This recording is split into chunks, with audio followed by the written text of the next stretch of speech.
Hey, how we doing? Good afternoon, morning, evening, whatever it is, wherever you are. A couple of minutes late. That's all crept up on me, really. I've been playing with the Patreon and channel member titles, trying to get them up to date because people have joined and their name's not on there, and people have left and their name is still on there. So I've got rid of people that have left and I put the new people on. So welcome to my new Patreon and channel members. Much appreciated. So, yes, up the top of the page is a voting link for, top of the page, top of the chat box here, a voting link for today's victim. I think it's going to be, it looks like it's going to be the Kenwood again, but I'll have a look in a minute after we've said our hellos. Aaron's off and coming back in again. Ricardo, how you doing, mate? See those IF mysteries. Yeah, what is it? What is it? On a good note, my Stabalock has started working again. So, I don't know what, it had a bit of a glitch. It's working. So, we've got a bit more control over what's happening today. What's Bob up to? Your Bet Noir was an AC175. Tested as a transistor out of circuit, but behaved as a relay in circuit. Yeah, they do short to the case, and when you bolt them to the heatsink, Bob, they short out. You unbolt them, and miraculously it works again. Oh, Sharpie's feeling poorly. Sorry, mate. Wrap up well. Aston's in. Hi, Aston. Bit busy. Aaron's back early, as the next part of the main Oblivion quest won't be finished by the start of the live stream. Welcome in, Aaron. Chris is in. Hi, Chris. Upcoming eye surgery for Friday. Oh, hey, Rob. Thanks very much, mate. Welcome in. I'll catch up with your message in a minute. Sharpie is Steve or Stephen. It's been a nice day here today, I'll tell you. It's been really nice. Nick's in from Stroud. It is quite warm today, isn't it? It is quite warm. Tim's in. Hi, Tim. Did see you having a bit of a go on the old ukulele, Tim, or whatever it was. Guitar, banjo. It's all the same to me. It's all the same. Joe's in. Bit of a crisis. The coffee maker is stuck on clean mode. Wow, no. Is that the one you were fixing, Joe, or was someone else fixing that?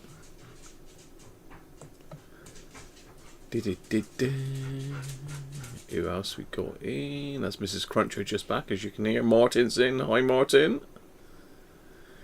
Trying to sort out the workroom. Well, you can see the state of my workroom, because if you remember last week, we took all the stuff off the top of my signal generator up there in order to plug it in.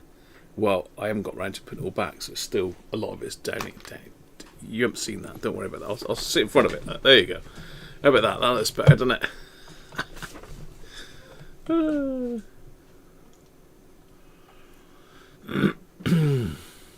Derek Taffman. Hi, Derek.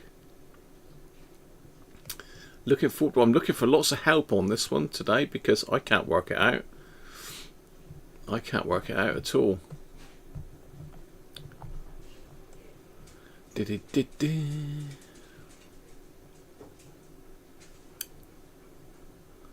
Catching up.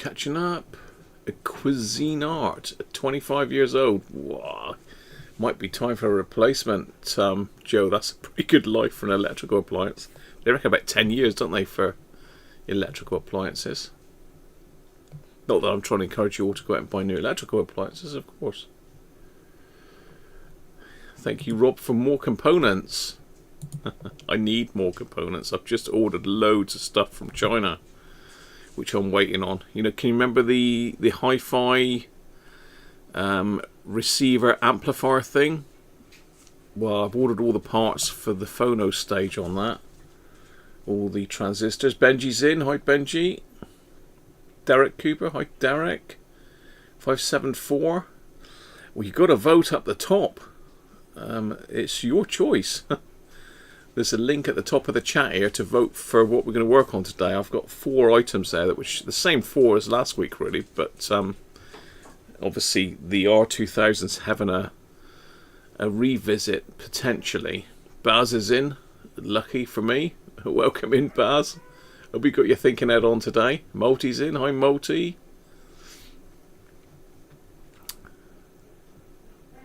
I think I'm nearly up with everybody. Yes, I am. Oh, pardon me. Literally just had my dinner. But I have done the new Patreon and channel member credits, so I'll play them in a bit. And if you can have a look down through, if your name's not on there and you think it should be, then you need to send me a message. But I'm pretty sure that's up to date now. Pretty sure. So yeah, in a minute we'll have a look at my YouTube page and we'll see who's won the vote for today. Then we've got our beer of the week. Now you're going to like this. It's a shame Christoph's not in, but Martin will be very familiar with this one, as will a lot. Christoph might be in later. You never know. He'll be pleased to see this if he is anyway. You haven't voted yet, Rob. Come on then, get your votes in. I haven't cancelled it down yet. The link is at the top there, look, top of the chat box, pinned. Hopefully everything's working today. I haven't checked all the cameras yet, which is, I know this one's working in the main camera, so that's good enough. That'll work. Obviously the credits worked. Microscope isn't plugged in at the moment, but it might be. You never know. So yeah, we'll go over that. Beer of the week. Got a bit of news to look at. Then what we didn't do last week, which I've been trying to do this every week, is look at a YouTube channel that I want to recommend, really, or something that I've been watching recently. You know, something maybe a bit out of the ordinary that you might not be subscribed to. I like that Triple T website page the other day. So that was really interesting. I hope hopefully a few of you caught up with that. So yeah, got a fair bit of news today. And then if we got time at the end, we can do a Q&A if you want to. Entirely up to you. Entirely up to you. That's my little schedule of today anyway. So, beer of the week. What do you think it'll be? What do you think it'll be? Martin's ordered a belt for your Sony from the US. 1512 import taxes. Whoa, no. Oh, you should have got it from Deck Tech that I use. Le Trap, that would be nice, Martin. Be nice, but yeah. Let me switch screens a minute and I'll go and get it. Let's get beer cam on already. And I think if I show you the glass first, and then that might give you an idea. I can't remember where I got this from, but I think maybe someone sent me that one. Does that give you an idea?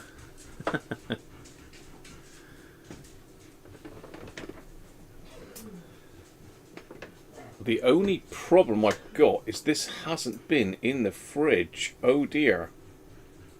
I'm pretty sure this is supposed to be chilled. I'm pretty sure. But there we are. That is a proper bottle of beer, that is, isn't it? No, left brown.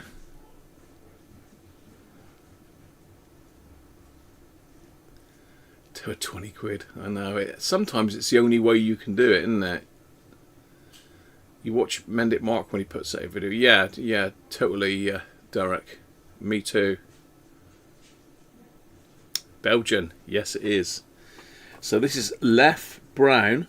6.5%. It's a 750ml bottle, so it's like a pint and a half in there. Normally they're little tiny bottles.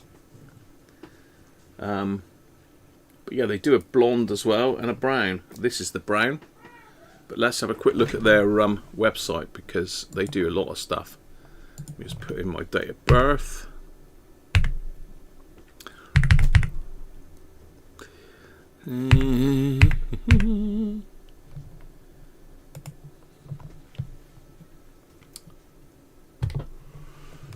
Wow. Choose your left. Is that how you pronounce it? Is it Leffe? Lef? I don't know.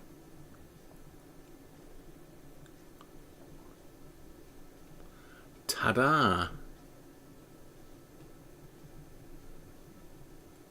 Belgian Abbey beer since 1240. Flipping heck.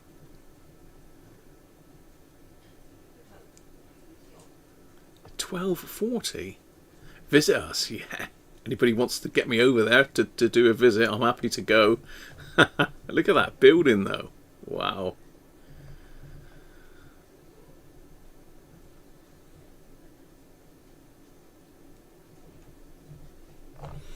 So let's have a look at their beer then. Whoa, they got loads. Choose your left. Left Blonde, so that's the one that most of us are probably familiar with.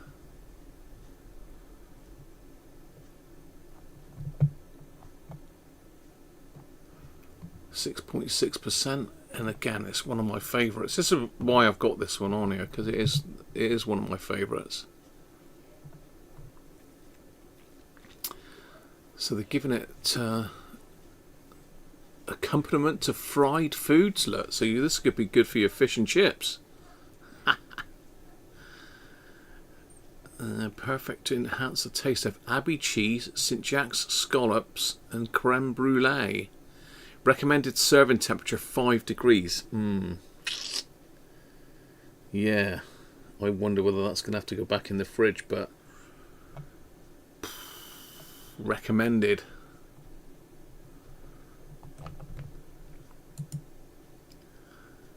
Lef Ambry. Now I've not seen this. A double malt beer.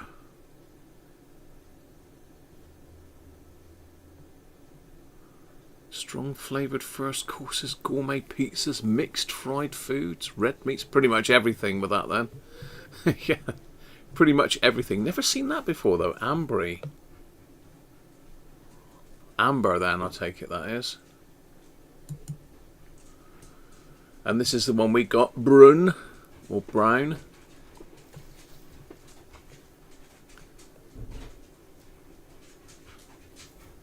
Roasted fruity, soft creamy beer with a discreet touch of bitterness and a light sweet caramelised taste. This is good stuff, this is.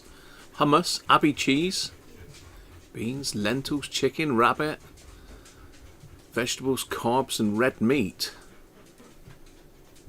That's what we're going in for today. Ruby. What have they put with that then? To make it ruby? Rosewood. Fruity. Red fruit. I wonder what they've done with that then. Again, never seen that. And we're still going. Triple. Oh, now we're talking 8.5%. Ooh. Apologies, I haven't got the chat up here at the moment, but I could do with 2 screens really. I could do with a screen that's got the chat and that on it, and a screen that's got my screen on it, if you know what I mean. Nice. Again, I've not seen that. I would definitely pick up a bottle of that if I've seen it though. Ritual, 9%.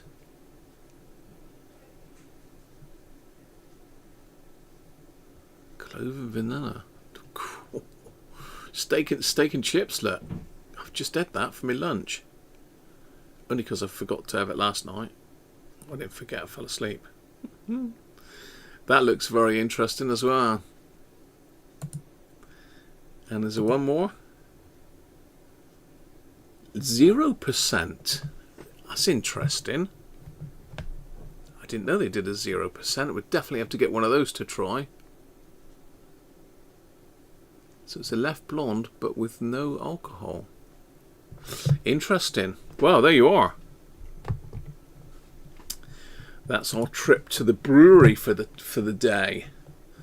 Let's catch up. Let's catch up. Belgium beer fountain. You could be. This could be. It will, because I haven't kept it in the fridge. This is going to be a nightmare. Yeah, it should be, Martin. You call it Leffy.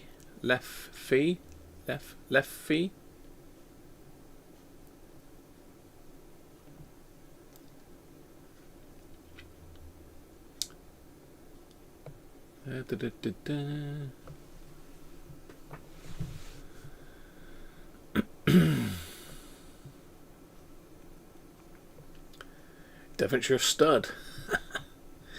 I was trying to get Devonshire beers, but I bought 3 beers the other week in some sort of offer that Astor had. So, funnily enough, 2 of them are Belgian beers. So we've had the British beer, which was the Exmoor Ale last week. I've just given away what's next week's now, haven't I?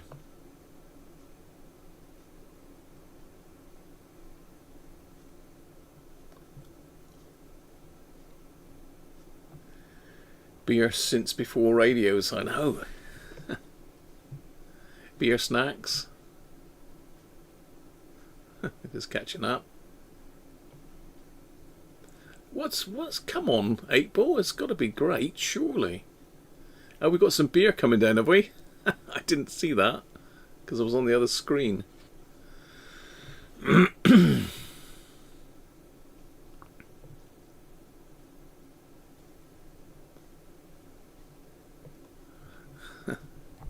Need a coffee command.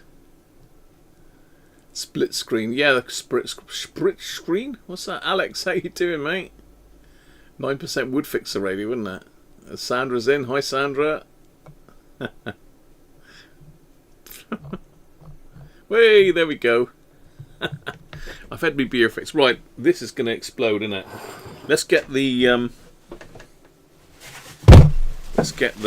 blue roll at the ready. Let's get the blue roll at the ready. Are we ready? let's do it. Now, that's too close to the computer. It's going to have to come back here a bit, I think. It's going to have to come back there a bit. In my messy area. Right, so if I crack it this way, it'll spray out over my stabber lock, which is not good. Put it that way. I'm going to have to do it to myself, aren't I?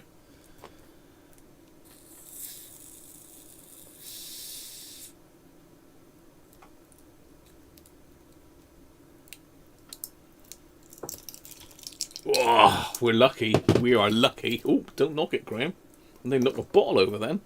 This is a big bottle of beer. Look at this. This ain't. This is definitely radio fixing stuff at 6.5%, isn't it? It's always a bit feisty, this stuff. I thought they used to do it with like I thought they used to do it with the cork and wire, you know. Maybe they've taken some of the fizz out of it. Yeah, look at the colour of that stuff, look.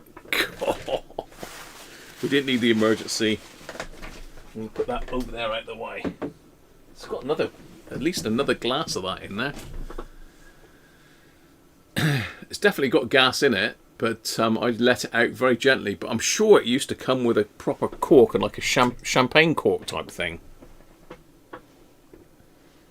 I do love this stuff though, anyway, so cheers everybody.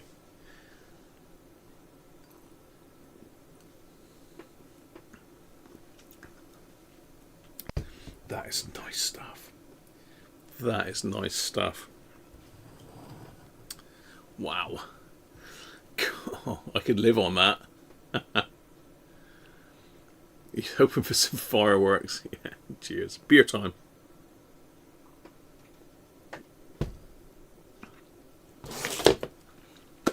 So, news.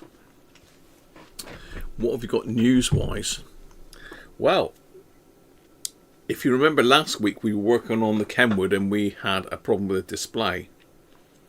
Luckily, I can tell you that the display is now okay. And the owner had changed one capacitor, I think. I haven't had a look over to see if there's any others been done yet. But there's one capacitor that have been changed. and it wasn't making contact. He reversed it. He put it in upside down and soldered from the top, hoping the solder would go down and make contact with the board. Well, it didn't. So those of you that are channel members and Patreon would have seen a little video. That's me beer. They'll have seen a little video of the set actually working, not working, but you know, the display working. And that prompted me to speak, to send a message. Can you remember last week we looked at a video of a guy that built a display for one of these? So I thought it would be really interesting to message him just to see if he had the schematics, because he did say he had, you know, the schematics would be available on a link in the video, but they weren't. And someone asked him about it, and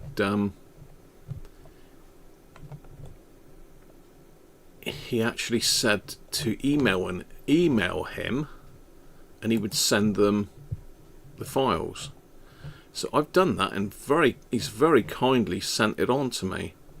I'm just trying to log into my email here, and I'll show you what Mort he's called. I think he's Mortimer, but he's Mort for short. It's come on, it's a blimmin' mail.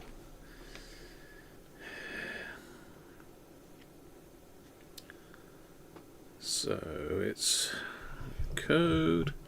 It didn't pop it over to the computer like it normally does. Nope.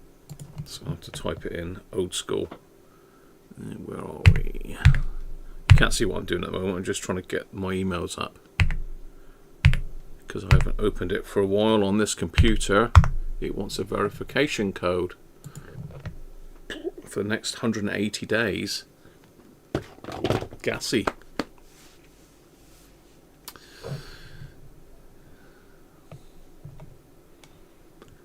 So here we go. So very kind of Mort to send me that over. He is a radio ham as well, radio amateur. G4 BSK. So let me download this, and then I'll show you what he sent me through. Nice chap, actually. He said he's downloaded. Well, he's going to have a look at my video, so he's going to watch it when he gets time. Well, let me see. Let's save this into my drive, and we'll save it into. So, if I can find it, streaming. I'm looking for streaming 2026. There we are.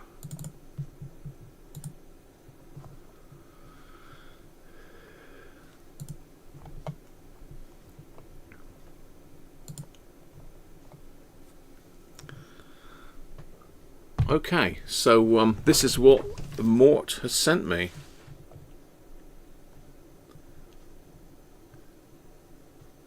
This is cracking stuff. He really has written this up lovely as well.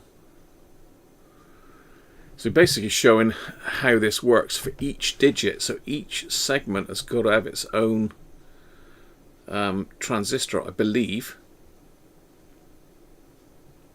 What a game. I mean, I'd love to do this. I'd love to have a go at this. I'm sure it could be used to save any number of radios that have got bad VFDs.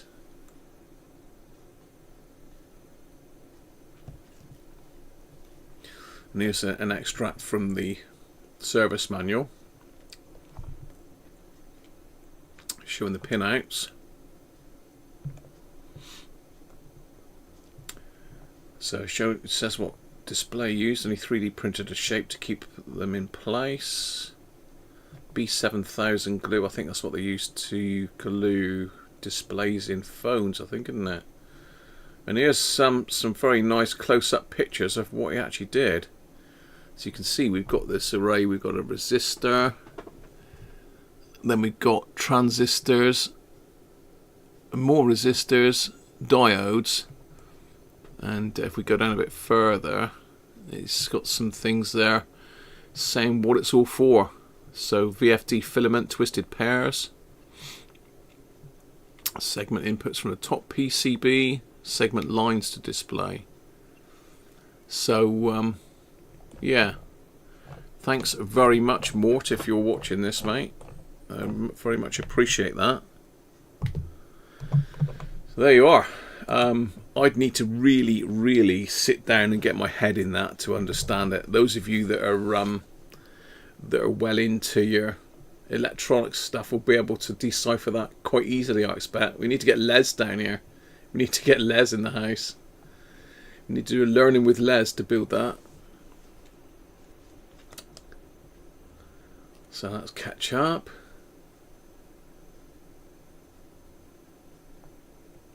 You like my technique, Steve?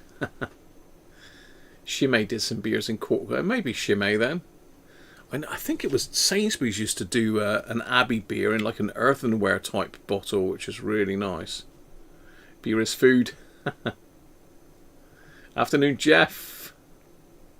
Hi, Andrew. Jeer, how are you, mate? From the Arctic.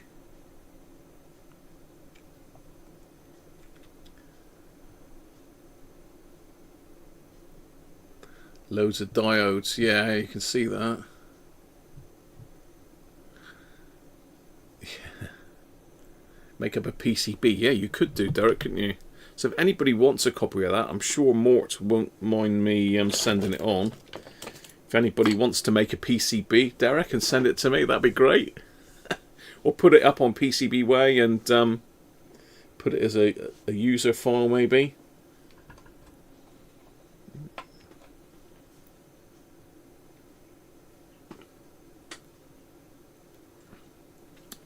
I expect they could, but Mort's done it sort of in an easier to understand way, probably, Baz. Aaron's after some food. So yeah, and Andrew, Mr. Az, very kindly sent me a nice jar of his homemade honey and another bottle of beer, which I was potentially going to put on this week, but I'd already bought this one, so I thought I'll stick with this. So we might have Andrew's beer next week from where he lives. I think it's Lincolnshire, Andrew, isn't it?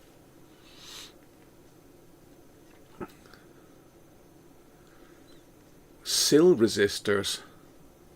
What are sill resistors, Ricardo? But apparently he had problems with that later on. That set, and he's had to buy a donor set, pardon me, to fix it. So I think he potentially has had similar problems to what we had. I keep forgetting I've got my mail on Outlook now. Pardon me, cool.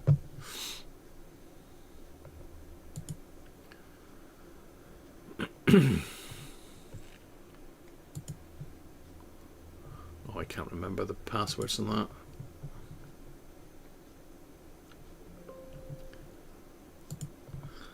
Honey is very good. Well, we had a little bit of Andrew's honey yesterday on a bit of toast, and I can tell you it was very nice.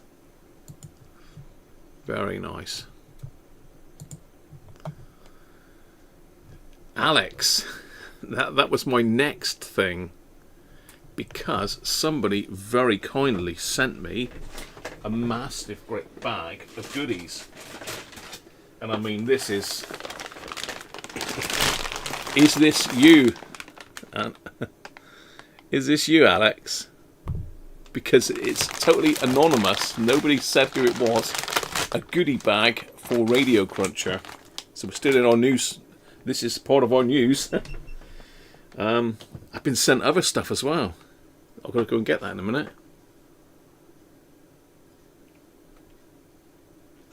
I'm going to try and make a mead. Oh, wow. I made mead for years, Andrew. I used to drink it quite a lot, actually. I think they used to sell it in the local shop. So is this from you, Alex? Is this from you, mate? Because this is great stuff in here. Just wait for it to catch up.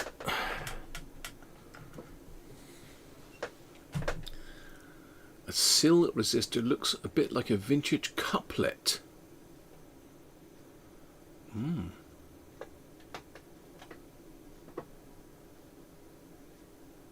Your companion in oblivion loves her mead. Yeah. Well, it goes back to the days of Robin Hood and that, doesn't it? I'm sure they were drinking mead back then.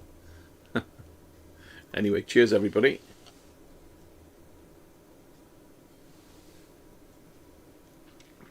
I expect you could do it surface mount, couldn't you? You could probably make a surface mount board for that. That would be a little tiny thing, wouldn't it?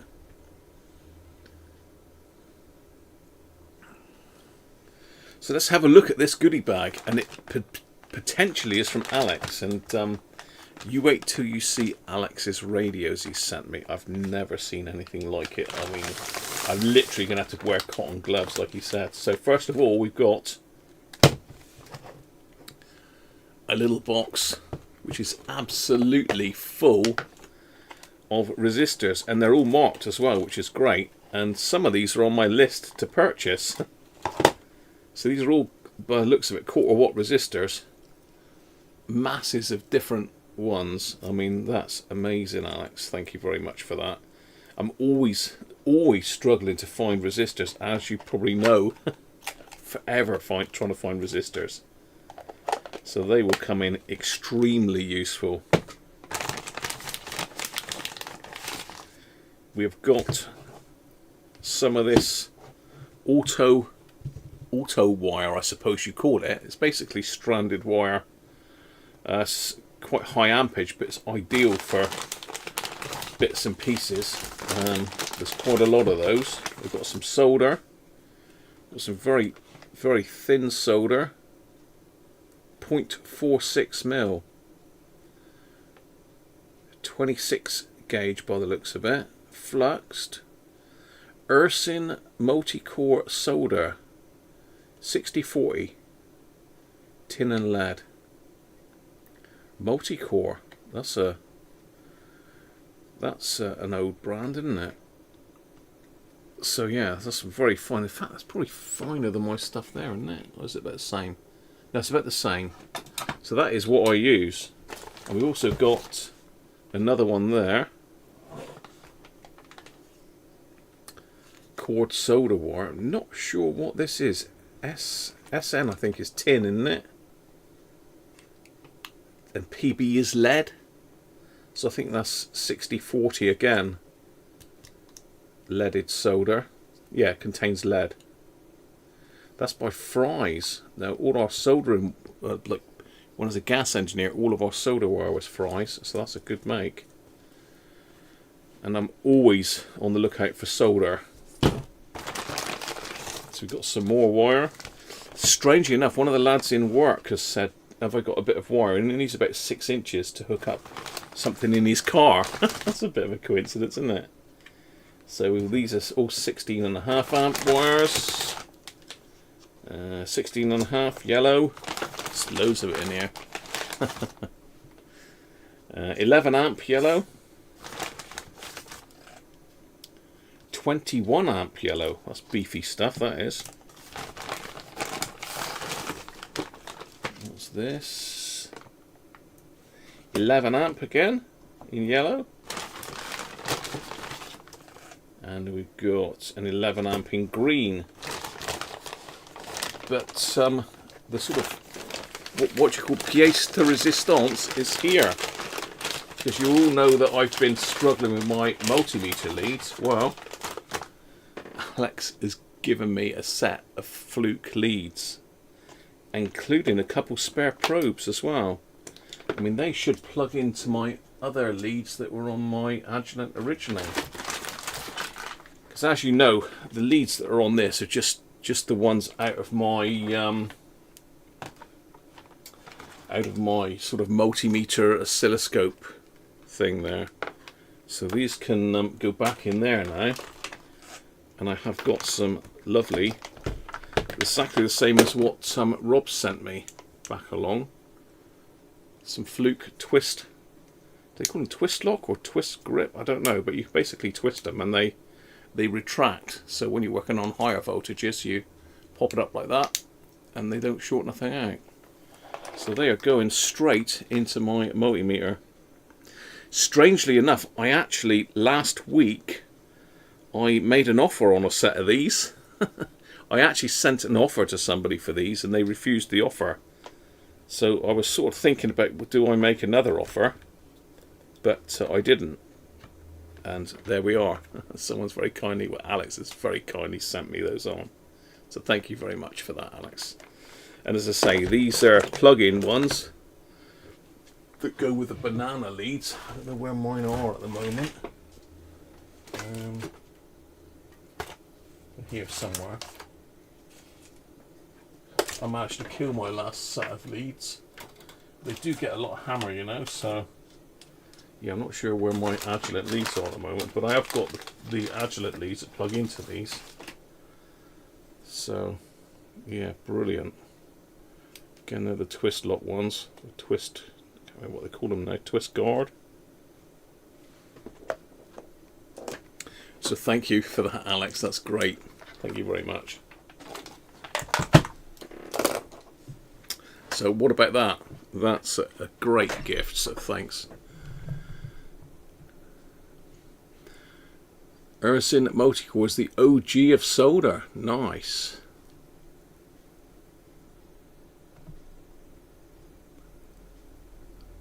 Oh, Sil Resistor Networks. Ah, yes. I know what you mean now. Yes, that's these. Sil resistors. Yes, I'm with you now. I've got some of these. I've got some of those. I don't know what values they are, but I have got some.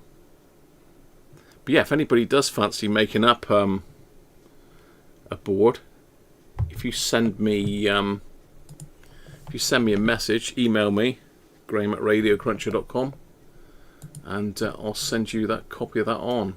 H. Neil, afternoon to you, mate.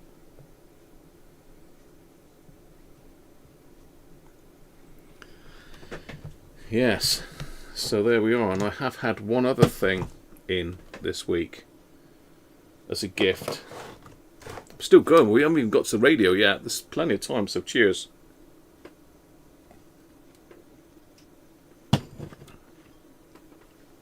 Bear with me, I'm going to nip downstairs and get this other thing. I'll just put the be right back thing on, but don't panic, I will be back very soon.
Okay, here it is. Anybody ever seen one of these before?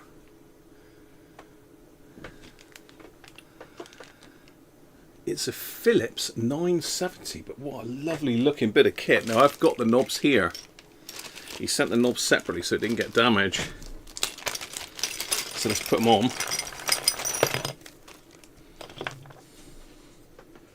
I take it that's the tuning knob. I don't know anything about this. I've not researched it. I don't know the age of it.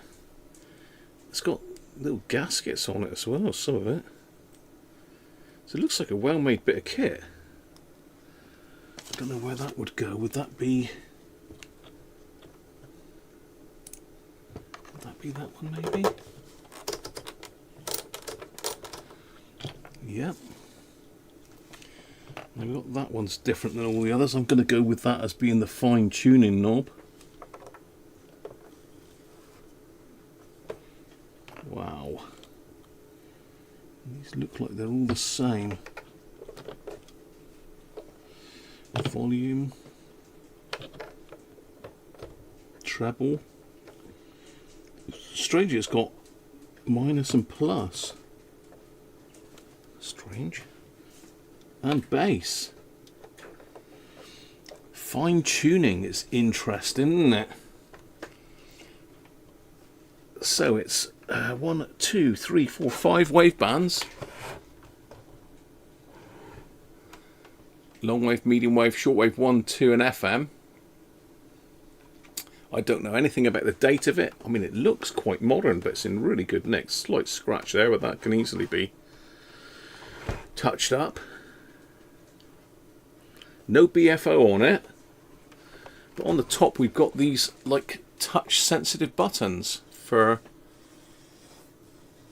manual and 4 different FM presets, which is interesting. It says it's got a 2-way speaker system. I mean, there's a whopping great speaker in there, and obviously you can see the tweeter up there. Tuck it. You would be happy if there was Japanese subtitles. Do Japanese subtitles not come up? I have put it as subtitles. Then on the back we've got our presets for the tuning. FM 1, 2, 3 and 4. Earphone socket, tape socket, radio and tape.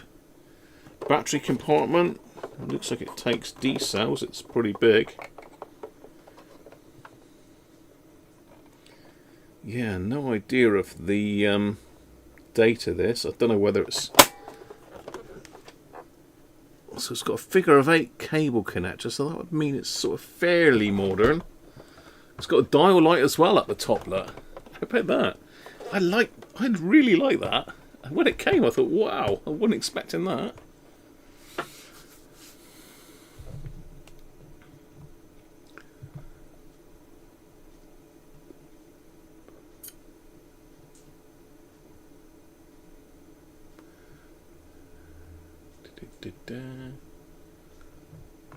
No, very kind of you, Alex. Thanks for that. So yeah, this is coming from Steve. Let me just see if I can find the Steve info.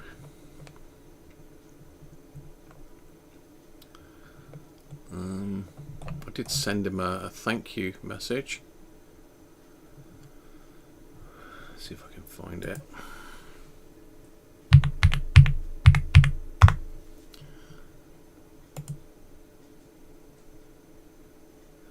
Yeah, this is coming from Steve Wilson. So he's having a bit of a clear out, and he's got some other bits and pieces he's going to send me as well when he gets a chance. So yeah, this is, he said, this is the Philips 970 radio. I really never seen one before ever.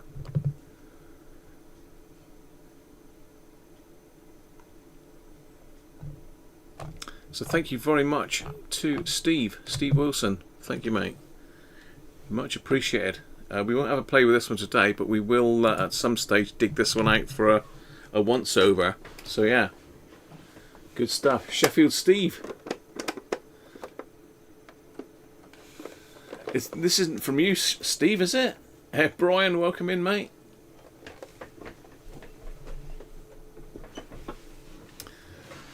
So yeah, now have we got any other? Yes, we have got more news. Well, not news as such. Let me just pop this back in here a minute. These wires. I must remember to take some of this into work actually. So the thinner one, the yellow one, then I'm going to leave out on the bench. Is that the lowest amperage one? 11. I think that was, wasn't it? 11 amp. He's only using it as a jumper, something to do with his fuse board. Yeah, so leave a bit of that out on the bench. Take that in. In fact, it's a chap called Alex that wants it. How about that, Alex? That's a bit of a coincidence, isn't it?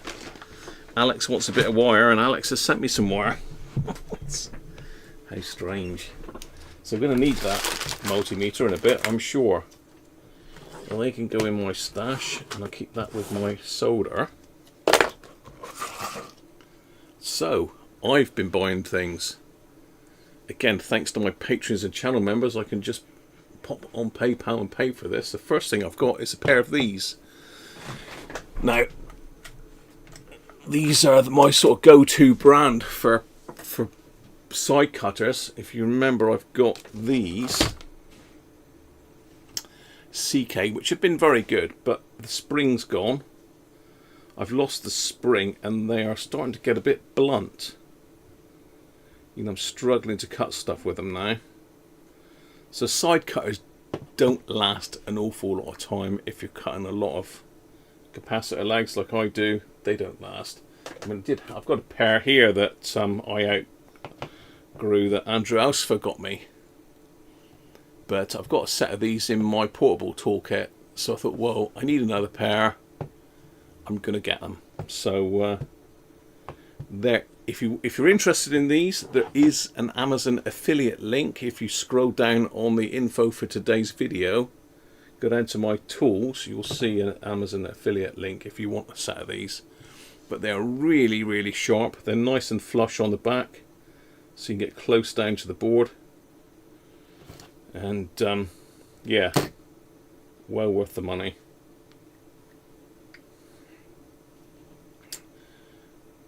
They're not actually that flush on the back. That's strange. They sort of overlap. I wonder if that's by design. Not sure. Yeah, but these I wore out many years ago. They don't last forever. These are quite hefty. They're not quite as dainty as these, so I can get in a little bit closer with these than I can with those. So they're still usable, and I use these for just chopping off bits of plastic and things like that. So I never get rid of these things. I should chuck them away, really. So yeah, that was my first purchase, and that was from Amazon. 1980. Oh, thanks, Ben. Yeah, it's a nice bit of kit, isn't it?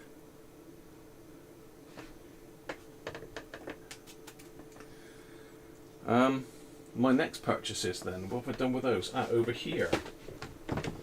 So this is something I've been struggling with, storage at the moment.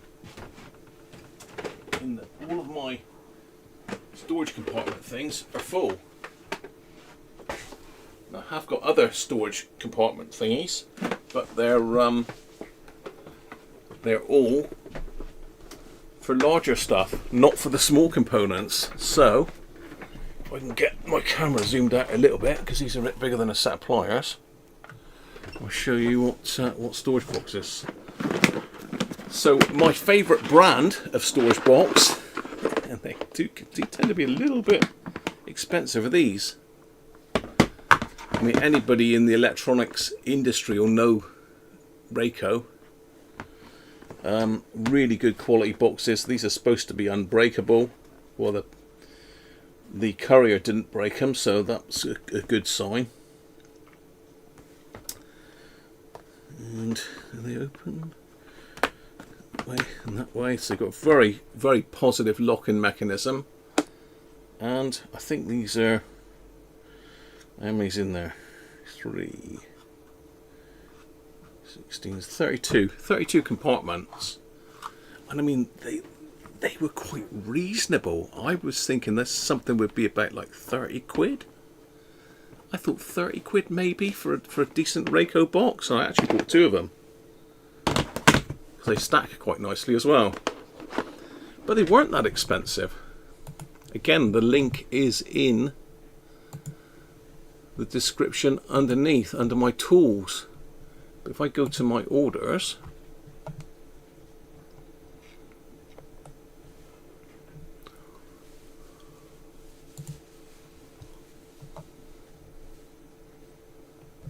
so these were £12.50 each. I think that's reasonable for Rayco boxes, to be fair. £12.50 each. And they are really good quality. I've got a couple more at the top there that I've had for years and years. And I've got a Rayco toolbox as well. Plastic one with the flap over lids. and that had a lifetime guarantee on it, and I broke that and they replaced it for nothing. I don't know if these have got lifetime guarantees on them or not, but most of their stuff did. Made in Europe, Denmark, look. So, not China. Makes a change, doesn't it? So yeah, what do you think of those? They're pretty good. And I will be able to keep a lot of my transistors and bits and pieces in those, because I say I've got stuff in cardboard boxes at the moment, like loads of different bits just in cardboard boxes. And if I'm trying to find a transistor, I'm forever messing about in cardboard boxes trying to find little packets of them. So that wasn't the only storage I bought. Let's get back to my page.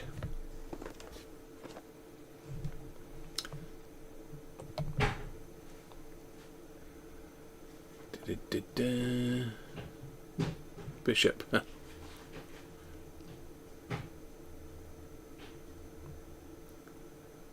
Lindstrom makes some very nice side cutters, Gio, but I can't afford those, mate. They're expensive.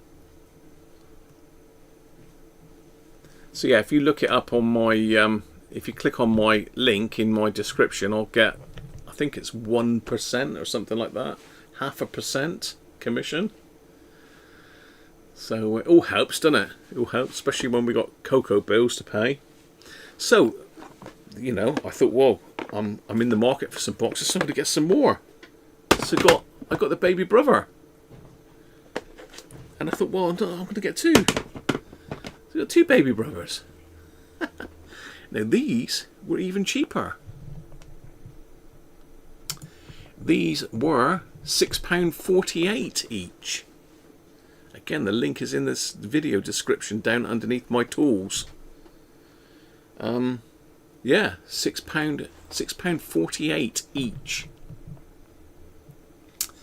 And that's 18 compartment box now. Same, really strong, so if you drop that, it's not going to pop open or nothing. You've really got to pull it across to open it. Really nice. Thank you, Rob. So yeah, really good. Buy yourself some, Rob. Don't know what you keep your stuff in. And the last one, now this was a bit of a gamble really, because I thought, well, I've got these, but you can never ever, if anyone does this as a hobby or professionally, you can never ever have too many storage boxes. You'll fill them up as soon as you got them. So I thought, well, let's get a cheap one, a cheaper one, and see what that's like. So I've got this one. Oh, steady. If I can get the light off of it. Which light's that? That one there. So this is TAYG a beer. This is TAYG, which it's actually made in Spain. Look, how about that? And this one is exactly the same size as the bigger Rayco ones. Exactly the same size, look.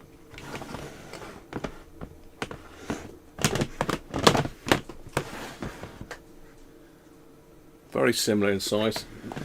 Very slightly different, but slightly different shape. But the beauty of this one is these actual boxes pull out. So if you want something, you just pull them out. I mean, that's it seems good quality. I mean, obviously these don't get bashed about. They just sit up on the shelves, and I pull them down when I need components. What I'll do is I put a little sticker on each box saying what's in there, and then I put a box number on the side. That's not got. It's a pretty good closing, but it's not as good as the Rayco ones, but it's still pretty sturdy. And then that was £9 something. That was, again, the link is in the description. £9.67. So yeah, I've hooked myself up.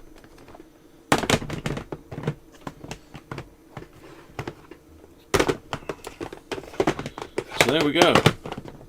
I have storage.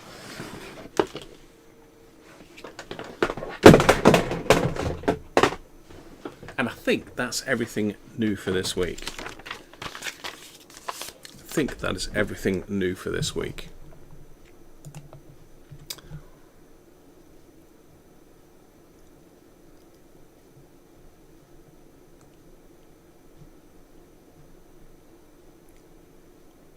CK and Lindstrom came with you when you left work. Yeah. I still got a lot of my tools I had as a gas engineer, actually.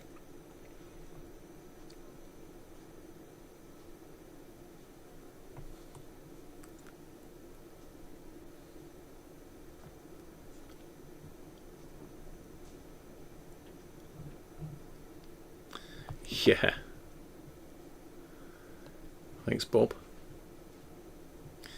They are pretty good. I mean, those Rayco boxes are really good. As I say, I've got two up there that I've had for absolute years and years. In fact, it's my very first ever storage boxes they were. They did brand them for RS as well, so you can get the RS ones and they're exactly the same. They're Rayco boxes that are branded for RS. Well, they used to be anyway.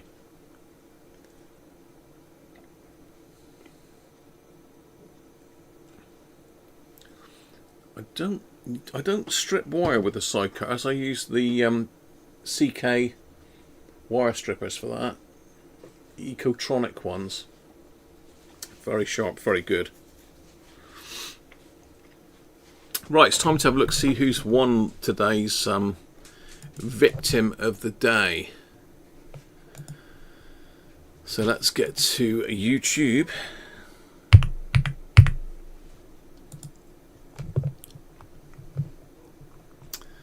Let's go to my channel, posts. Hopefully you like my new logo, look. Yeah, I thought I'd have a bit of a mix-up because it looked a bit dull, you know. I was looking, sort of trying to make my channel a bit more, what's the word? A bit more, not mainstream, but a bit more noticeable, shall we say. So this is our poll for today, and it looks like the R2000 has got it again. And if you saw my pictures for the members, you can see we have got a display.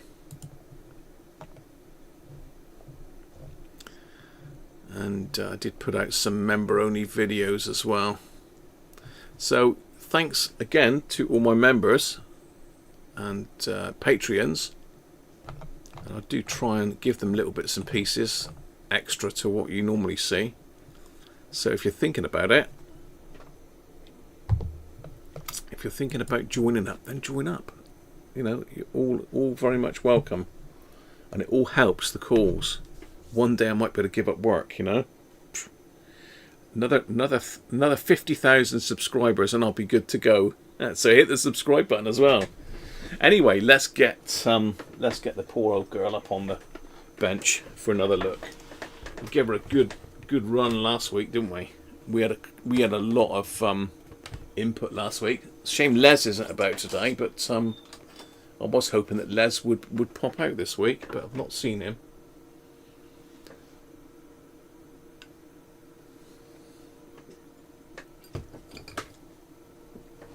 So I have got my test set good to go today. We've got full frequency control. I can plug the external speaker into it. I can measure the outputs of it. I can do everything with this test set. So I was really gutted when it didn't work last week. I found the guy's number that repairs them for me, but luckily I didn't have to email him. So I thought, well, I'll come up and just try it one more time. And sure enough, it worked. Bonus. Right, now somewhere I've got so much mess here at the moment. Such a mess.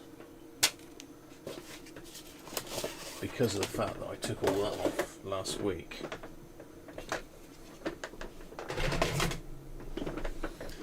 Whew.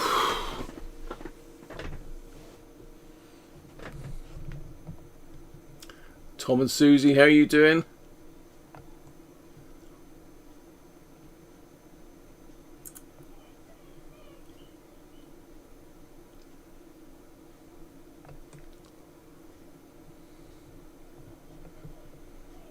Nice logo. Thanks, Alex. Right, let's get to the main camera. Okay.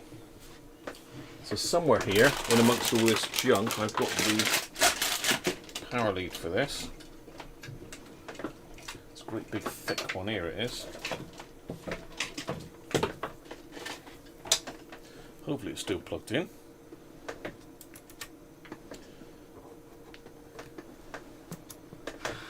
So there you go, look. We have our display back. Now, that was an absolute... I'd pretty much written the set off. I'd messaged the owner and said, look, you know, this is... If the display's gone, it is beyond economical repairs. I thought, you know, I could potentially rebuild it with more some information there, but oh no, it's going to be a write-off if that display's gone. And lo and behold, it came back to life. And the reason was a capacitor that the owner had done. I believe this chap's called Martin as well, actually. I had a nice chat with Martin on the phone the other day, and he is now a channel member. So welcome in, Martin. So let's have a look. Have we got overhead camera action? Let me just have a quick look in studio mode.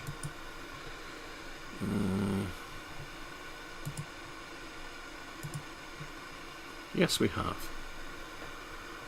Okay.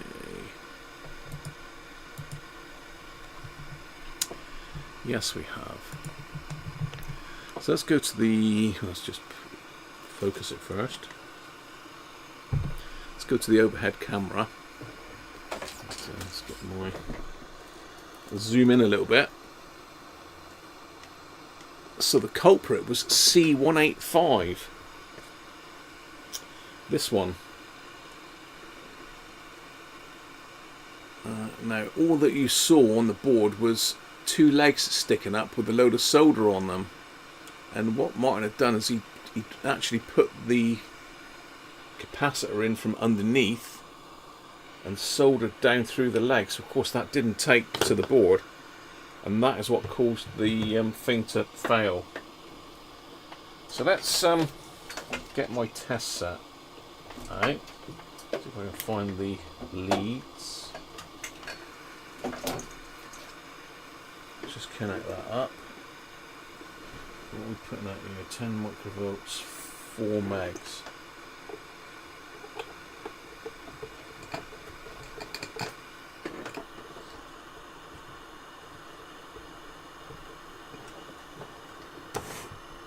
Come on.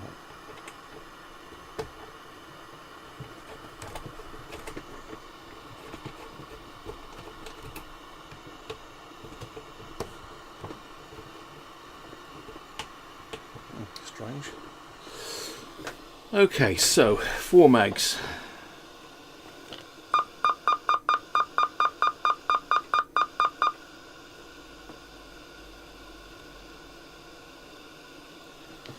Let's try a massive signal. So we're on 30% AM. Are we on AM? Yes. So let's go for 100. Oh! Can you hear that? Ooh. That's a huge signal. But it's getting through. That is as high as my test set will go, 100 microvolts. It's not registering on there, I don't think. Let's just turn it off. No, it's not registering on there.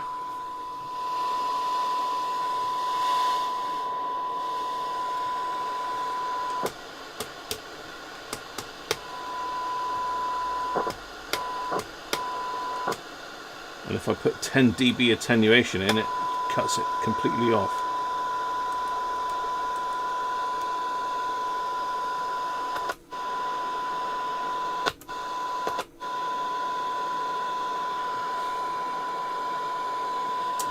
Okay, well, does that tell us anything? It's very, very deaf. Let's try 1 megahertz.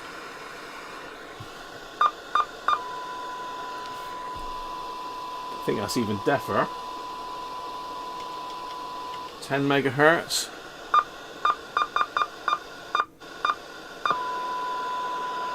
Still very deaf. 20 megahertz. It's deaf all over, isn't it? 30.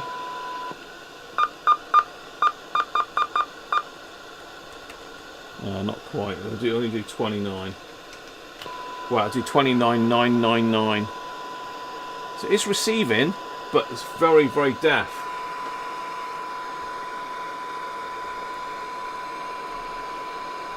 Which is interesting.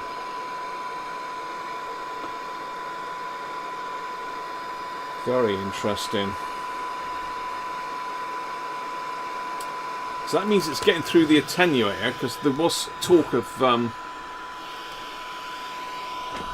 attenuator being dodgy. Just make sure I plug back in all these plugs.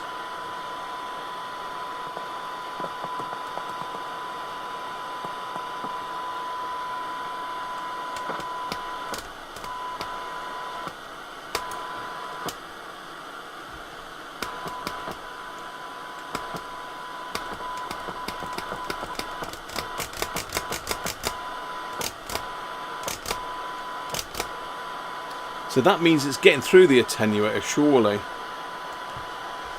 We're missing local oscillator drive. Big signal can muscle its way through as it acts as its own local oscillator. Thanks, Baz.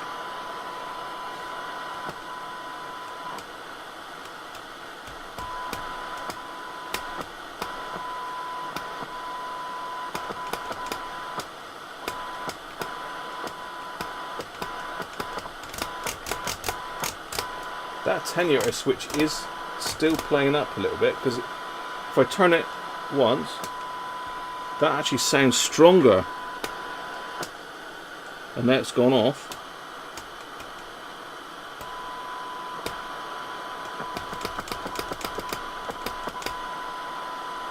I did hit it with some deoxit last week.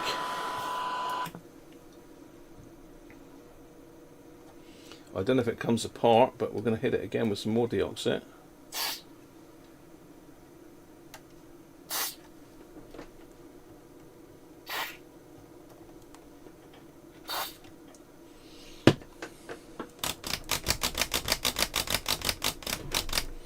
And soak up some of the muck.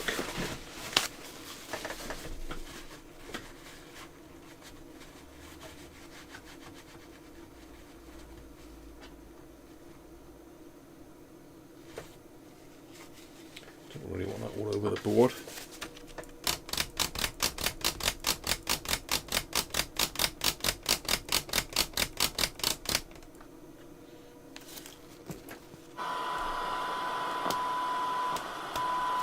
See, it does seem to get stronger with it in.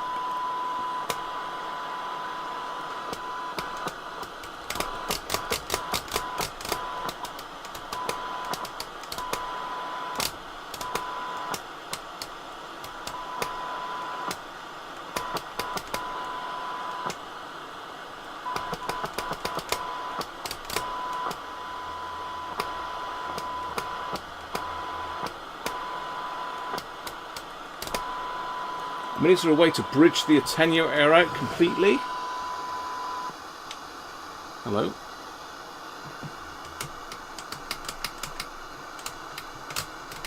We've knocked it off frequency.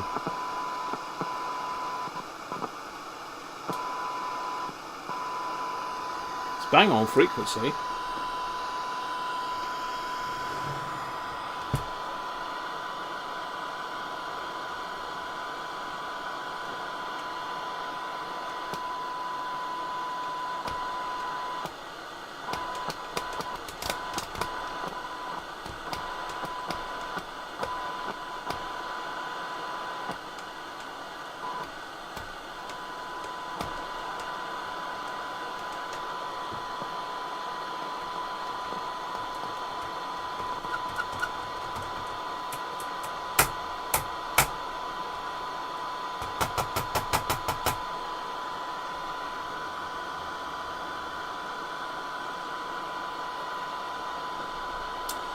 So the other thing I wondered as well, there's definitely an issue with that attenuator.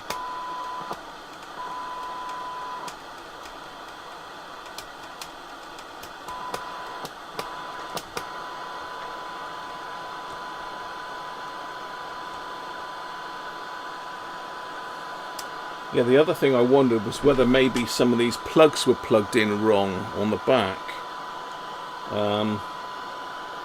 I don't think they are, because it's pretty obvious where they go. So I think we can pretty much rule that out. There's definitely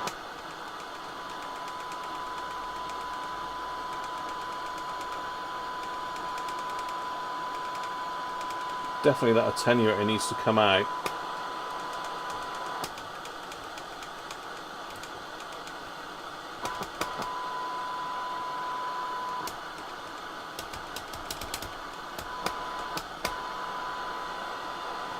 But that is a massive signal I'm pushing through, so like Baz is saying, it's highly likely it would get through anyway.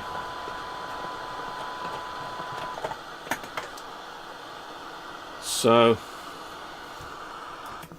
where do we go from here then? Next steps. So you fell asleep. Oh, sorry to hear that, Steve. Is that built-in meter working? It's difficult, Tim, because I can't get enough signal through it to test the meter. I mean, that's nothing. That's barely going to read.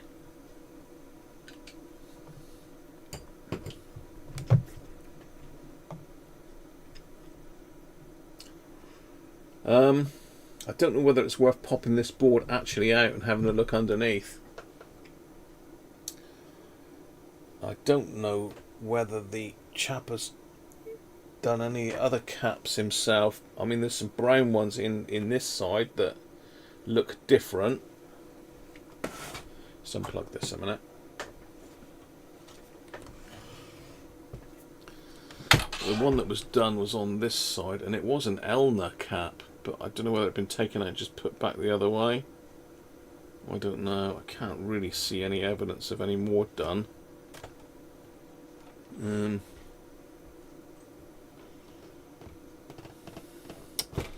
So are we on the PLO board, or are we on the RF board to find this problem?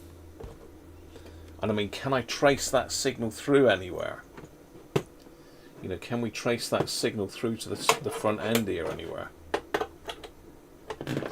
Is the problem in the PLL, or is the problem in the RF stages?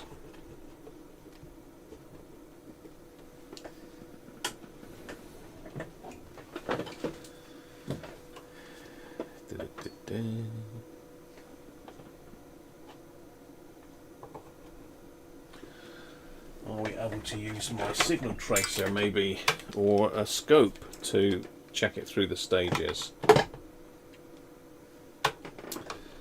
So LO321, and I don't know what that was, VH, I think that's VHF for the VHF module. So LO1, LO2, LO3. This, I'll take it's the output stage.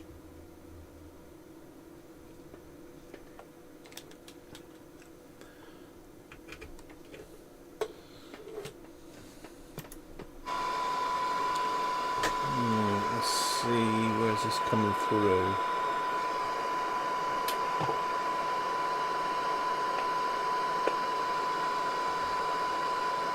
I don't know where this comes through. I'll have to look at the schematics, have a look at the signal path for this thing.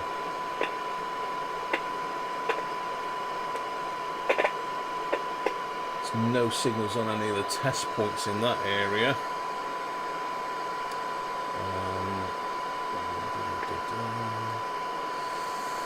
So this is the PLL board, isn't it? The other side's the RF board. I'm looking at the wrong side, potentially.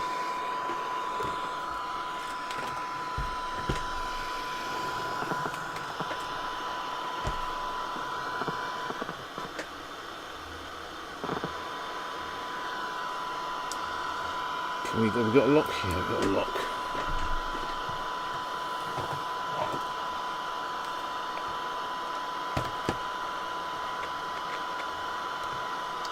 So we've got 17 to 30 megs there.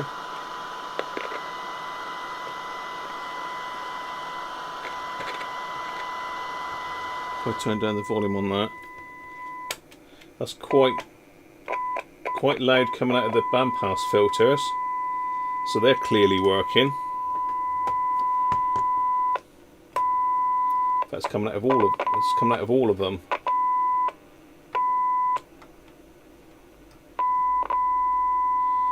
Okay. Was that because it's not been filtered yet at this stage?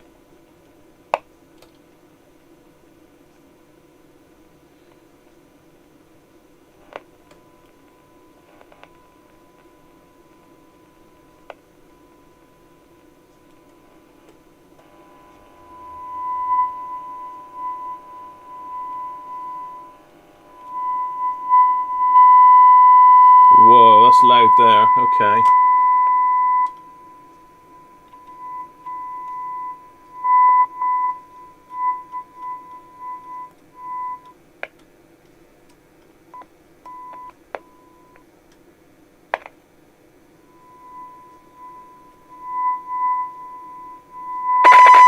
Whoa. So, let me show you where I'm going here, because I'm just sort of like seeing if I can trace the signal through. Where are we? So I'm down sort of this area. So if I hold this just to that transistor there, which is just out of shot.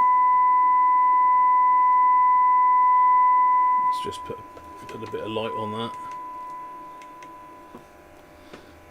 So this one here, I'm just holding that near it. It's hellish strong. If I touch it,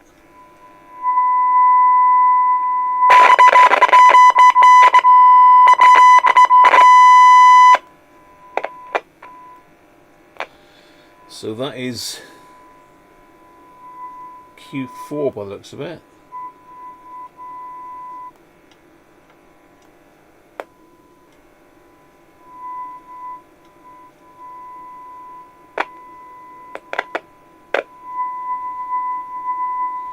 Test point 2. It's on there, but it's very faint. Test point 2. That is hellish loud.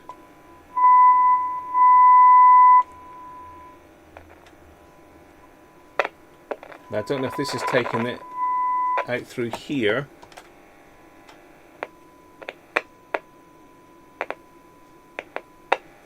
No, that one.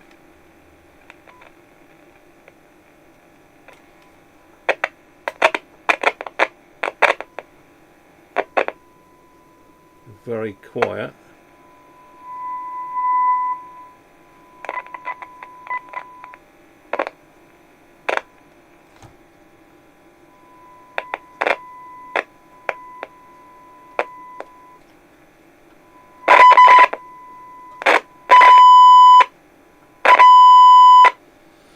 So it's definitely going through both of those transistors there. You can't see very well there, can you?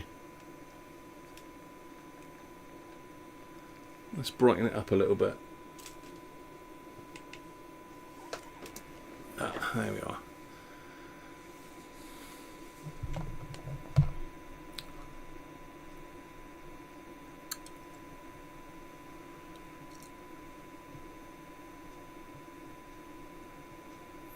Inject a signal after that dodgy attenuator. So I seem to be getting a signal out though, Nick. Let's just get you in a little bit closer then, and I'll show you the bandpass filters.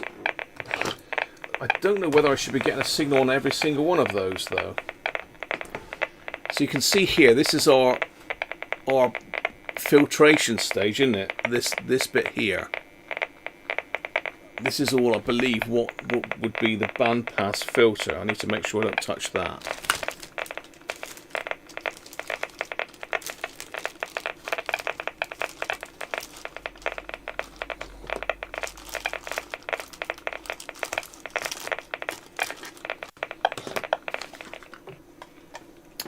So our attenuator, if I can get you into it, let's just twist that a little bit. That's our attenuator there. This thing. So you can see we've got this slider that goes up and down that. You can see the sled moving inside it.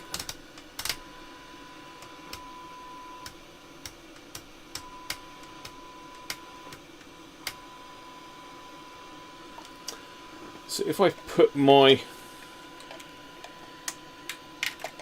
let's turn the volume down on the set. If I just put my thingy jiggery doodah on these bandpass filters, look.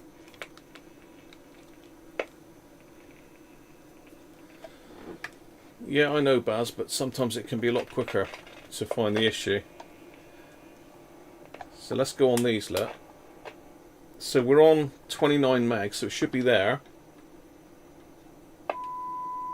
which it is. This one's 8 to 17 megs.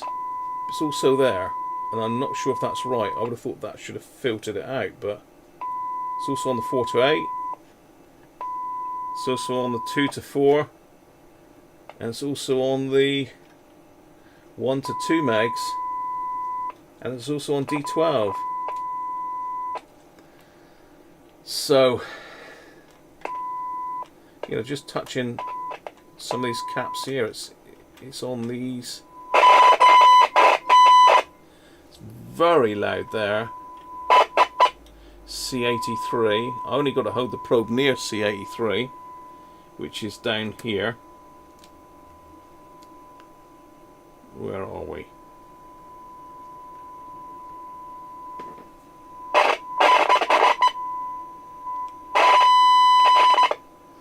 Hellish, and these two transistors here really strong. Yeah, that's definitely the case, Rob.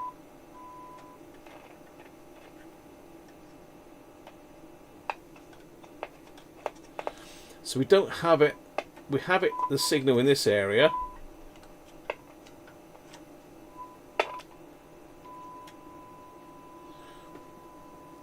But I don't know where it goes from there. So Q3, Q4. If we bring the schematic up again. But why is it on all of those? I might be probing the common, and you do have a giant signal. I do have a giant signal. I could pump the signal down again. Let's go to 1 millivolt. Let's see what that sounds like. Ah, that's much quieter.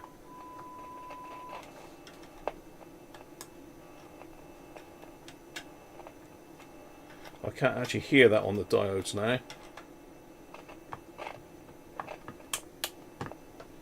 Let's turn that up a little bit.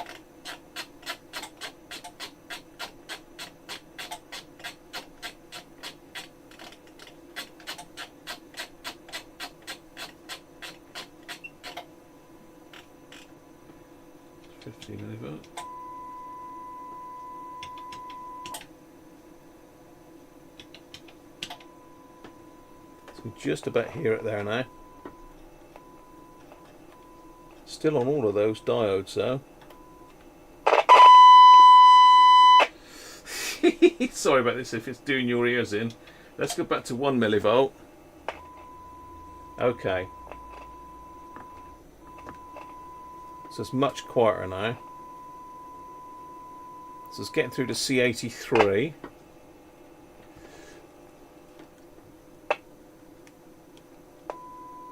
So I can hear it on Q4, Q3.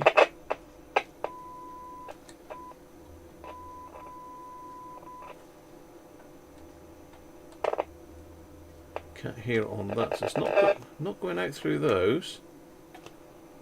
It must be going out further up here then maybe. No.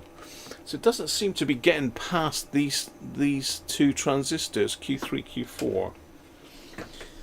I might be barking up the wrong tree, as Baz says there, but I've just put the signal down. Thanks for subscribing, Melamaki. Welcome in. Thank you, Rob.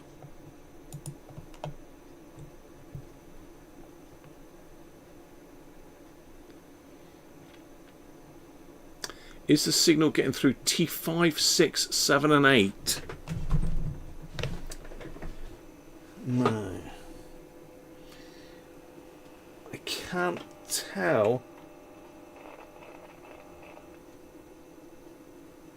Let's just bump that up again. So let's go 50.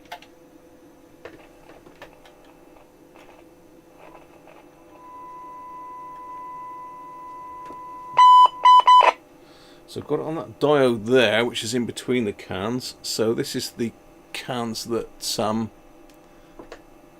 Tim is saying about. Can we see the writing on those? No, we need to be sort of that way, really. No, I can't see them at all. Okay.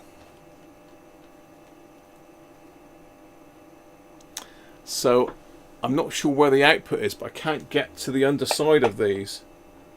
Let's just go back to 1 millivolt. So certainly on that diode there. So it's on D13.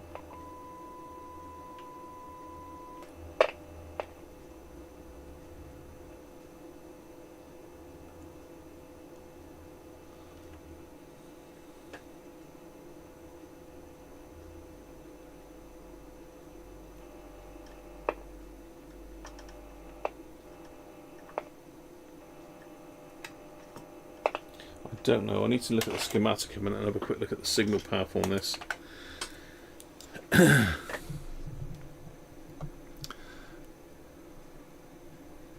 So we've definitely got it to D13 that you can just see poking out there, look. We've got the signal as far as that. That's this one here. This blue one, that's D13. I've certainly got a signal there. So if we can find that on the well, we've established the audio stage, Baz, haven't we? And we've gone back through the third IF at 455. We've done that.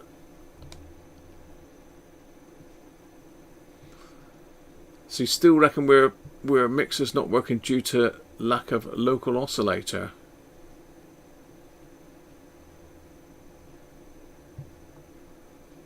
For the fresh snow. Catch you soon, Tom and Susie.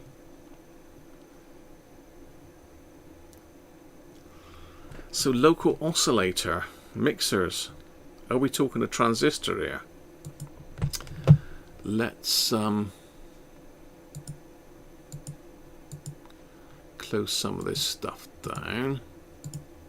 Oh, I closed the whole lot down now. I don't want to do that. I need some more left. Leffy.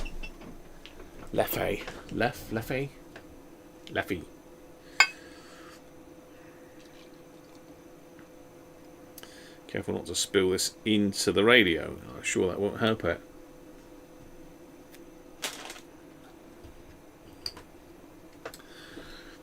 Let's get the schematic back up. It doesn't sound like there's a PLL problem, does it? It sounds like something on the RF board. Let's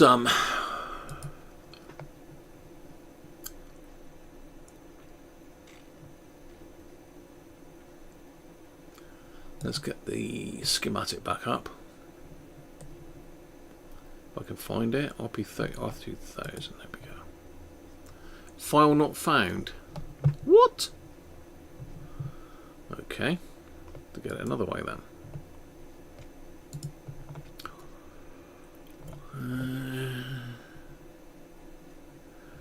I think it's because I put it into the streaming folder, maybe, hopefully. Yeah, there we go.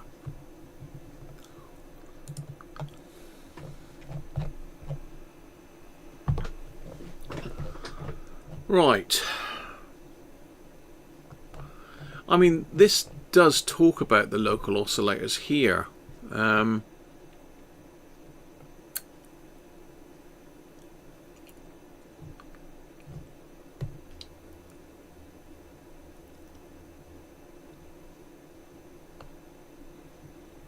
Was it the second one that we couldn't get? I can't remember now.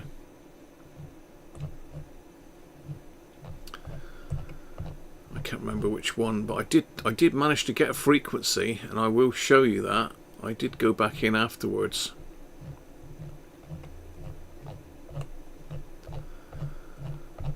Let's get to the schematic.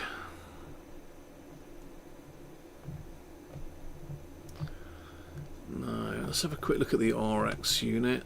I've got to do a bit of a wiggle round to get that back on the screen. And then I've got to refresh it, I believe.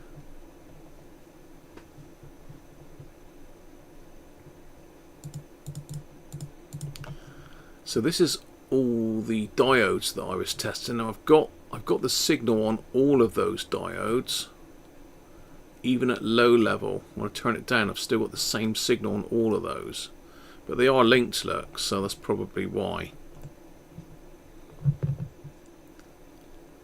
So T2 Q1. So we've definitely got it at Q3 and Q4.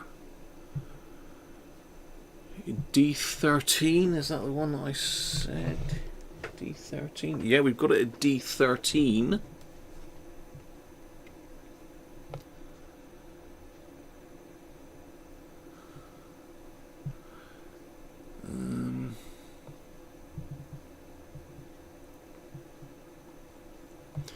So this is coming from the PLL board, isn't it? This LO2.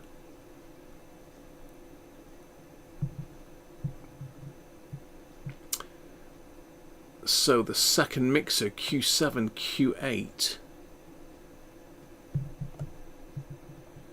We should have it there. Q7 and Q8. I don't think we have. Q6. Q7 and Q8 are down here.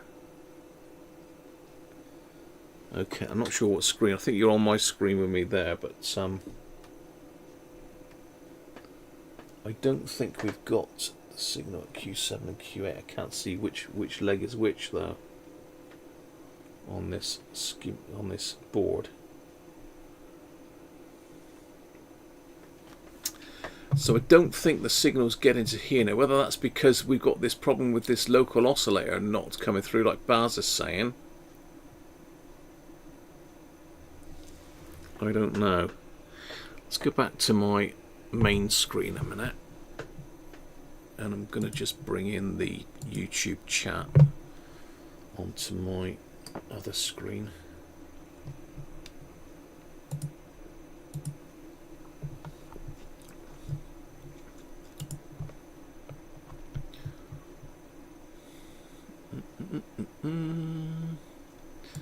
Let's pop that chat out.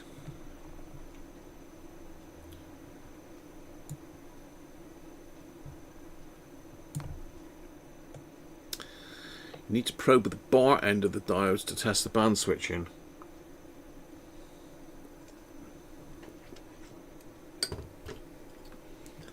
So Baz is saying Q3 and Q4. Let's just get back to my schematic.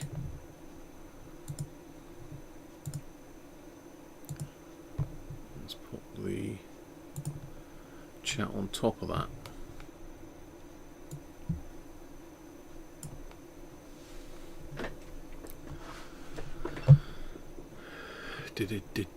Russie, how are you doing, mate?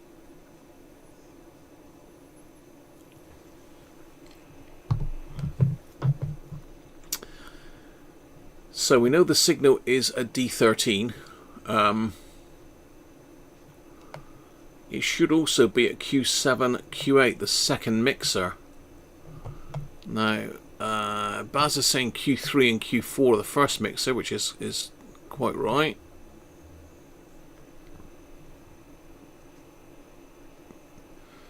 The 9x4 local oscillator was missing. Do you mean this one?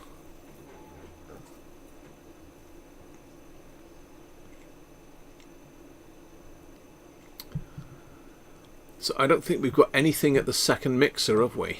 Let's just check. I mean, we've got some voltages there. At least they're not bloody peak to peak voltages. So I was doing my head in. So Q7 and Q8. Apparently they're FETs, but they don't look like FETs. They have got 4 legs, mind you. So we should have the signal on one of those.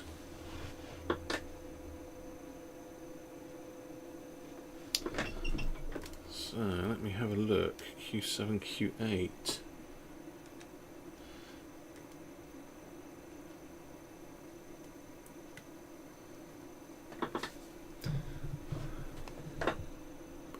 You need to probe the bar end of the diodes to test the band switching. Okay, we can do that. So we're looking back this side of the diodes to check the band switching.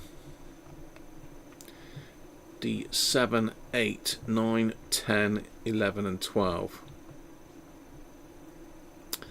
And this is our attenuator here, isn't it? But it doesn't show us unless it's in that position, is it? So how would we bypass that? So we could go from pin 1 through that fuse. So we could go from that fuse straight to C4 to bypass that attenuator. Let's see if we can do that a minute. Let's just see if we can do that. Where's C4? Can we find C4? No, I don't expect we will be able to get onto that. C4, C3 is an electrolytic, so we won't be able to get hold of that. C4 looks like it's a ceramic disc. That's probably jammed right in beside there, isn't it? Where is C4?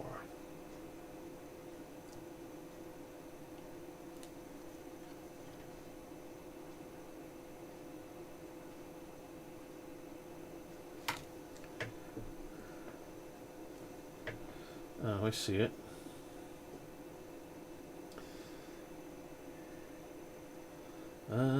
I might be able to probe it.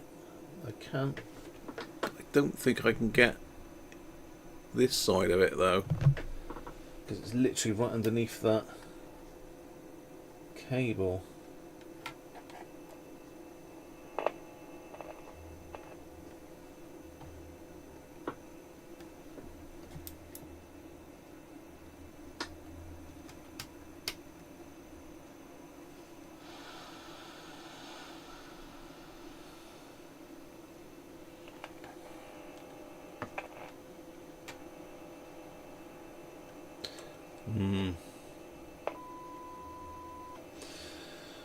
Okay, let's go to the overhead camera a minute.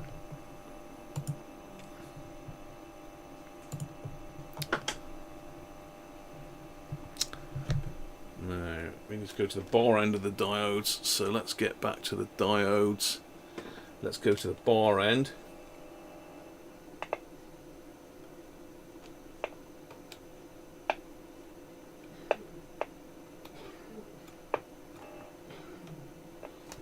So maybe we need to bump the signal up.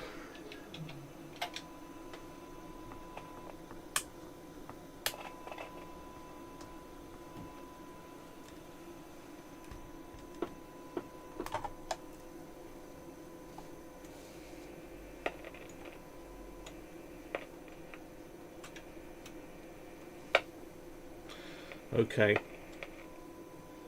that is correct then. It's very quiet. Let's just bump it up a bit more. So we've got it there.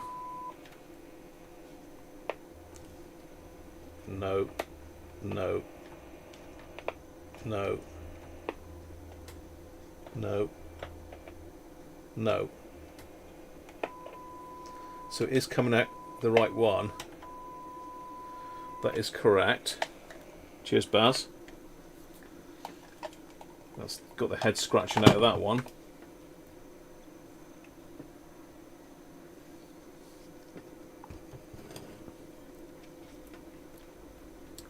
Let's see if we've got anything. Where are we? So these two here are the second local oscillator.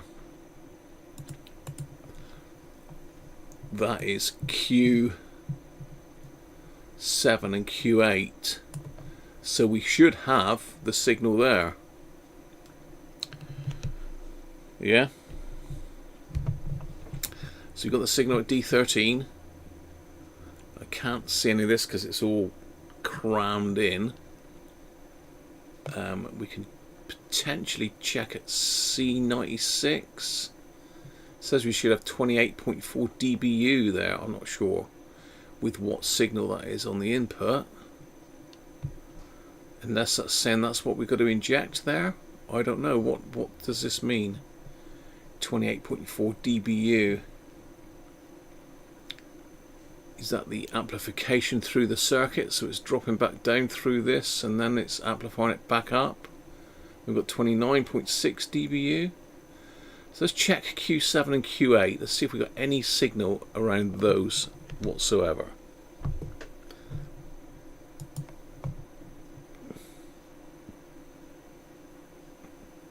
The anodes of D5 6 is in the same place to bridge the attenuator. Anodes of D5 and D6 is in the same place.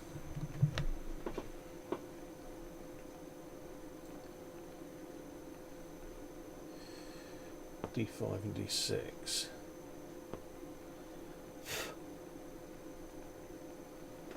Let's have a look at that a minute then. We could bridge the attenuator. That would save us a lot of hassle if we could do that.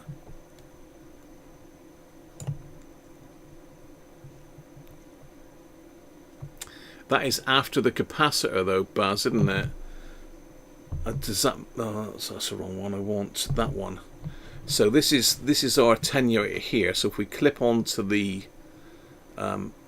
fuse output and we go down, Baz is saying D5, D6 is on the same line, but that is after these caps here. Would that matter? Or is that just a bit of smooth in there? Is that just a little bit of smoothing, Baz?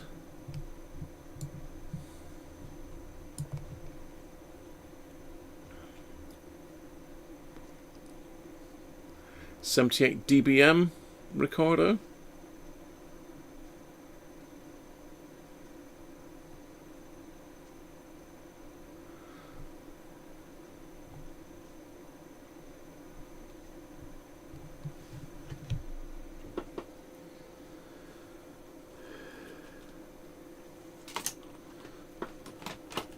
Let's put in a smaller signal. Let's go back to 1 millivolt.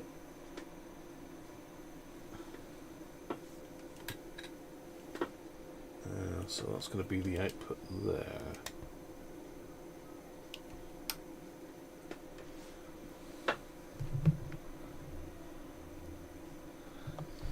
Let's try that then.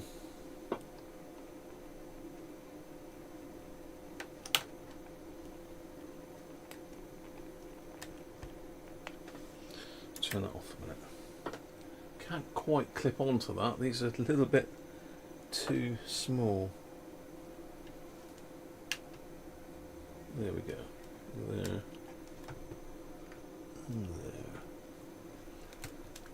So I'm now bypassing the attenuator. Oh, you want to keep the DC blocking? Okay. Right, let's scrap that. I've just tried that as well, Baz. Hopefully I haven't done any problems.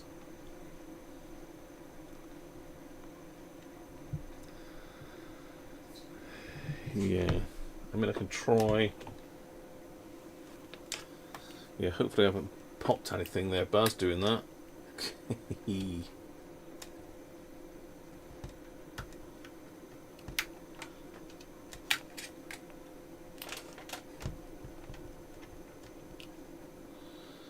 So I can use a little bit of capacitor leg to probe into that. If I can find a decent size one. Is that capacitor? Is that solder? That's solder. That's capacitor.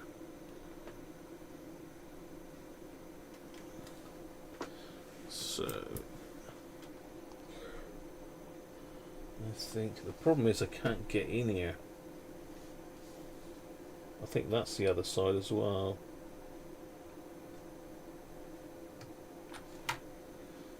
No.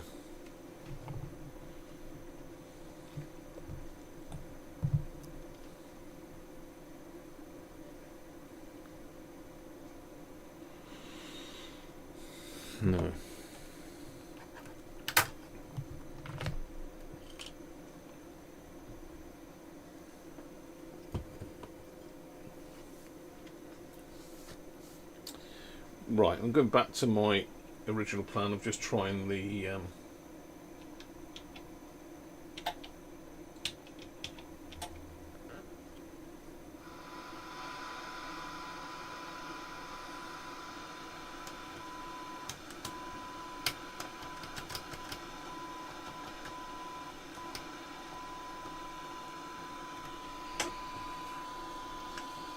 let's go back to 50 microvolts. Can just about hear that. So let's go a probing.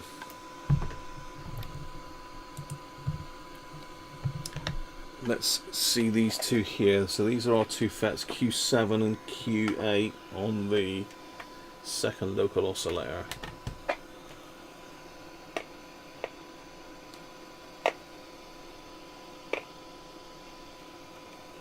Nothing there.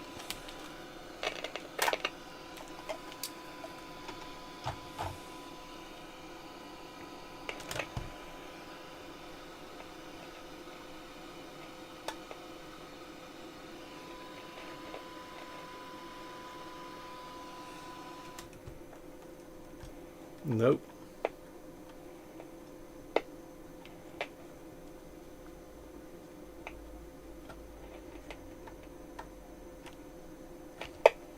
Nothing.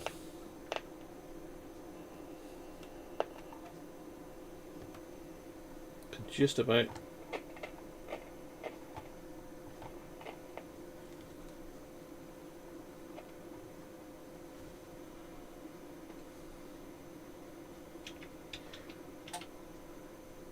Just about hear it.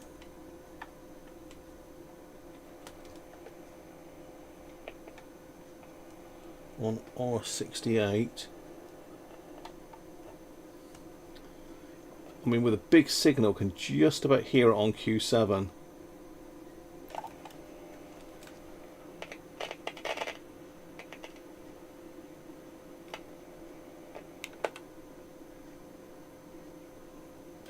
Faint, very faint.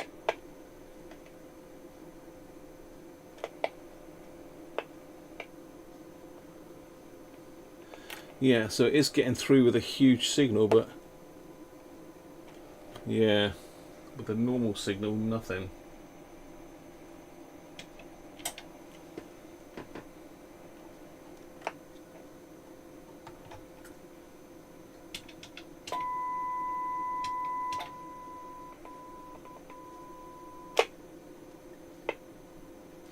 Yeah. So where do we go now? I mean, do we check this one? I mean, that says VHF there. This is 1 LO. Can't see what that one says.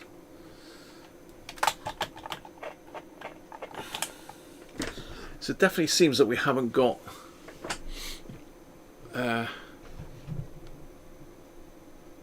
Are we not sure the attenuator is faultless?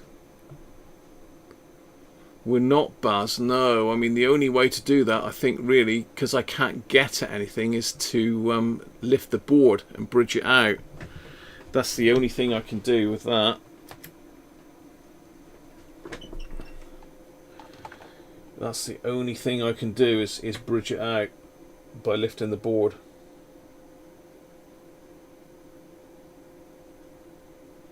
I mean, shall we do it? I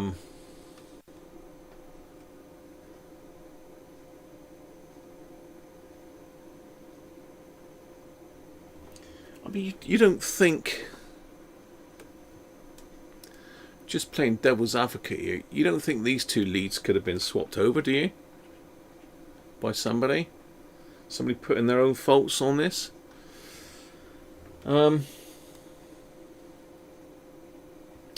Because if you look at the exit from the board underneath, zoom you out a little bit. Oh, nearly knocked my glass over then. If you look at the exit from the board underneath, this one comes out the board first. So would you think that would go to the first one? And this one comes out of the bottom board second. So would that go to that one? That's something we need to check. Oh, nice one, Joe.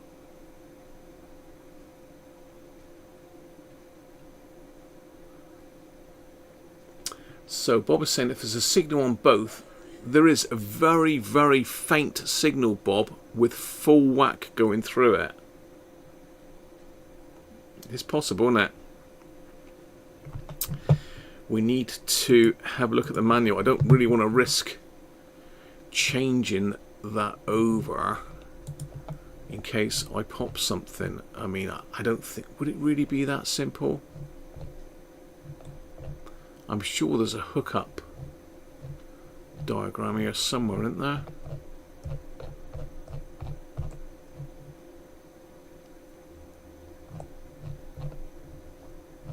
Block diagram.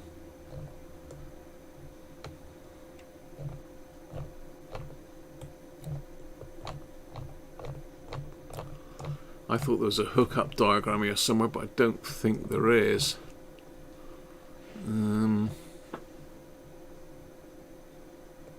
Yeah, there is. This one.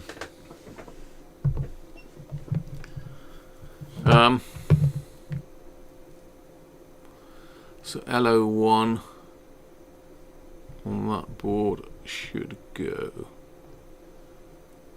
LO1.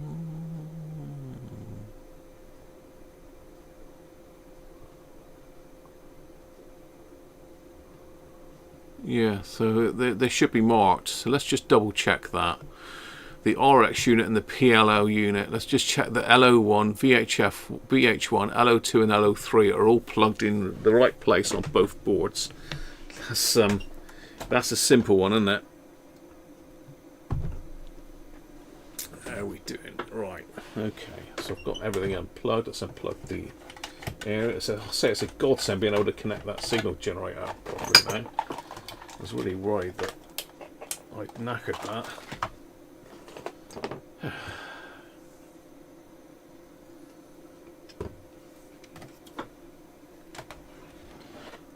So before we do that, I'm going to nip to the loo. So when I get back, we'll check that.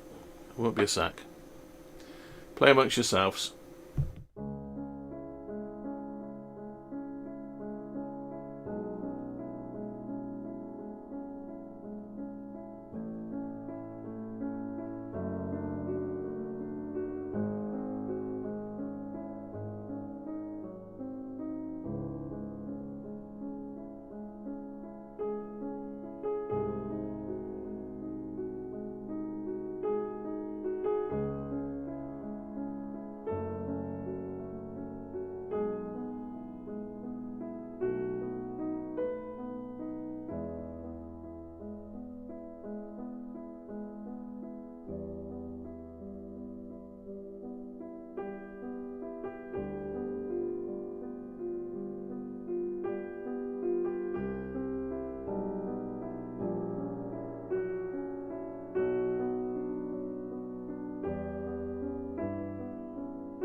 Okay, we're back. Sorry about that, and thanks for subscribing, Edward Driscoll.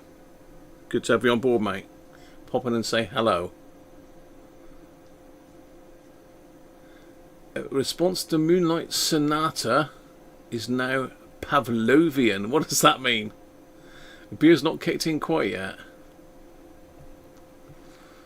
You were talking about the local oscillator signal, Bob.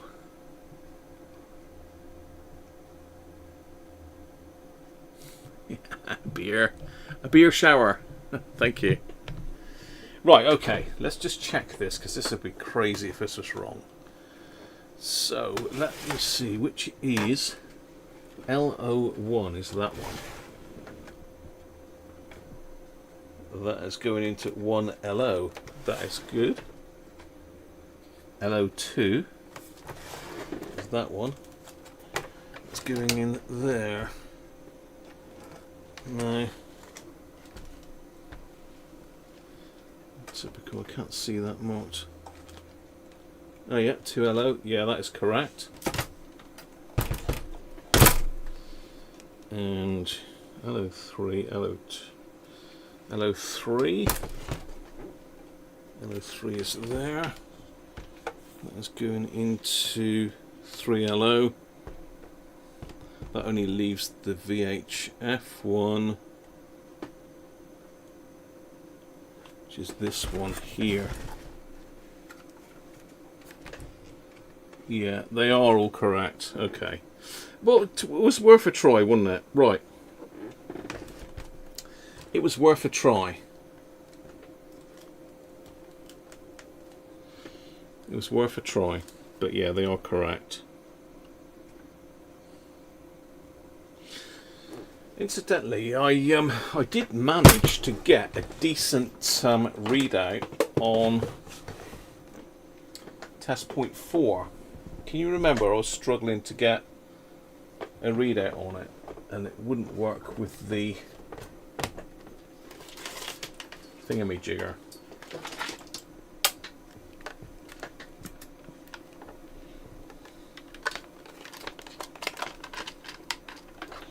Can you remember? I think it was test point 4, wasn't it? Was it test point 4?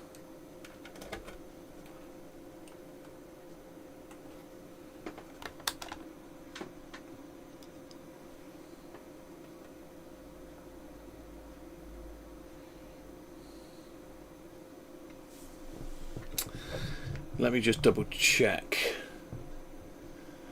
Yeah, that's a shame, Baz. It would have been nice, wouldn't it?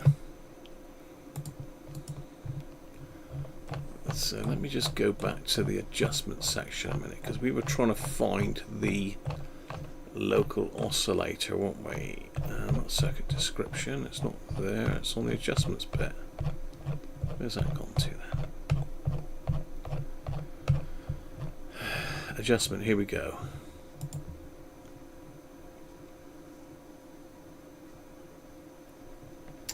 Well, this is strange because I haven't got it now, but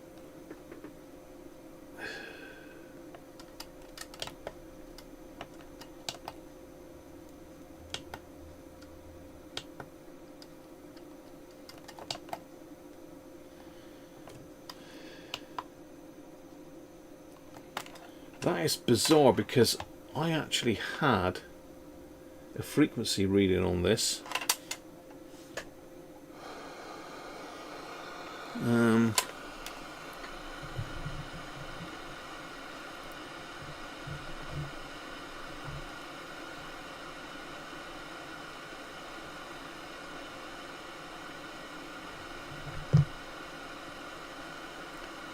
The oscilloscope requires high sensitivity and external synchronization capability. Minimum input voltage 50 millivolts.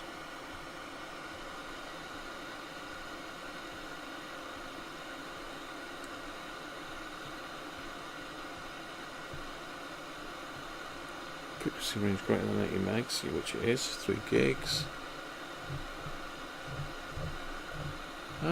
That's strange because I had a read-in yesterday. Not yesterday, on Monday. That is bizarre. Test point 4. PLO 36. Should be 36 megs. Well, clearly hasn't got any megs there. Or did I have it clipped on here? Ah. Okay, yeah, it just needs a board reference ground.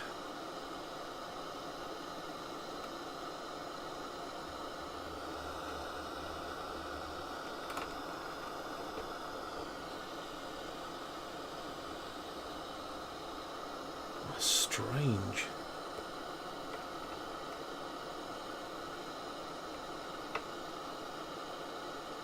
I think that's picking the frequency up from the can itself, you know.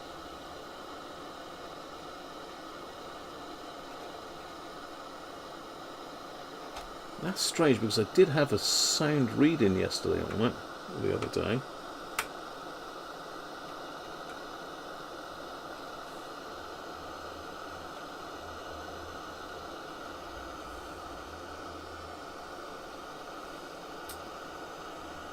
Oh, give me a ground. I mean, this is, all these cans are grounded, but I can't understand why I've not got it now. That's typical, isn't it?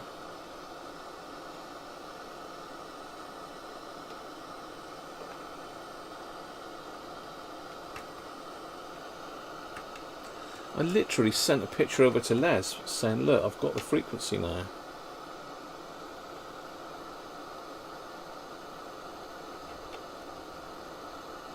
Sort of seems to be something there momentarily, doesn't it? Then it sort of disappears.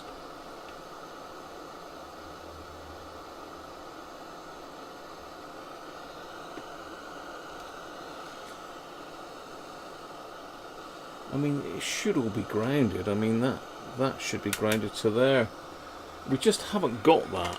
I mean, what I'm referring to is this, look. So the reference frequency oscillator, which is the heart of the blimmin' machine, we don't have. We do not have 36 megs on that pin.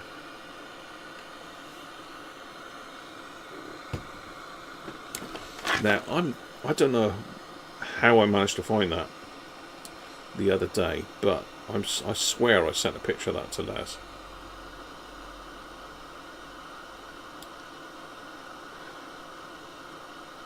Yes, I did. So, that is the picture. I had 23.67 reading on test point 4. It should be 36, and that was the highest reading I could get, moving it both ways. But what I don't understand, I can't get it today. What is going on? What is going on? I swear it was with this, because this is still connected. Unless I was picking up the frequency from the actual... Yeah, so I think I'm picking the frequency up from the can itself, you know. Because look, we've got 17 megs again now.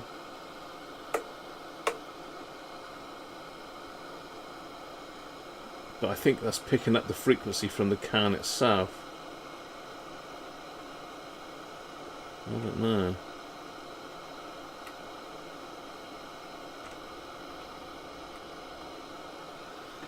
Yeah, 17.9.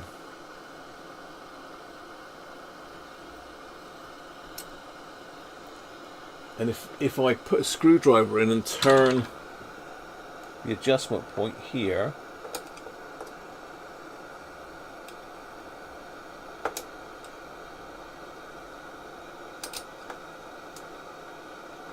I can't find the slot in the screwdriver now.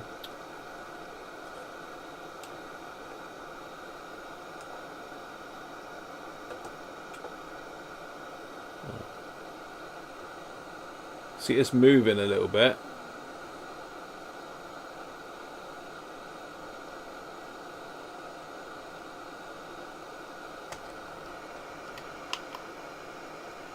Put the filter on, it disappears. Filter off. We're back. Yeah, that's a different frequency than I had the other day. So that's another mystery. You know, We tried it with scope, didn't we? I mean, let's get the scope back in again. Because we should have that reference oscillator. If we haven't got that reference oscillator, then it ain't going to work, is it? Surely. You know, with all your first and second locals and all the rest of it, if we haven't got that very first one, surely it's just not going to work at all.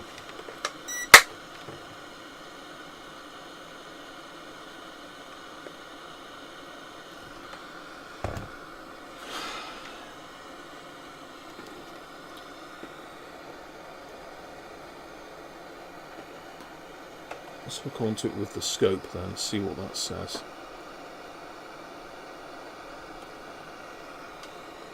See, that's showing nothing on ×1. ×10, let's chuck it on auto, see if it can pick anything up.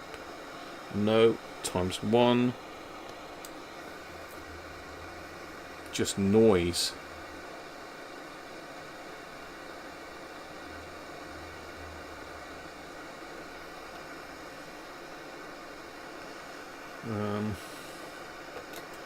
Let's try it with just the normal leads in it, not the let's turn that off, not the scope leads.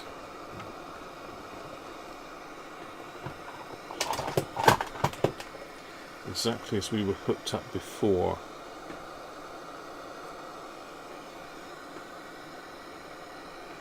With the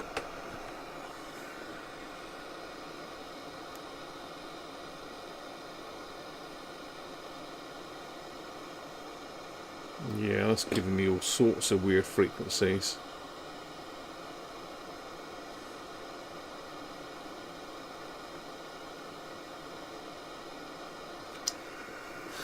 You know, that surely that's saying something by the fact we can't get that.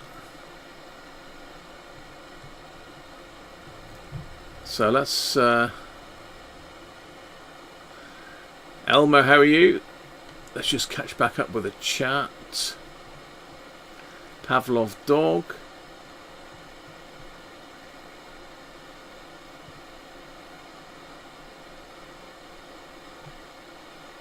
Front end looks bright. Baz is saying Q5 9 megs multiplier being suspect. Look on a scope. I'd recommend a scope.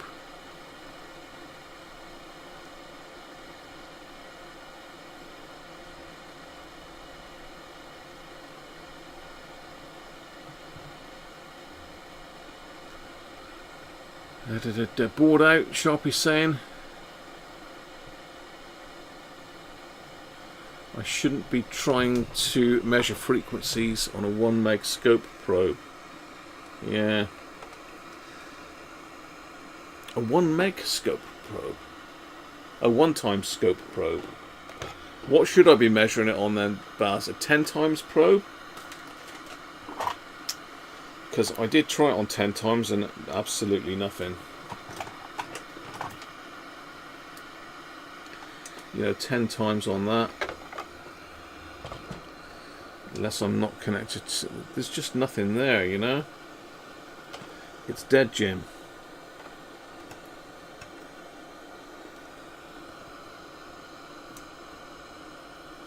There's nothing at all. It's flatlined. It's flatlined.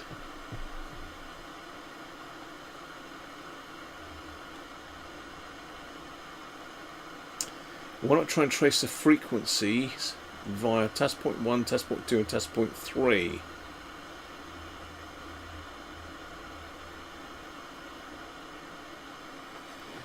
Okay. So let's have a look then. Test point 1. No, we had fun finding these the other day, didn't we? It's like a needle in a haystack. Test point 1. Test point 5.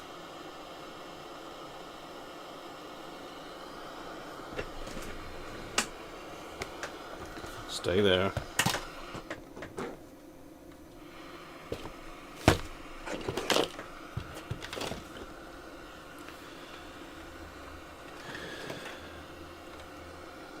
Is that test point 1? No, that's test point 8. That's not named. So we've got test point 5, 7. Test point 1. Okay, test point 1 then first.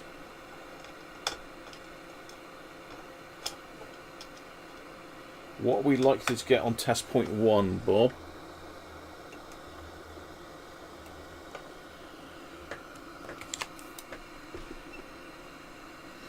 Okay, test point 1, we have a signal.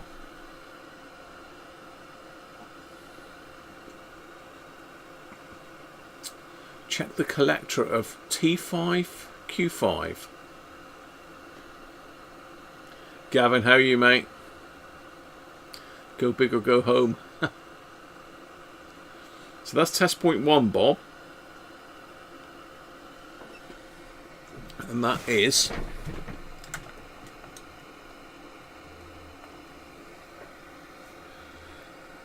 pretty much 9 megs.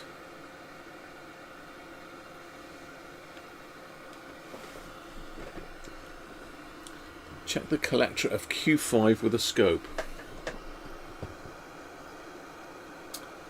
Q5. Now that's on the Q4. Where the hell's Q5 then? I'll tell you, this board runs all over the place, doesn't it? I can see Q4 there. And then it goes to Q32 and 33. Ah, Q5, okay. I'm not sure which one is which, Baz. So let's go all of them then. Q5. Is it normally BCE? Is a collector the center one?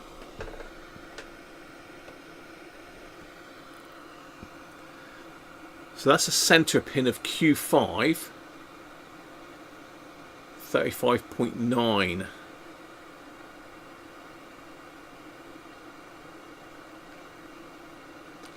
So we're on Q5 now, Baz. That's a center pin. I'm not sure whether it's a BCE. The base, it's nothing. I assume that's the emitter there. So we've got 9 megs on the emitter.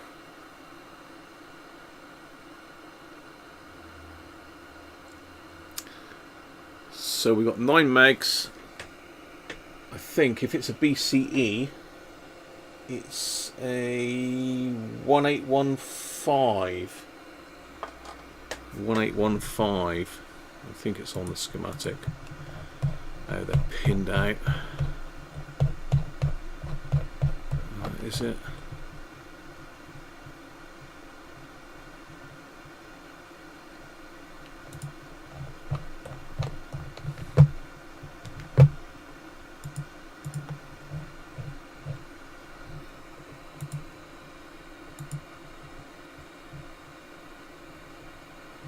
No.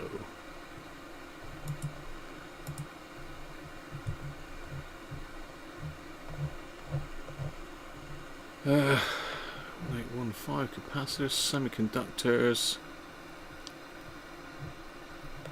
I did actually buy in some 1815s because I thought that could be a problem, but PC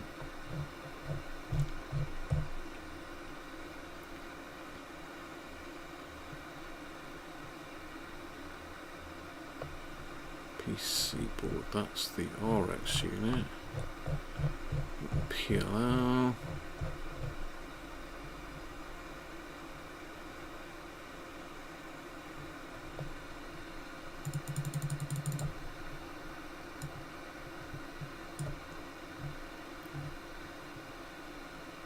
Yeah, it doesn't tell me.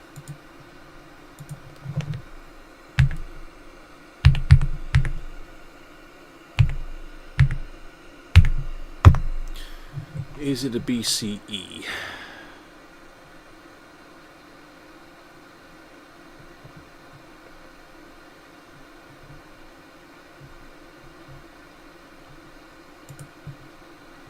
No, ECB. So the center is a collector and the base is the right hand one. So I've got 9 megs on the base and I've got that other voltage on the collector. the other signal on the collector, I mean.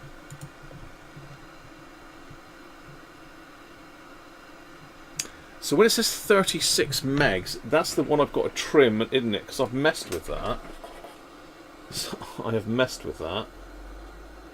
That is the one I've messed with, isn't it?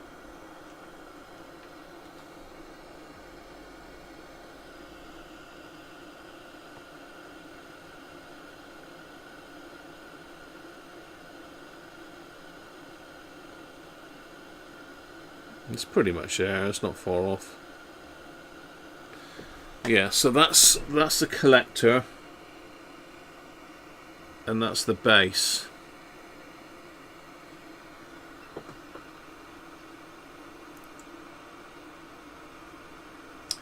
So you think the bandpass filter T1, T2 is suspect?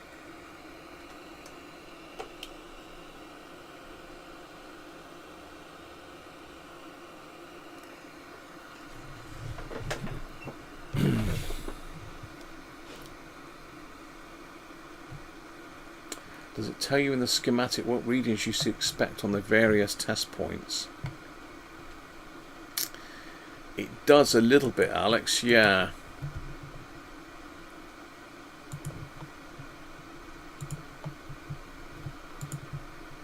So if we're looking at the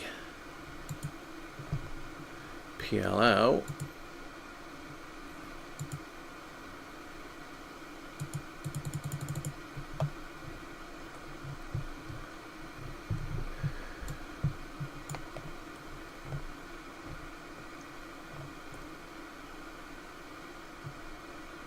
it's going to get me bearings now. Where are we? VCO, PLL1, Q8.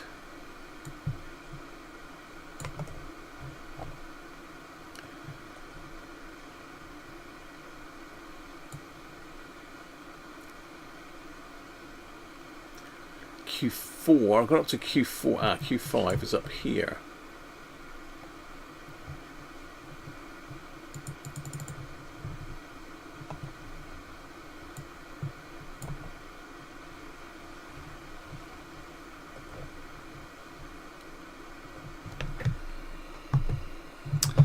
So Q5 is here. We've clearly got a signal on the base, and then we've got a signal on the collector going into T1, T2. Then test point 4 says we should have 0.28 volts peak to peak. Now I've struggled to work out what the hell they mean by that. I mean, I can measure peak to peak voltage on the oscilloscope. So if we find test point 4, why are we not getting that 36 megs on test point 4? I have got this into DC mode, haven't I? Coupling AC, that's what I mean. Yeah, it is AC coupled. Channel 1,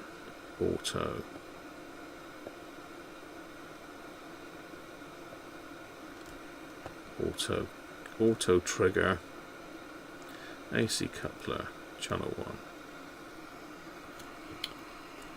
So yeah, we haven't got it on test point 4.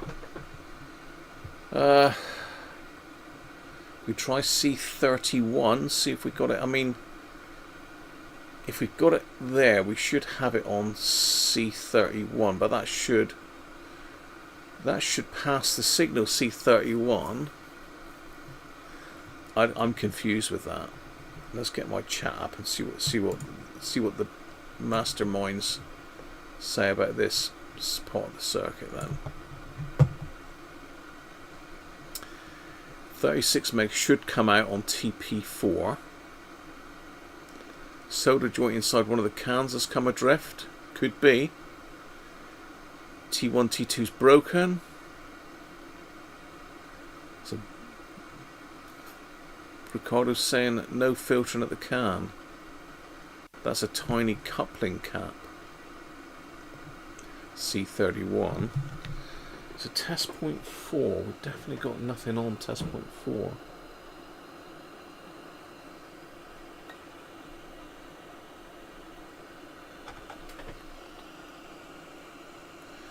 Yeah, there's literally nothing on test point 4, but we've got it. We've got our 36 megs on the collector of Q5. So we've got our 36 megs here, but we haven't got it here. Half a puff, that is next to nothing, isn't it? C31 is this one.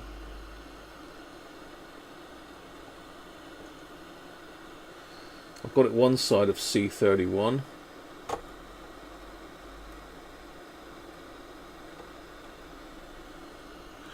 Interesting, I haven't got it the other side. But saying that, I'm not, if I go back to the main screen, so if I go to C31 now, that side, I've got it. I mean, C31 should pass AC, it only blocks DC, doesn't it? So it should pass AC. Let me just get my X-ray eyes on. Trouble is I can't really get on it there very well. Can't get in the... Well, it's not got it there. Well, it's got something. No.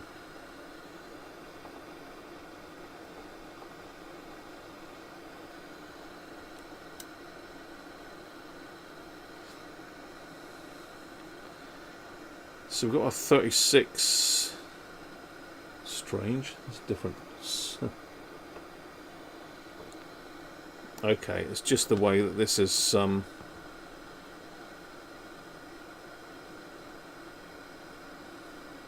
That's a bit strange. What's going on there then?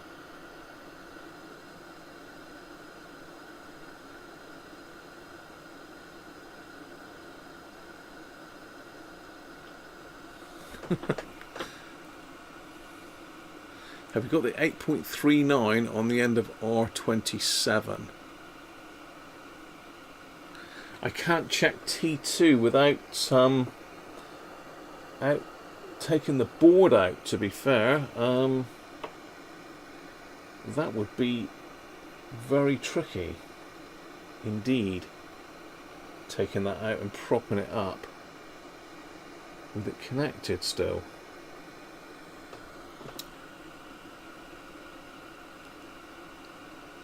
Okay.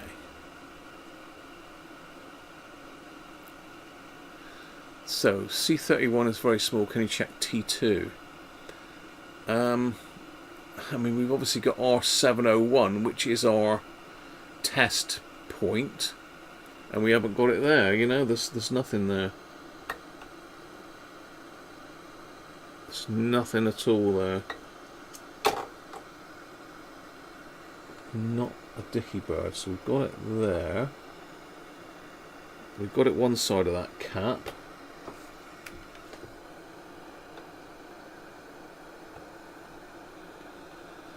But we haven't got it the other side of that cap. Pretty sure that's making contact. Should we have the signal the other side of that cap?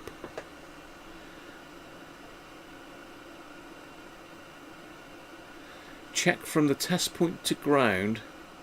Should be less than 47 ohms. What are you saying, Derek? Check it on the multimeter with the set turned off.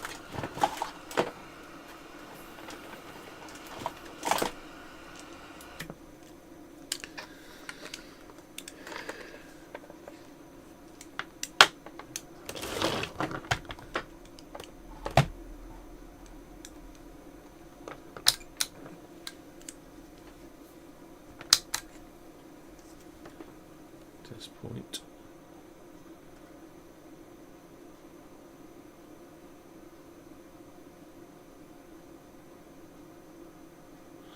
According to that, Derek, it's a dead short to ground.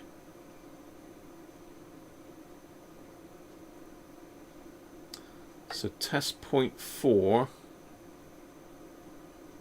is shown as ground, is that right?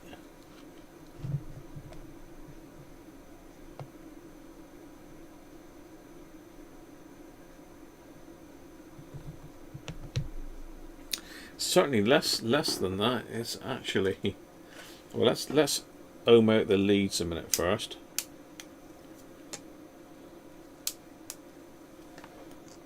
Zero out the leads.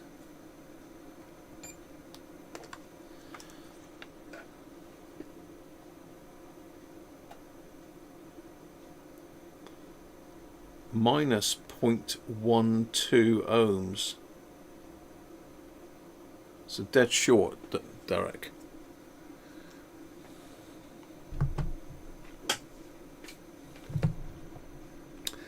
So we're looking at here, test point 4 to ground here. So I suppose that's testing this coil, isn't it? I see where you're going there, Derek.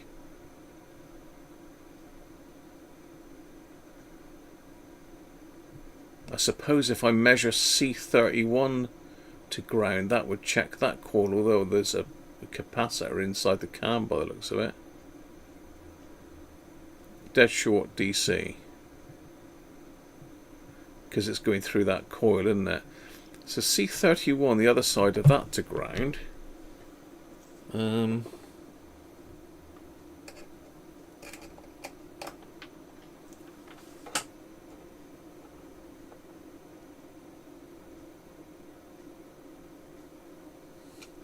11K, that's, I don't know if I can get in this side.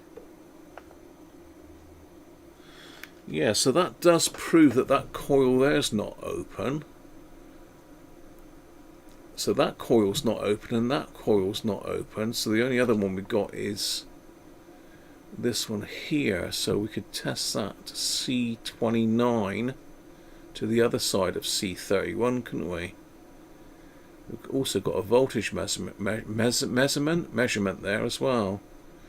Where is C29R27? C29.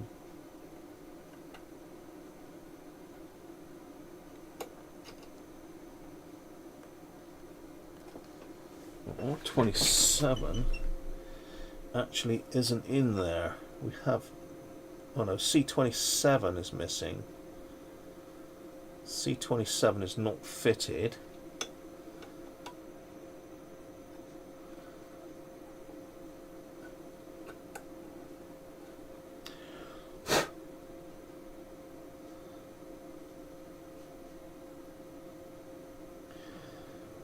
Where the hell is R? I can't find those. R27 and C29. Okay, C29 is there, R27 is there, okay. So the junction of the two potentially is there.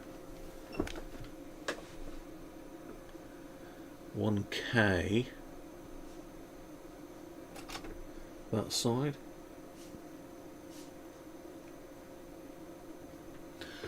$1K.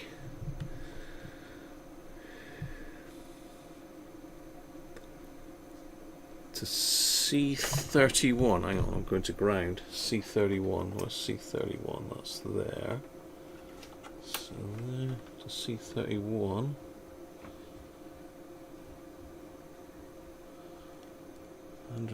Let's try the other side. Yeah, so that coil, T1 and T2 do look okay. And we're just checking that now. That's between R27 and C31, look. So I would say both those coils are okay. T1 and T2.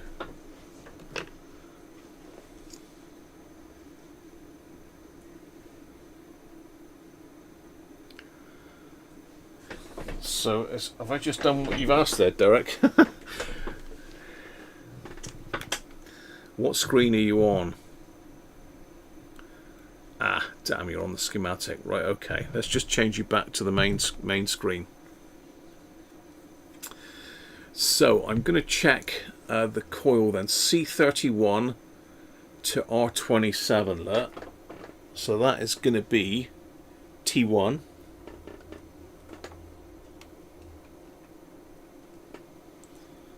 So that has got continuity. That's not open. That's T1 coil, and T2 is the other side of that cap. C31 to ground, basically. Point 2. So both of those coils are okay. C31. I suppose it could be. It could be Baz. I mean, I've got signal one side of it, but not the other.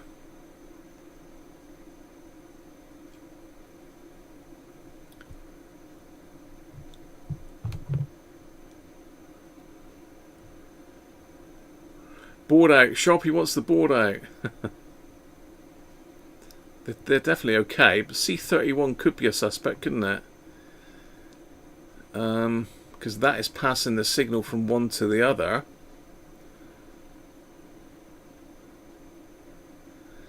I mean, can I just bypass C31? Would that tell me anything?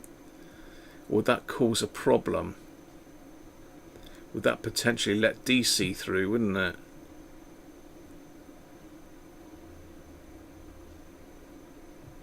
We can check that we've got this 8.39 volts on R27 a minute, look.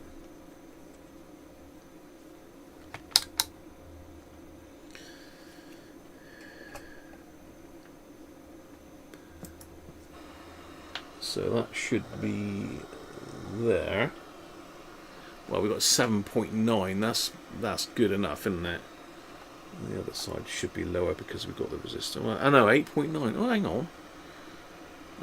Is that right? I don't know which side of this I'm going now.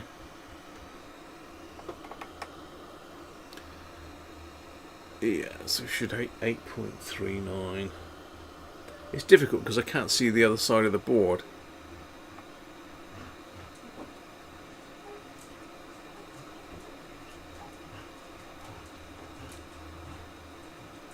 Scope leads are 10 to 20 picofarads, so not going to show on scope very well. But certainly it showed on one side, didn't it, Derek, but not the other. Shouldn't that... I mean, I always thought that a capacitor would pass AC, which is what we've got. So, you know, if we've got the signal here, surely we should have the signal here as well. But we haven't.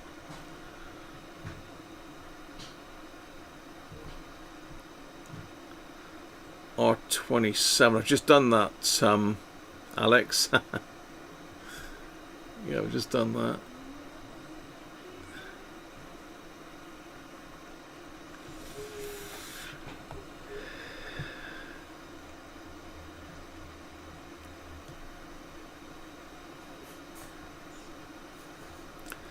So what can I do to prove C31? Because I haven't got half a picofarad cap here.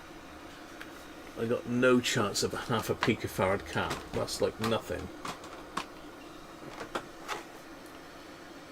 The smallest one I've got is 10 picofarads. I might have a 2 picofarad if I'm lucky. And I've probably got a 2 picofarad here somewhere.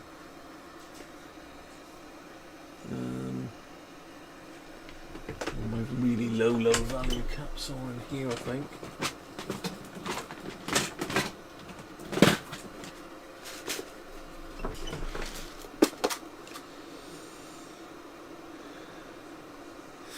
The smallest I got is 4.7 picofarads.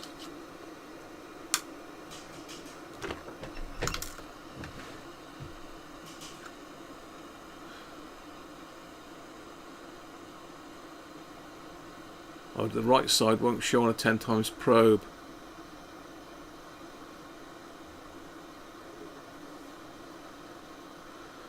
twist 2 wires about ½ an inch long. That's around 1 picofarad.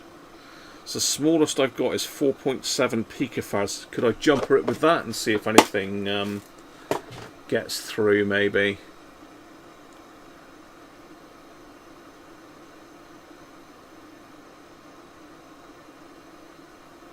Time for the Nick probe. We have got the Nick probe here. We have got the famous Nick probe. The best probe on the planet, he says. What have I done with the Nick probe then? Has that dropped down the back?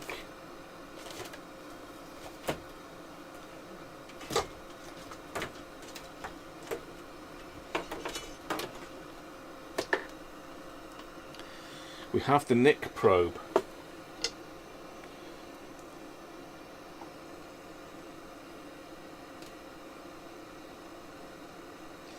Now Nick, what voltage did you say this one had to be? Was it 12 volts? I can't remember now. And what is this going to tell us? Are we going to connect this to our scope?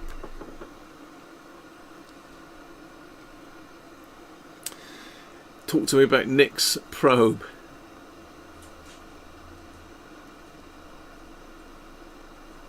.12 volts, Nick, is it? I could do that, Alex, yes. As I say, I've got a little tiny one. I mean, I don't know whether that would mess anything up. I suppose it's still a capacitor. And I've got a little 4.7.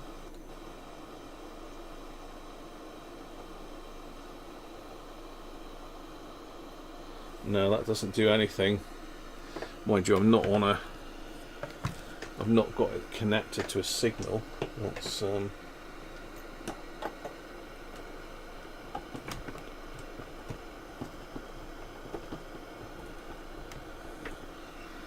connect up to our 5 millivolts. What are we on? 29 megs.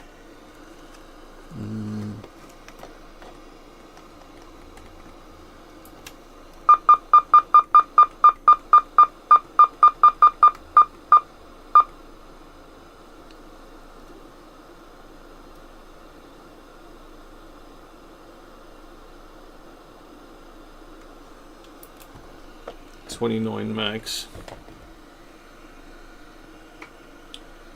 Let's try that across that then.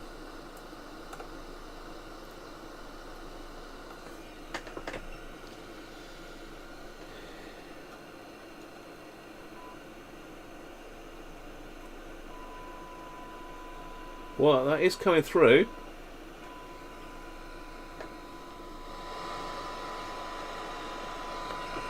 That is coming through.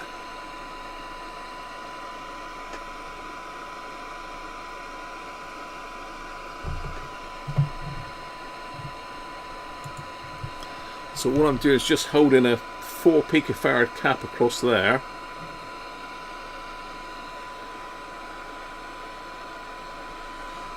Let me put a bigger signal through. So that's 5 millivolts.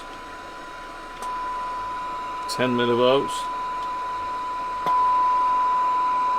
Still getting nothing on the meter though.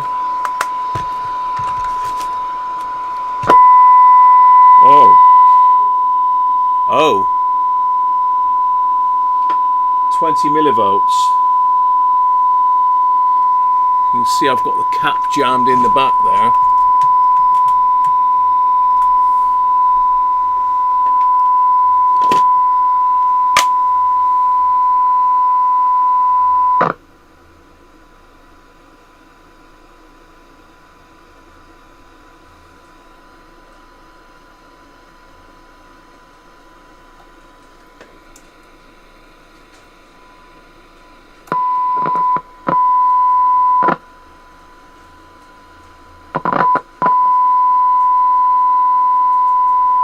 What do you think? And I have got a signal on there now.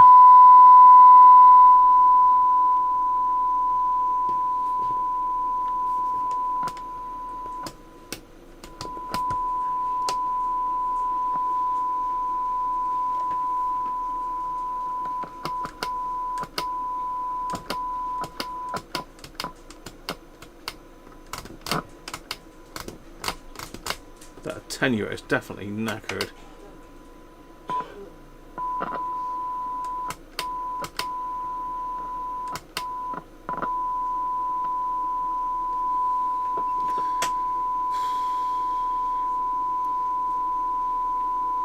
That's a 0.7 picofarad input capacitance.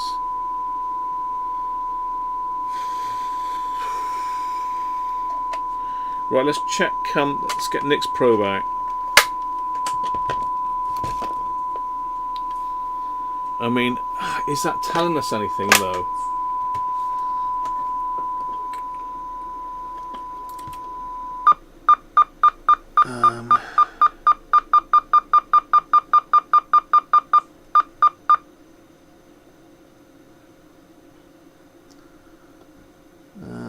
I haven't got an aerial though, that's a problem, isn't it?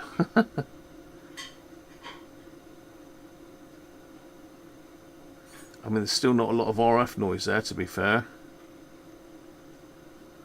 This needs pulling out as well.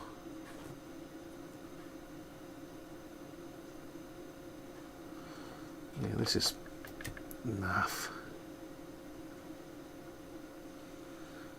We need slow.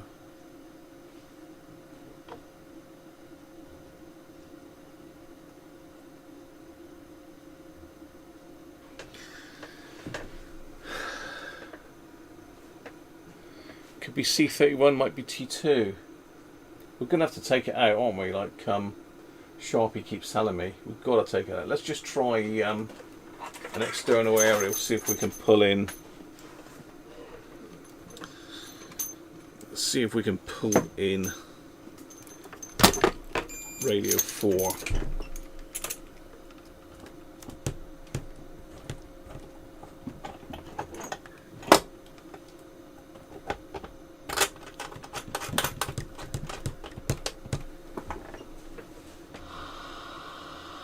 No.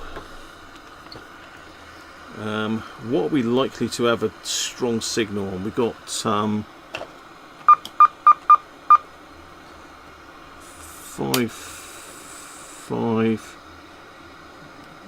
Is it 5055 or 5505? I keep forgetting.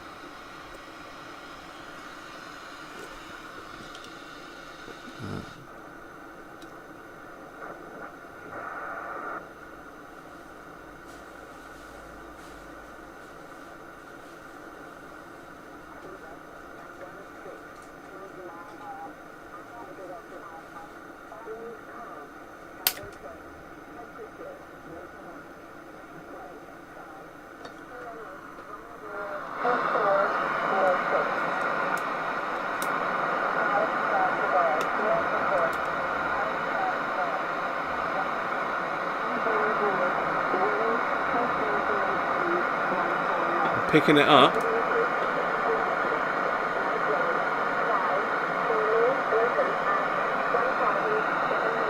I'm as deaf as a post.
Okay.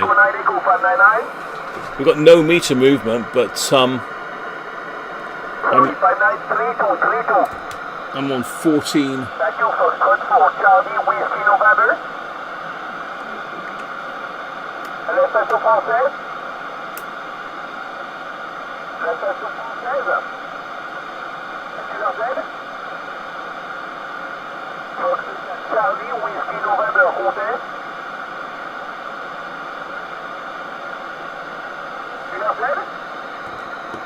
What is that telling us?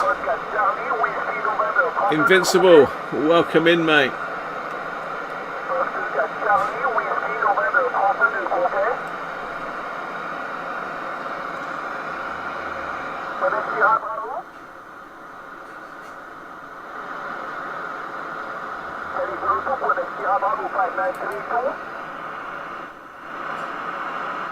I mean, I'm at full whack with the volume, to be fair.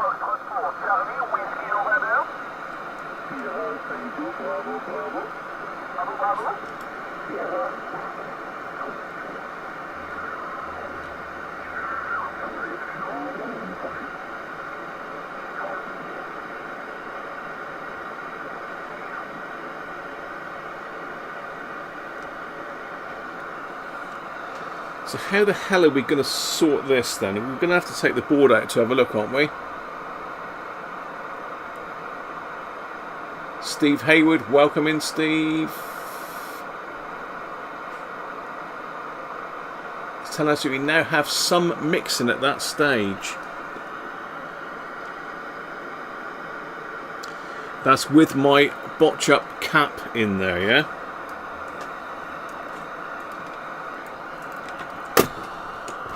I mean, that's not the greatest aerial in the world, to be fair. But, as I say, that's with my botch up cap. And let's try 7, mate.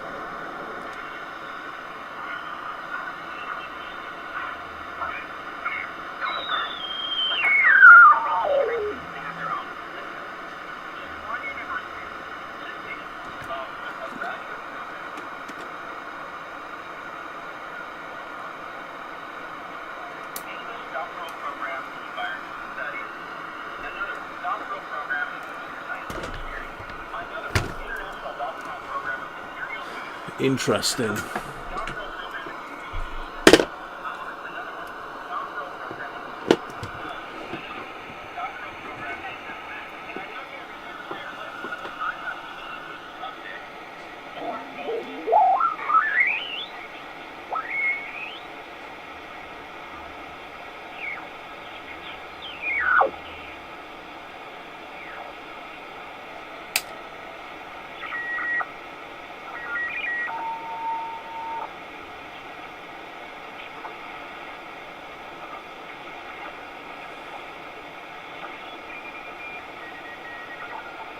Deaf as a post still.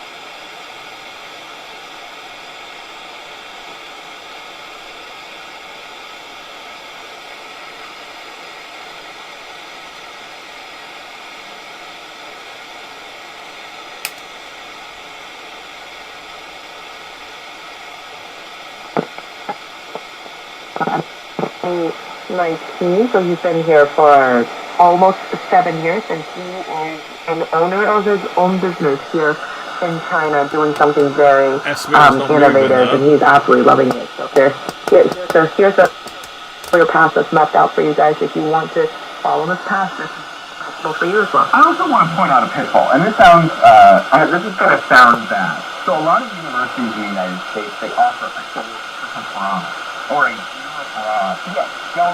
and the reason I know about this is easy. Okay, so you're already getting grants and student loans or whatever.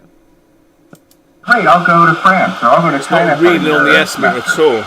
The cost of going through your university is usually the same or equal to or greater than the cost of continuing to study at your own university. And I think that's great for people who want that kind of exposure. But if you actually just say, hey, I'm taking a year off from whatever state university you're attending at that time, and then go and apply personally by yourself to those universities in France or Germany or China or whatever, you will end up paying less. It costs less to do it yourself than to do it through your university. Yes, it's easier. I don't know if your university administration offers going to give you the document that you need. If you're like, I'm just taking a year off, I'm going to do another stuff. Oh, no, they Good call. a lot of people take a year off during your university. Good call there, Kim.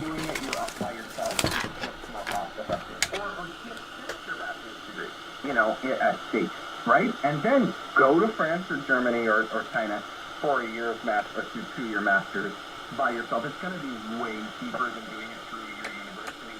I know because I've looked at the cost of your university in the United States, and I got to say, It does make a little bit of difference, but not a lot. And that's just with my little resistor and capacitor in there still. It costs you 10% the cost to go to that other country. You're going to be paying 100%. How do we tune T1, T2? Yeah, and once you come here, if you live up most of the time, maybe Is there a process for trimming that? What am I doing to trim that? Same with Chinese students where they're required to stay on campus in a dorm. Like, it's very rare that college students rent apartments outside of campus for undergraduate students. Graduate students might be a different story. Undergraduates, they definitely stay on campus. And once you stay on campus, everything's cheap. Because there's local food. And now I think the cuisines are all updated and whatever you want to eat, that's it's safe and affordable. And it's not the challenge, it's not when we're let's find ways to save some money. Let's see if we could, like, among the 20 hours we're allowed to work on campus, how much more we can squeeze out of this stipend and see if we can save some money. Scoping T4 peak 36 megs. A very enjoyable experience for students to come here, and I actually don't know. Even with our botched up capacitor in there, Baz, what are we learning by that botched up cap? I mean, we can look into it, or you can look into it yourself to see if that's a possibility. If you go, like, I have friends who are living in Spain right now. They're on a 1-year student visa to just learn Spanish and do language school every single day. It's not a bad thing to come here and just completely. Oh, we have got it now, look. Immerse yourself in a language environment and see how well you adapt to the challenge. Beyond the, accessibility, beyond the personal reasons for doing it for your career, beyond the fact that you're fascinated with another culture, the fact of the matter is, this show is called the Bridge to China podcast. The fact of the matter is, the world needs more human bridges. The world needs more people like Alex who went to the United States. The world needs more people like you coming to China, studying for a while, making Chinese friends, and holding the world together through knowledge of one another's cultures.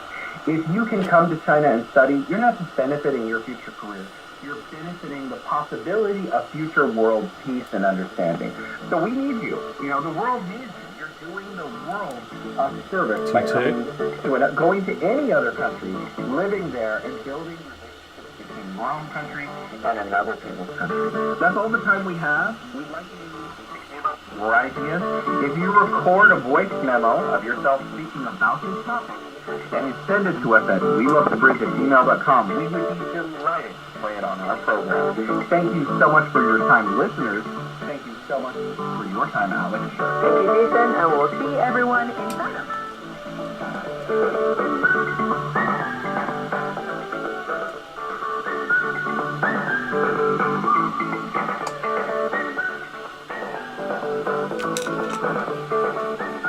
I'm just going back to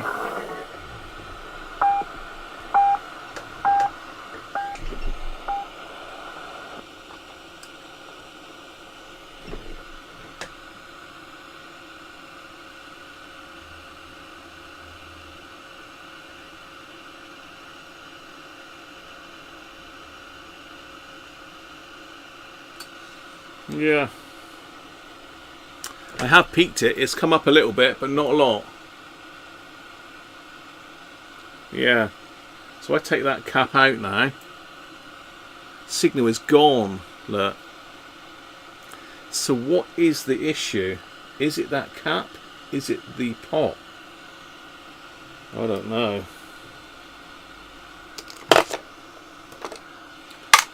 That's definitely peaked anyway. I mean, Nick's probe might do a better job of it. Should we try Nick's probe on it? Because Nick has very kindly done this probe. So let's I can stick that in the scope, Nick, can I?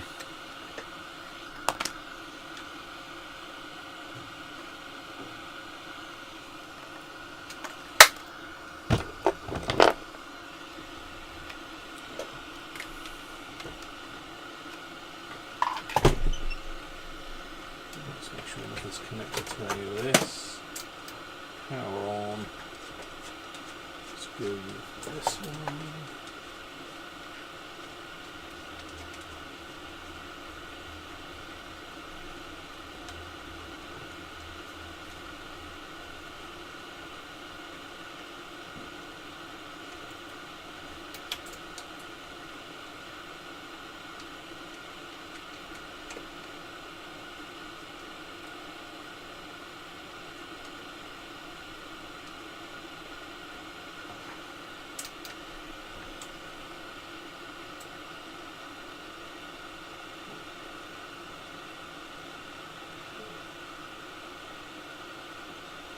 $12 Nick.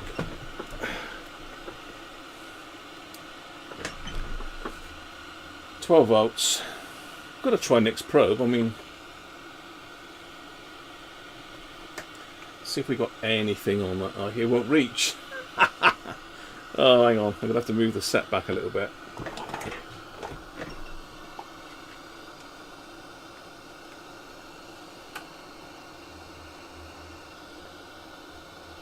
Bit more.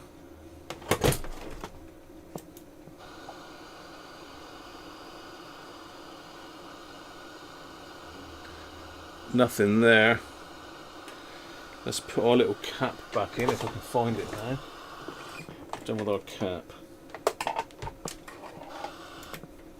We're done with our cheating cap. There he is.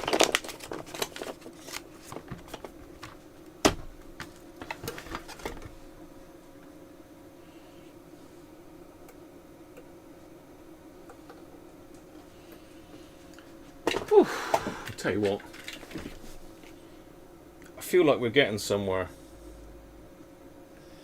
It's the first time we've heard any sound out of this thing, that's for sure.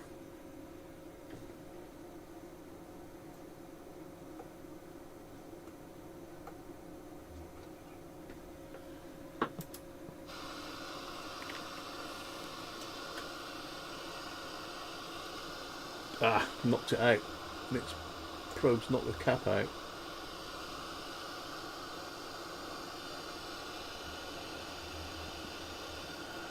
There we go, Nick.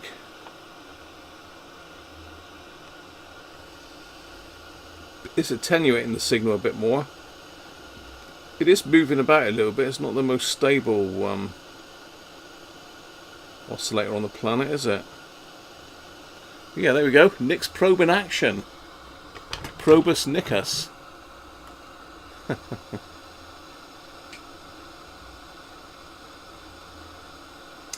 Oh, 0.7 is in series is 0.47.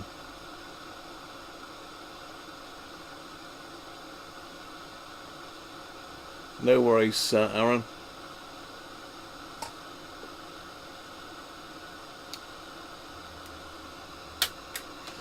Right, that's Nickus Probus in the building.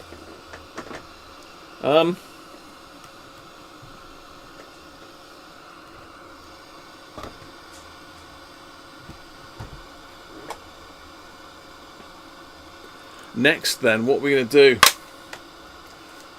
Do you want me to try and twist a couple wires together? I mean, how much did Derek say to twist together? About an inch of wire, was it?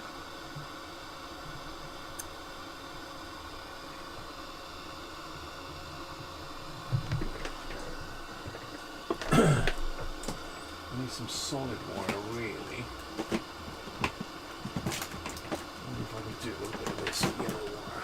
I made capacitors like this before.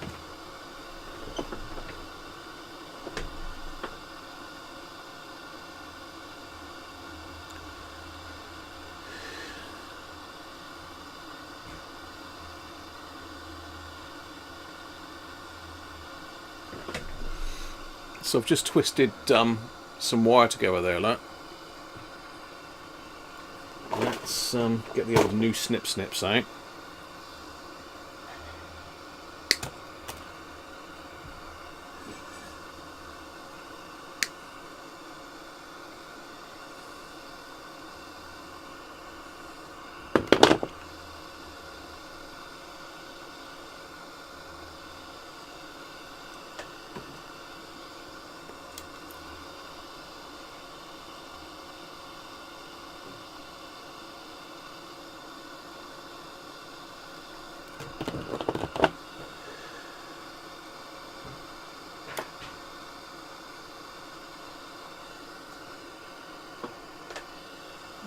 Closer together than that.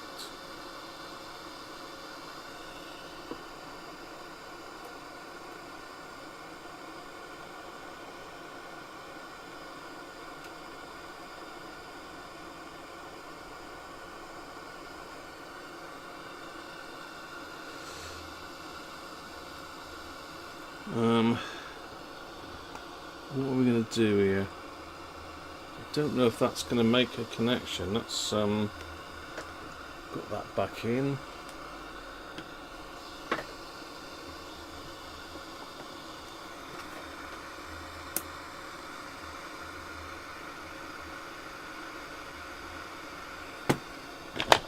Just trying to think where we had that station.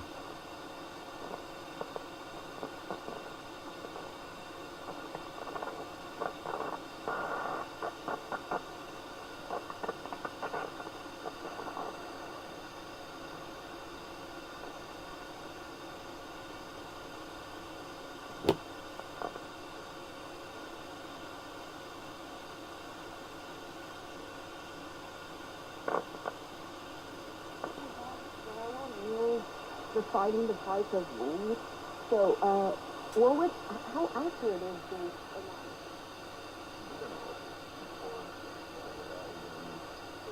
Fundamental substrate, the real economy, the actual material.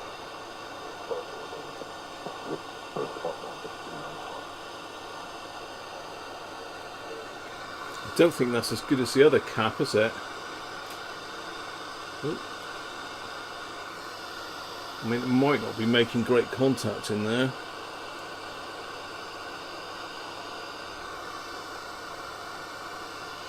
Push this other one back in.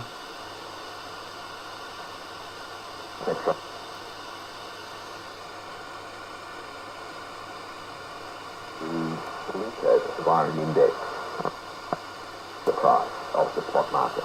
But the price remains entirely anchored by a kind of as I said, 91% global. So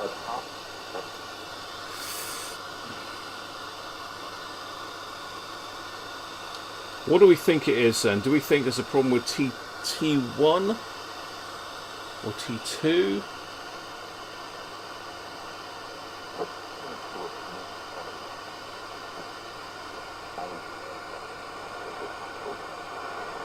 and I doubt that this market will do much for what it will do essentially is create a whole range of arbitrage opportunities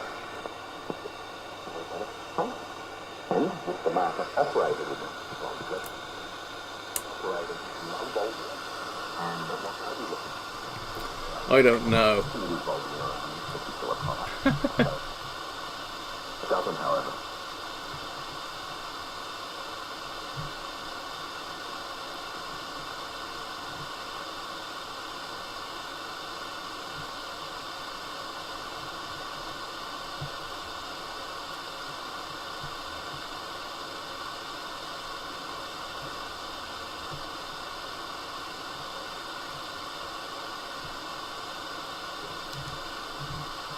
So it certainly seems better with the other cap in it, but I think from what Kim was saying, that's actually lowering the capacitance.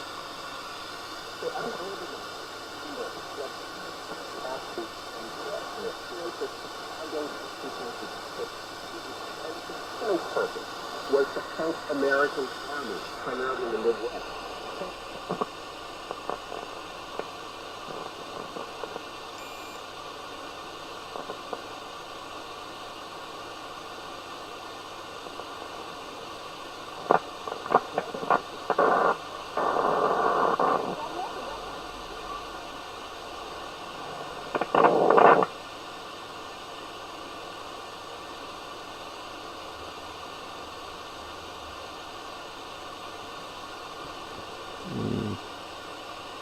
It's tough as a post still.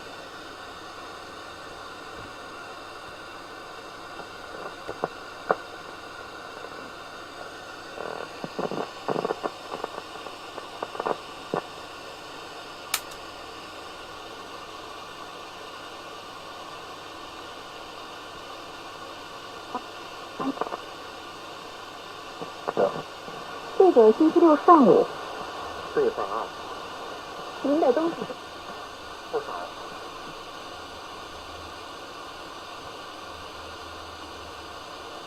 您住几层？我住6层。有电梯吗？有电梯。对半数。请把贵重物品收好。我把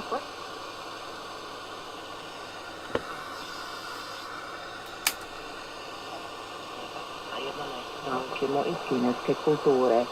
Sinistra tradizionale solo oggi. Yeah. Christoph, how you doing, mate?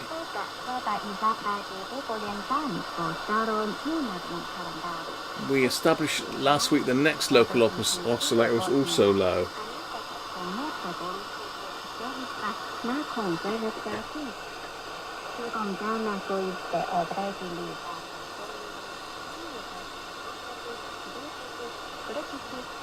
We've got a test point 11 for the next local oscillator, I think.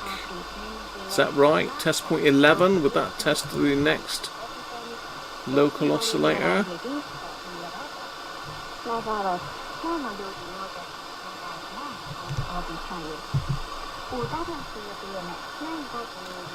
So test point 11 is local oscillator 3. Is that the one you mean, Baz?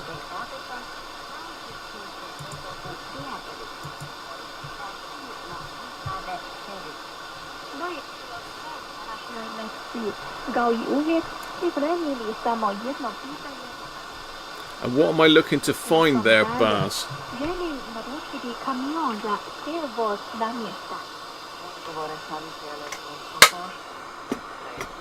What do we want from test point 11?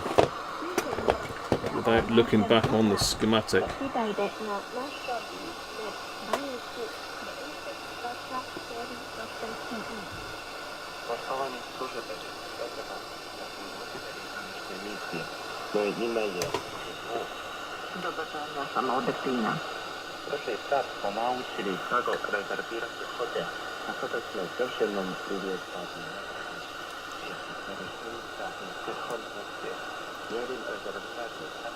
Well, it would help if I turn this probe on.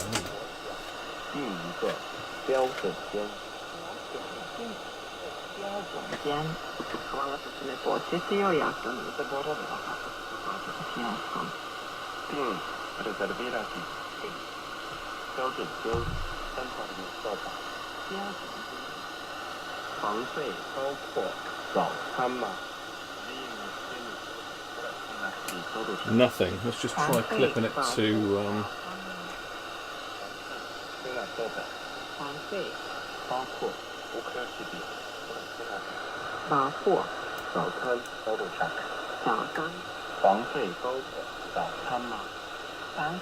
So nothing on LO3 on that probe. Let's just try the scope probe again.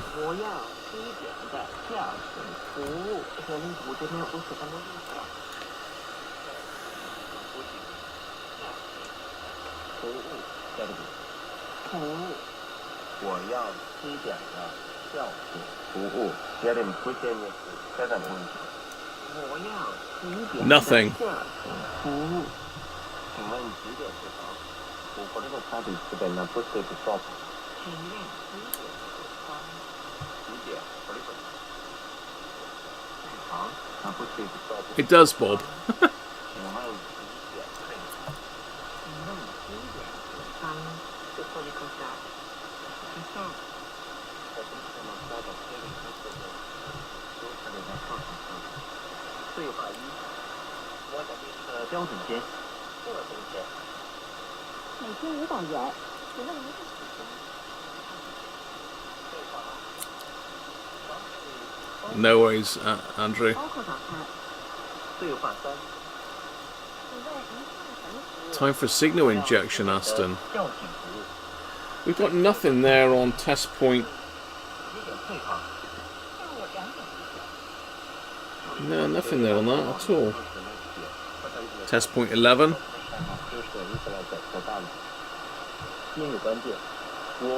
Loop derived could be tricky to fault.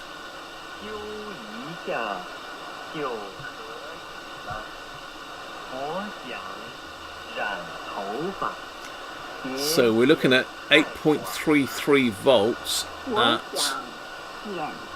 R100.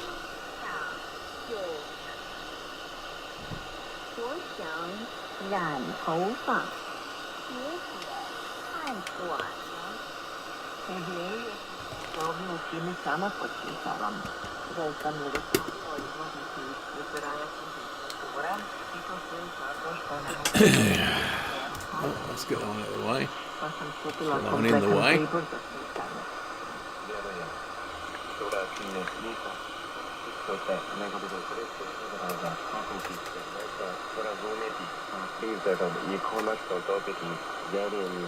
Right, where is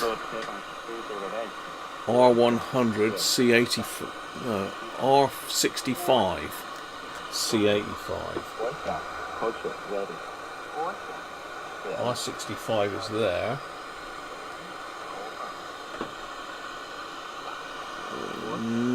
No.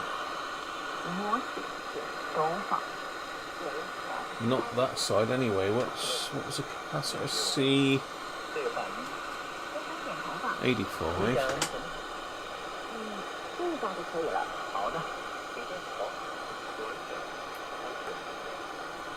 Which one's C85 then? Come on.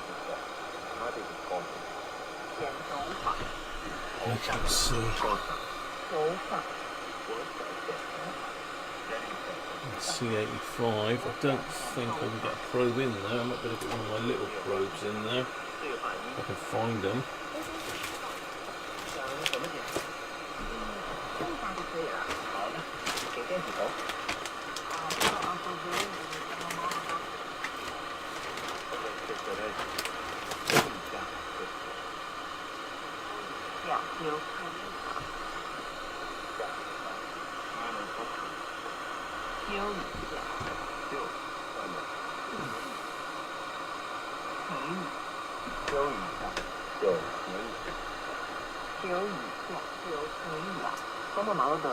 Ah, 8.3. Yeah, so that voltage is correct. So we're looking at this voltage here is correct, 8.33. So should we have something on Q15 then?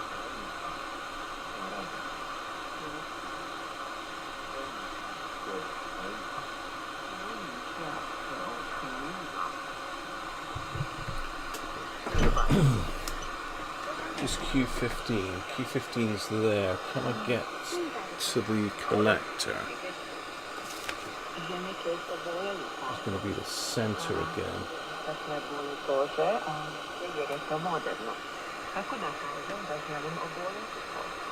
Might be able to.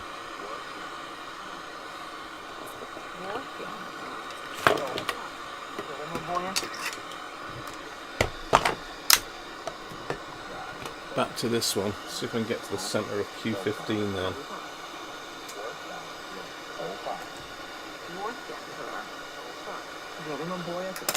New probes are in use, Alex.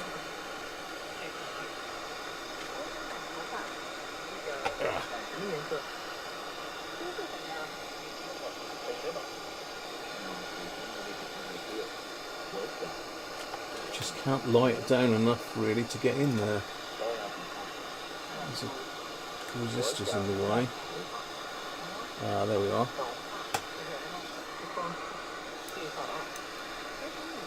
There's nothing on the collector of that one. Base? Where's that the base? Can't remember now. Which one's the base?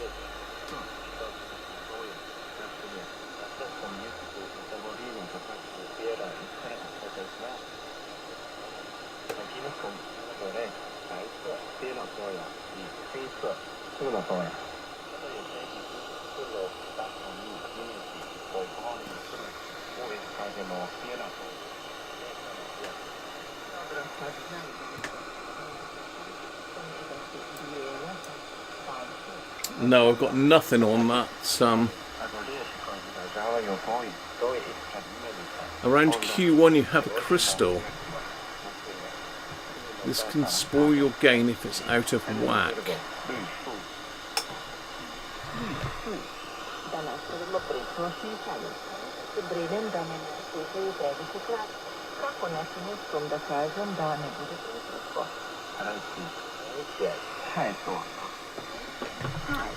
Now, where are you? What are you looking at the moment? You're on the schematic, so this one here, the 9 megs.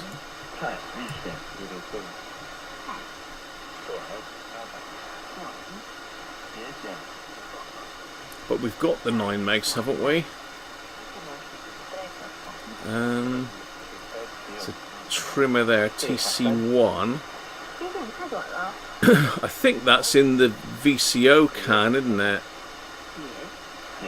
I think that's the one that we were trimming to get the 36, wasn't it? Let's find where Q1 is. Turn our Chinese friends off a minute.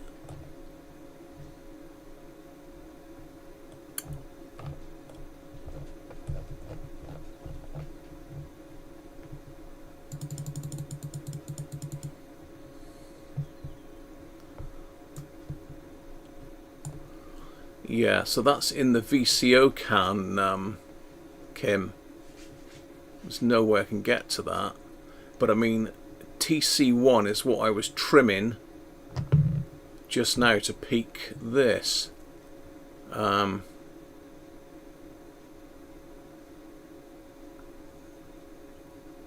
That's what we were trying to do to get. I'm sure it's TC1 was the. Let's get back to this view a minute.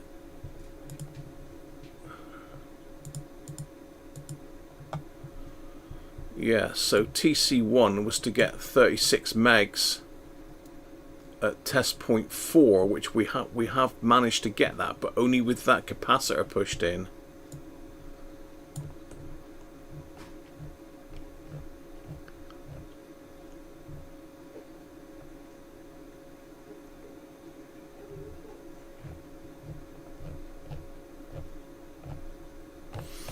Yeah.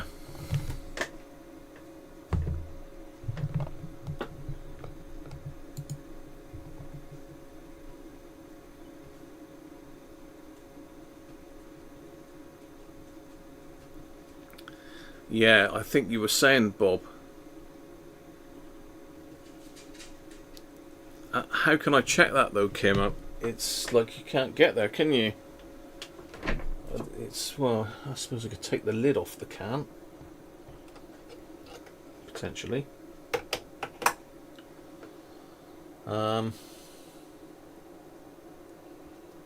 Where would that be? Where would that be? Let me just have a look at the schematic a minute. Catch you soon, Sandra. Yeah, I think you are right, Bob. You were saying about no signal at test point 10 either. Let me just go back to the schematic.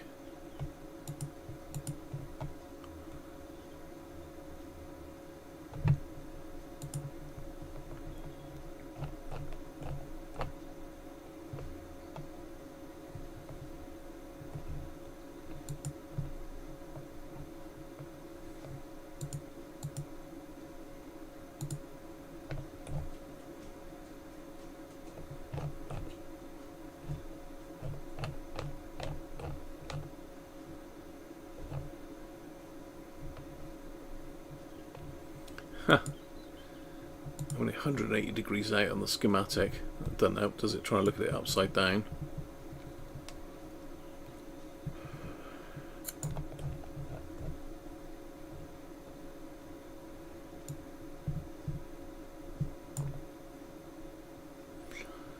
So here's Q1.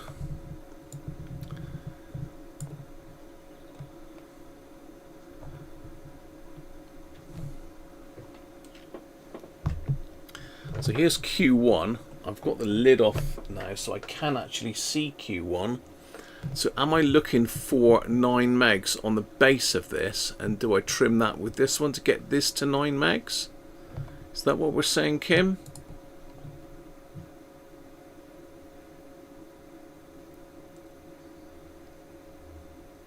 You still there, Ben?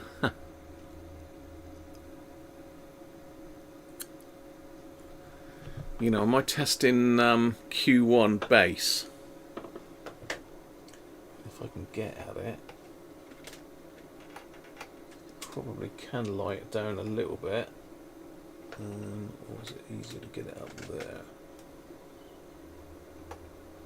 Then C13 down.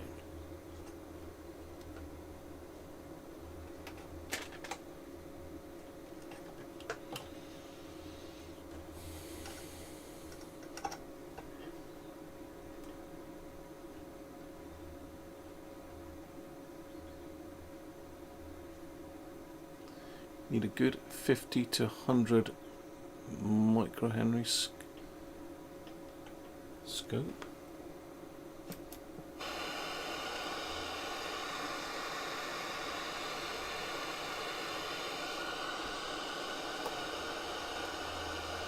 I'll hit it then.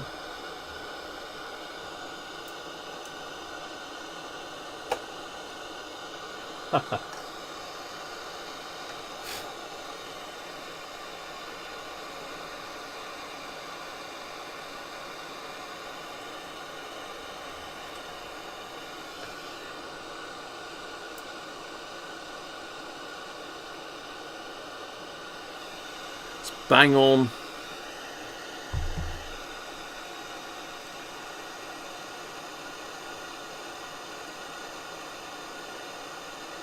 That's at 9.009. Kim. It's fluctuating a little bit.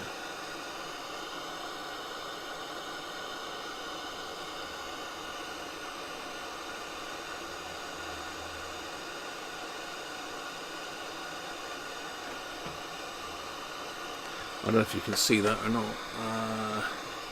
Let's get you in closer on the scope.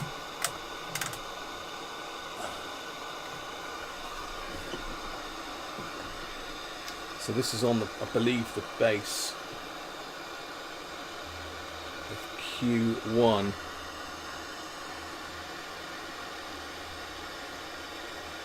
And it's fluctuating, it's jumping between 9.009 and 8.99. I don't know why it's flashing about like that.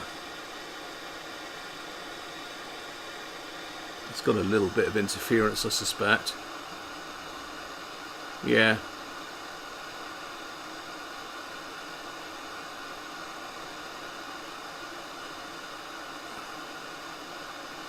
Problem is Q15, Q14.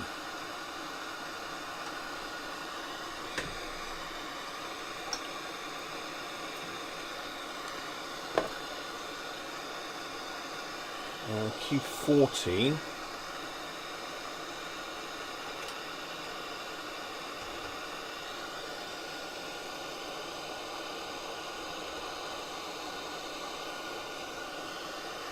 Everything here. The base is there, and so you can't get the blooming probes in here.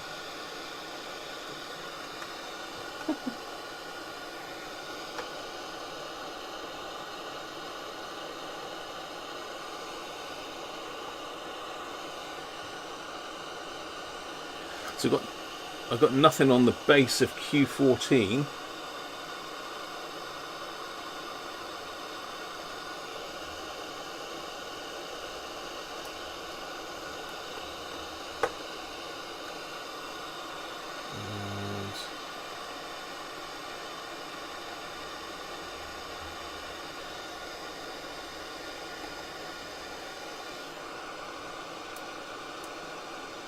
No.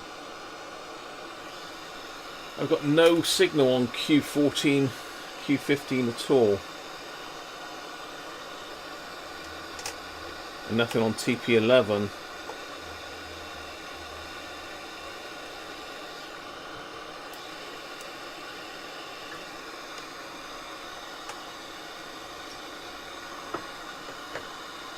Were you off, Martin? Catch you soon, mate.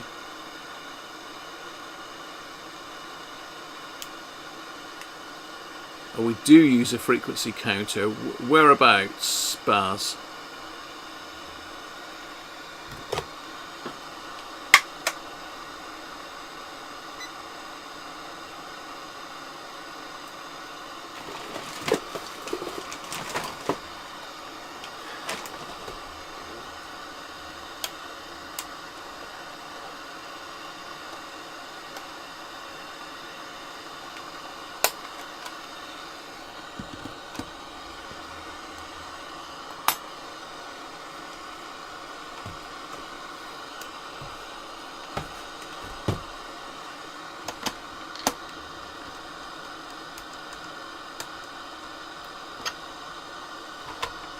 Of course, that probe won't go in there, will it? This is going to be that last time.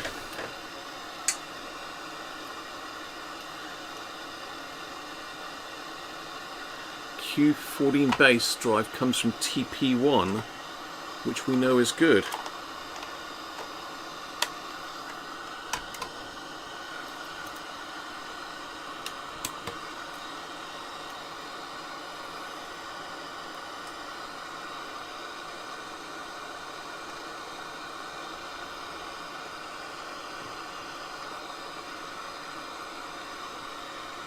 I see nothing on there, TP11.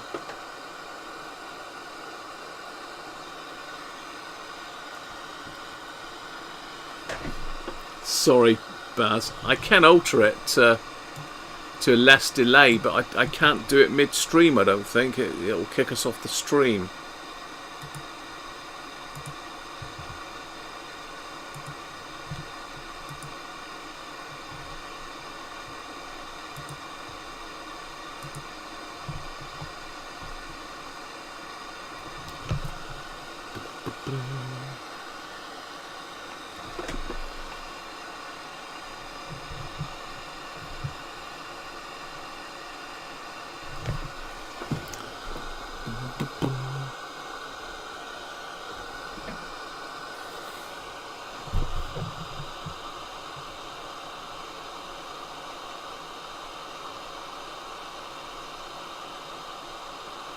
Oh, it wouldn't put you off, Bob. Come on.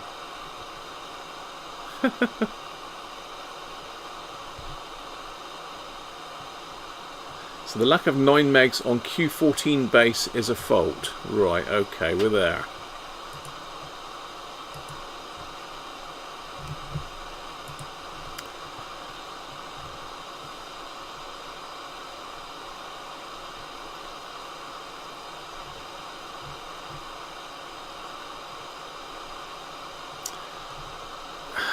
Where the hell is Q14?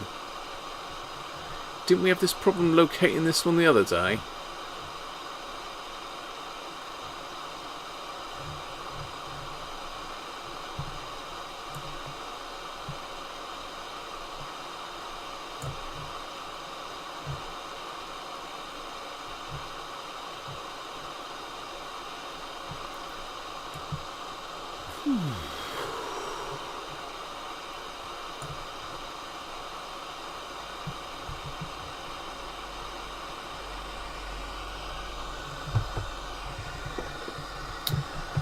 So we've got this ceramic filter in here. I mean, where are we? C, so pin 1, no, we want test point 1, no, red heron again. That shouldn't be joined to there. Where's that side joined to then? Is that just an underline for that? Yeah, I think it is.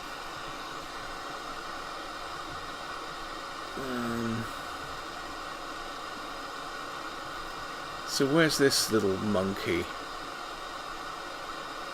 T4 CF1.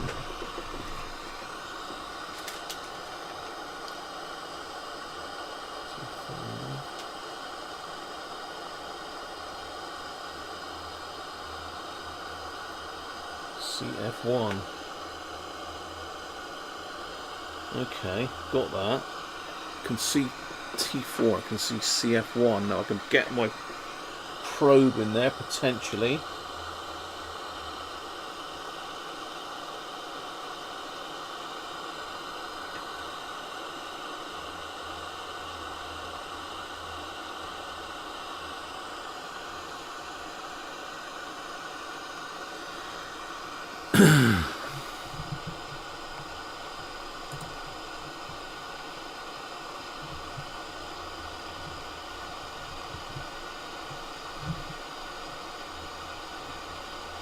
Down here, yeah.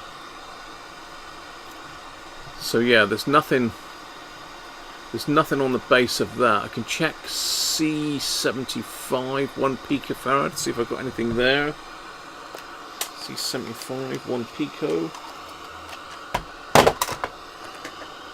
I can find the bloody thing. C72, C71, C73.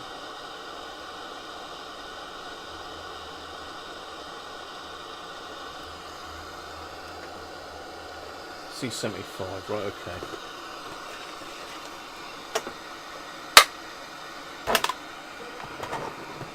There's a number of radios for friends. Hi Jim, how are you, mate?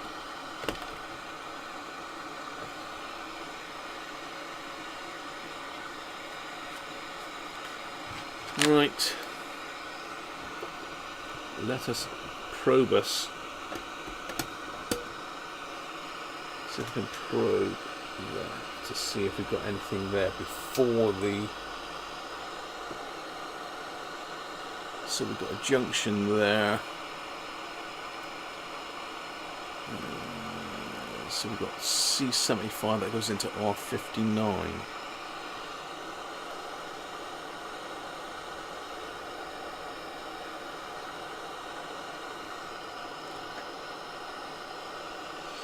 Would happen if I turn the scope on, wouldn't it?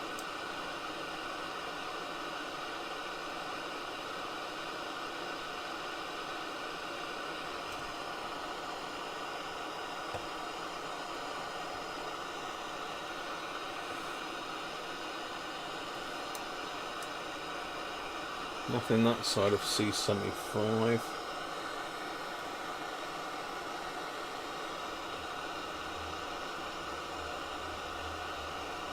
So nothing either side of C75. Should I be seeing anything on this filter at all? 71's ground noise, isn't it? There's nothing on that filter at all. So we're up here now. Pin 1 of IC4. A loosely coupled, Tim. Yeah.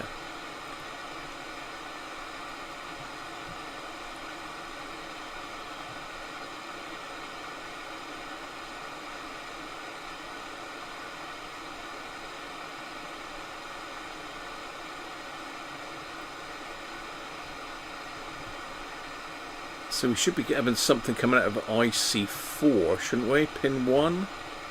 That's feeding T4 out to Q15. So what if IC4 is playing up? Pin 1 of IC4. No. I believe that's there. So we've got nothing on pin 1.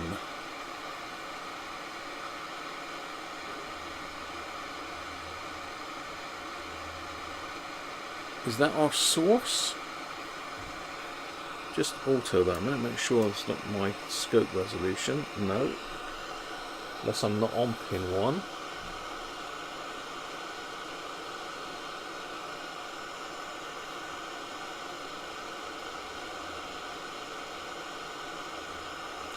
surely we should have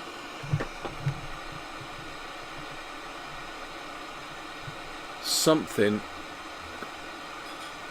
Oh, IC4 can't do its thing without Q14 functioning. So you think we've got a problem with Q14, Baz?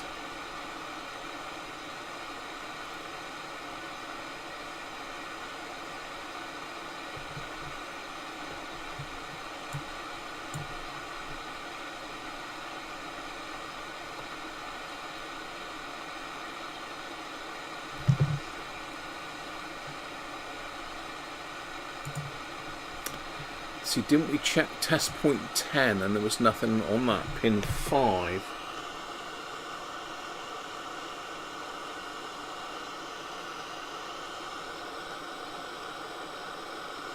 I think that was the one that Bob had me tested, wasn't it?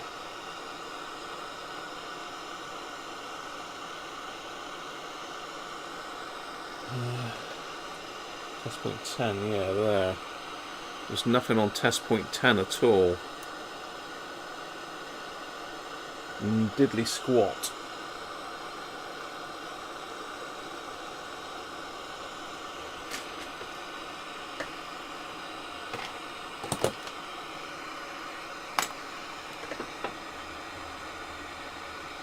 Oh, strange, Christoph.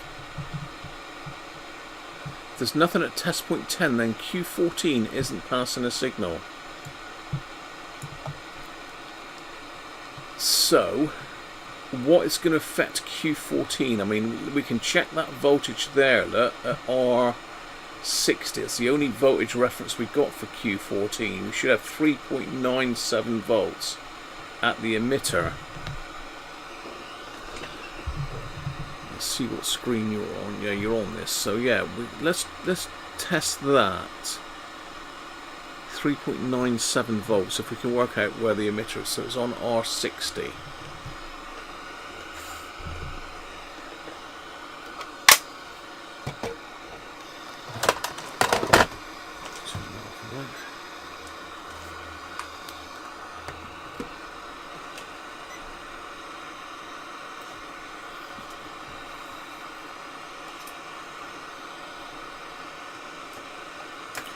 So we're looking for 3.97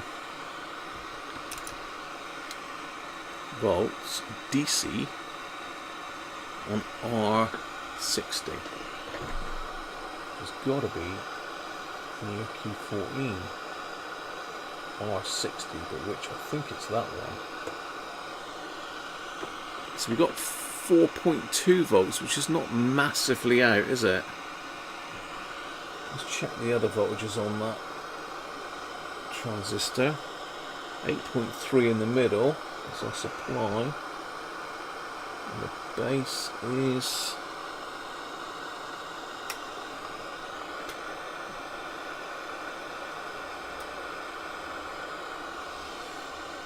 oh, it looks like we've got...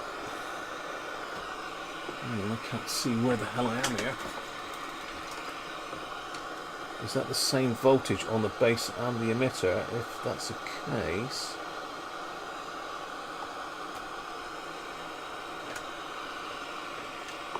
I've even got a shorted transistor.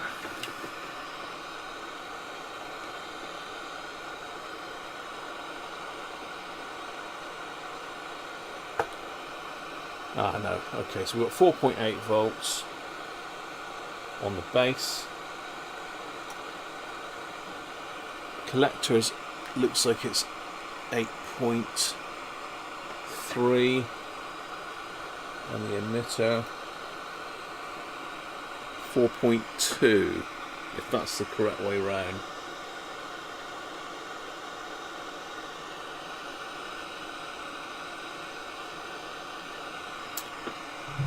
Yes, if that's the correct way round. I'm losing track. You should have had a signal at C75.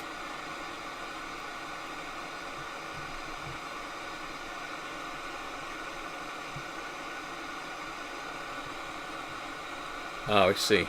Right.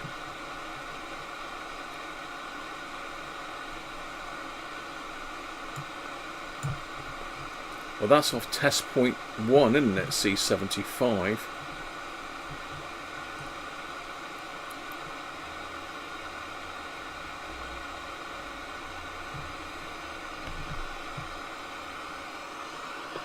Test point 1.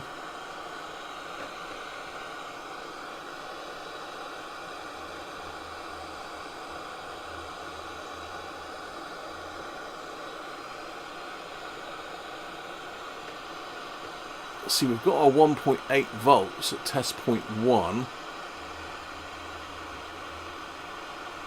fact, it's 1.88 exactly, test point 1.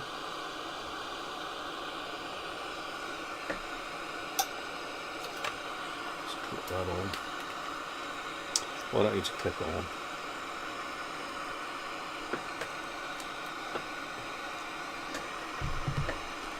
So this is test point 1. I've got my 1.88 volts on that. If I come down, that leads me into C75, is what you were saying, that I should have a signal on there. Unless I've got that wrong.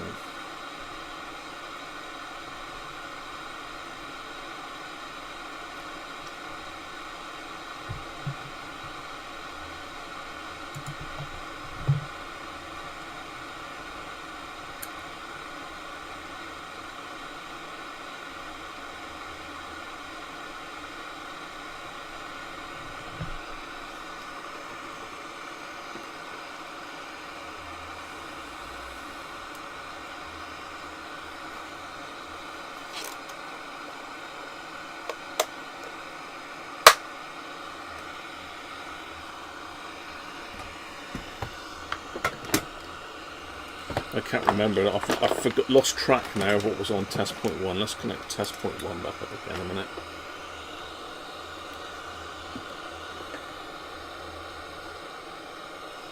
See what we've got on test point 1. Okay, well, we've got nothing on test point 1, have we? Oh yes, we have. So we got 9 megs on test point 1.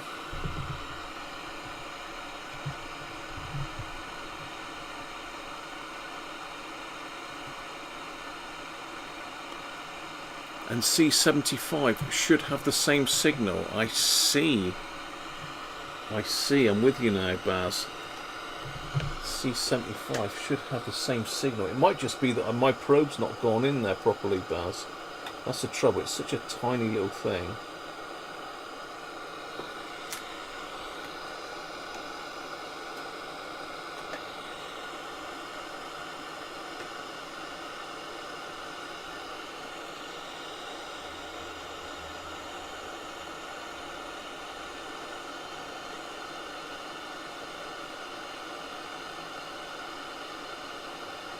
It has got it, but it's a much lower amplitude on that side. Let's check the other side.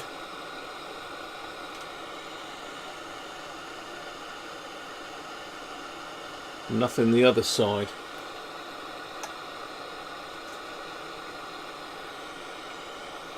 So I have got it there.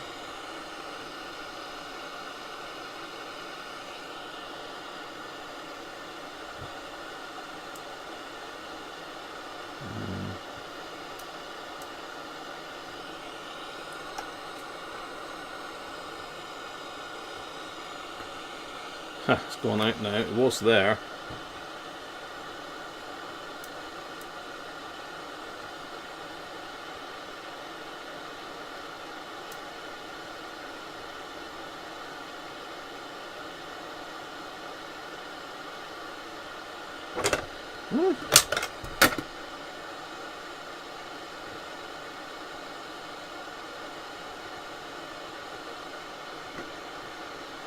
Come on, you were there just now.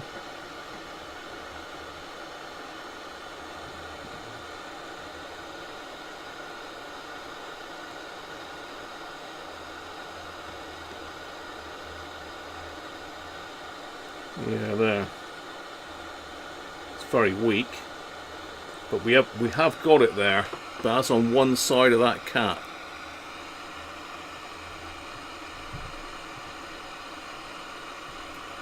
So that is there, but it's really, really faint.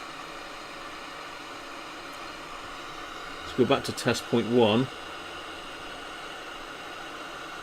That's clearly much bigger.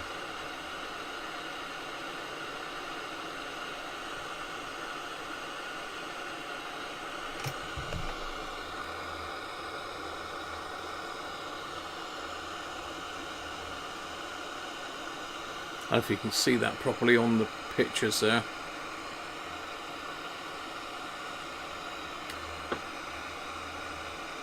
Catch you soon, Aaron. Cheers, mate.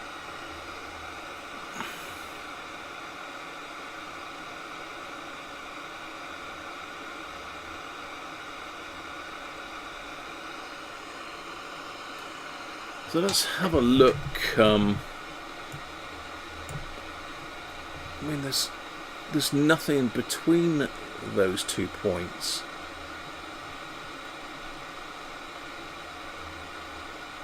Apart from distance.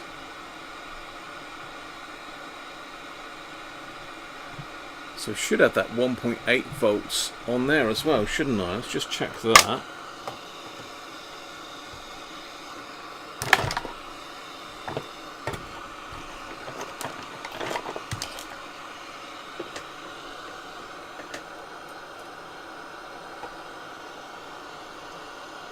Sorry. Oh, I've got more volts there. Why is that then? So I've got 1.8, so I've got 4.9 volts that side, unless I'm going the wrong side. And I've got no volts that side. Hang on. Am I on the right capacitor even? I'm on the wrong capacitor. I'm on C76, people. We want C75. Where's C75? C75's here. Ah, I'm on the wrong one.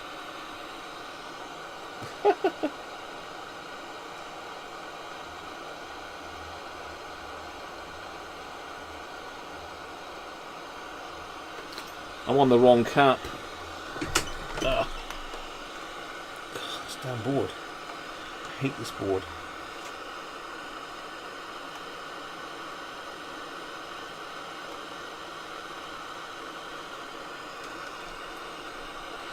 Well, there's our 1.8 volts. Right, I think I've led you up the garden path there because I've been on the wrong bloody thing. Right, let's do that again. Actually on the correct capacitor now.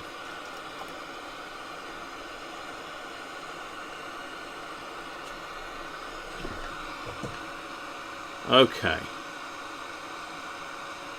So yeah, we have it. We have it. So that is C75.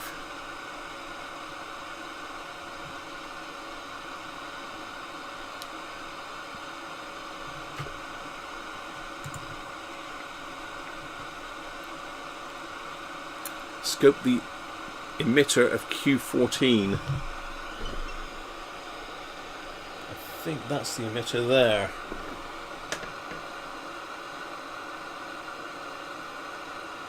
That's the emitter, I believe. I can't see what transistor it is.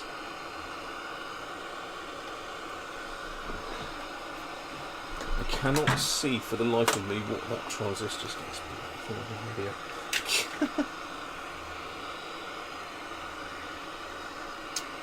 I need a cotton bud.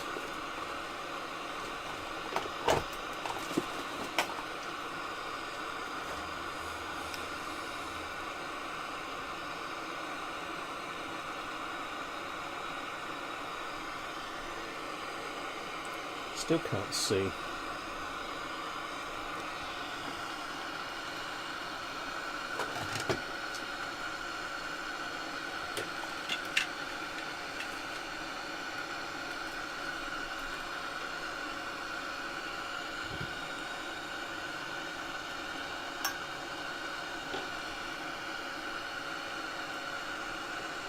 It's a 1815 again. So it's base collector emitter. Okay.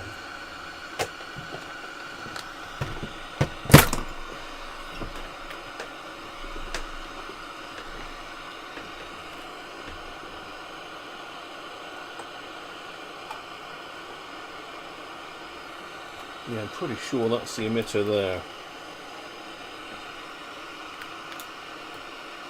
Oh, hang on, that's on the ×1. It's on ×1, ×10, it's a small signal, ×1, it's big. So I have got it there.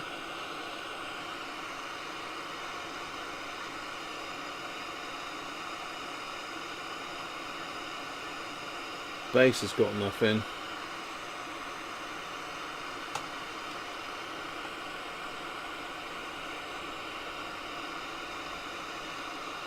Collector's got 9 megs.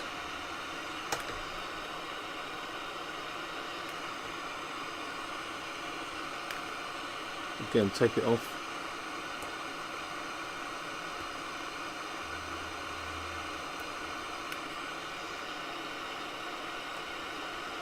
I'm pretty sure that's the emitter there.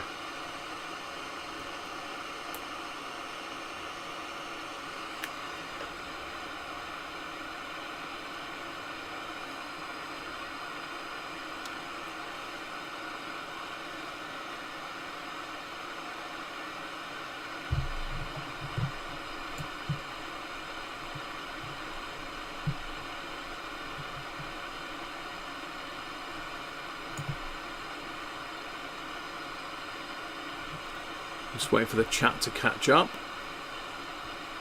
So that's Q14 emitter. So if that's the emitter of Q14, I should get that at C79, shouldn't I? C79 test point 10.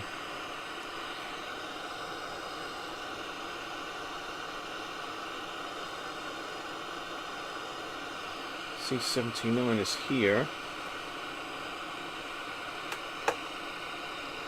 Got it there, that side of it.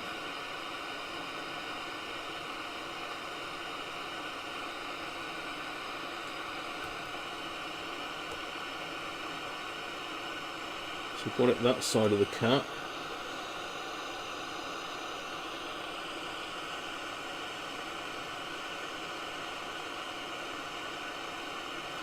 So it's going through that cap. So we've got it both sides of that cap.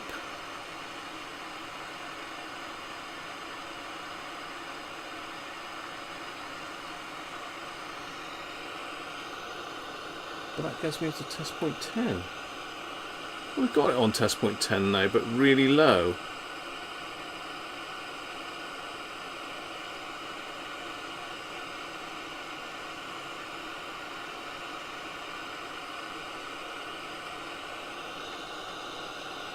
So we've got strong on test point 1, and then it just goes weaker as we go through.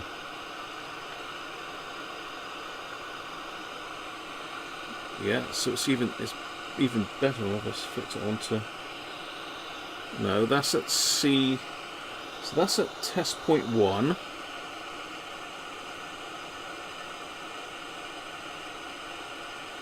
That's 628 millivolts, and then we go on to C75.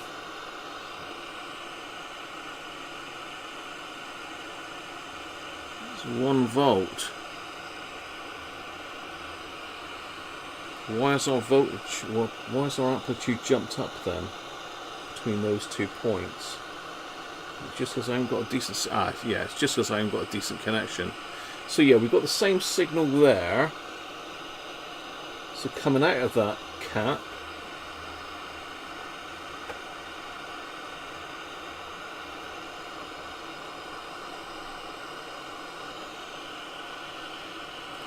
so we're losing the signal across that capacitor. What's Ben saying?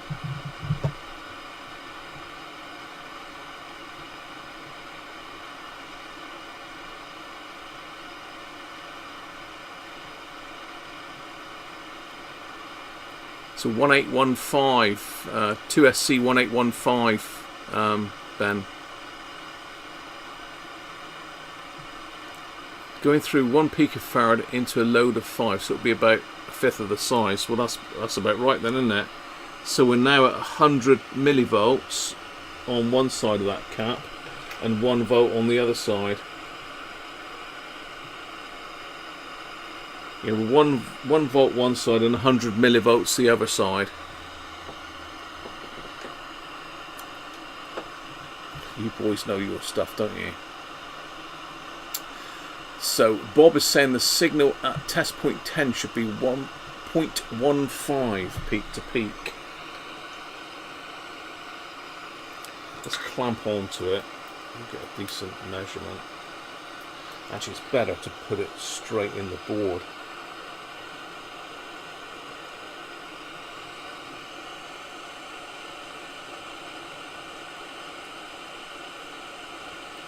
It's varying about, Bob. It looks like peak to peak is about 100, 111, 112. It's varying from 108 to 112 millivolts.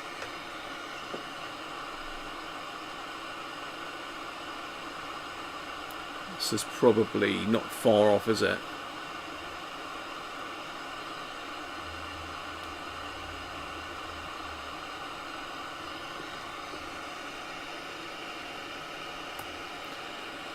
But then, is this a good indication of that?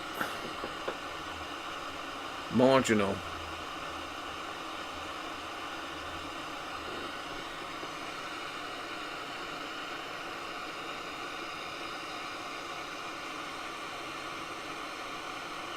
I mean, if I change the scale on this, it alters the peak to peak measurement. I don't know. Are we any further on? Are we any further on? I mean, we know that jumping C31, I think it was, gives us a signal. I don't know whether that's a red herring. I just don't know.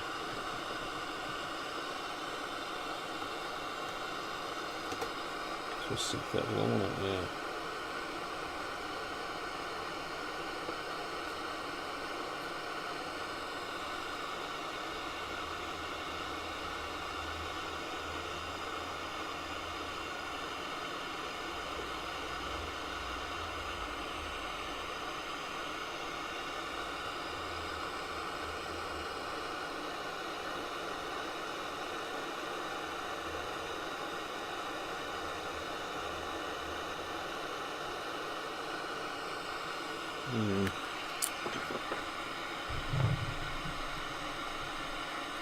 So IC4 has another input at test point 9, should be 0.3.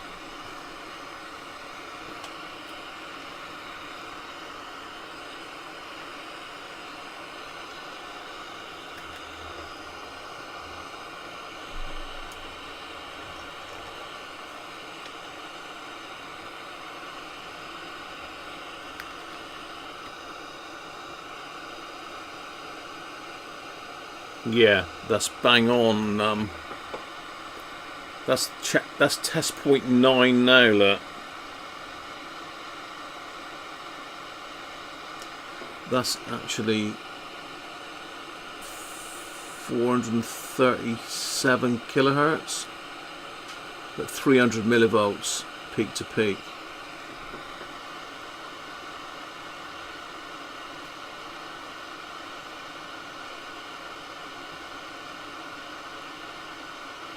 So Bob is saying if there's a signal at test point 9 but no output from pin 1 of IC4, then maybe the chip is suspect.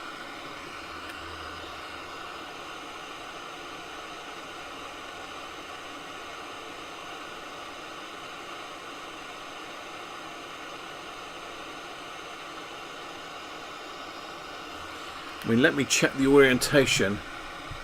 Well, we've done that. I don't think there's anything on it, but let me check that I've got pin 1 correct, Baz, first, because otherwise I'm going to be probing the wrong bloody pin, aren't I?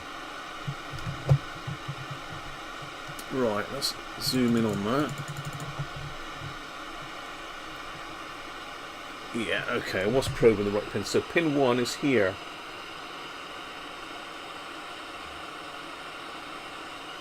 Let's get a good connection on that.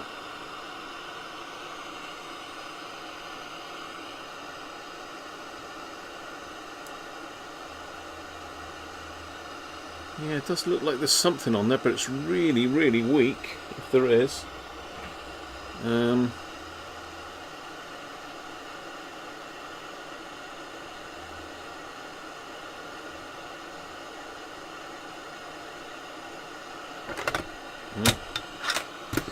Come on, give me vertical back.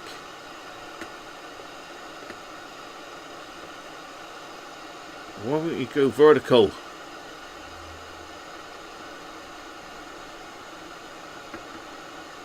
Yeah, there's nothing on it.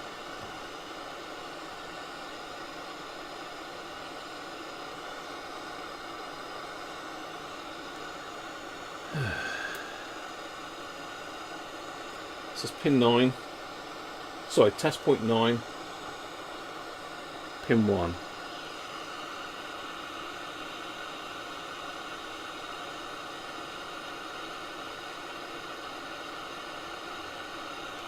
It's nothing.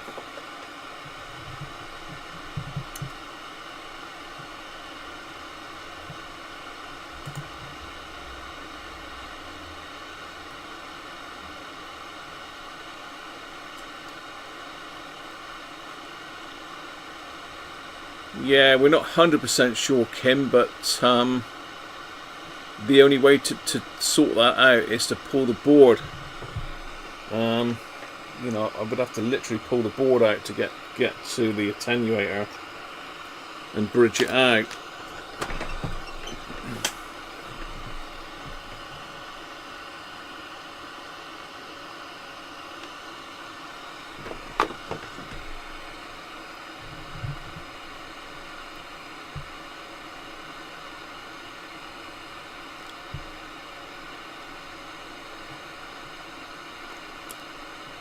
So it doesn't appear to be an output from pin 1 of IC4,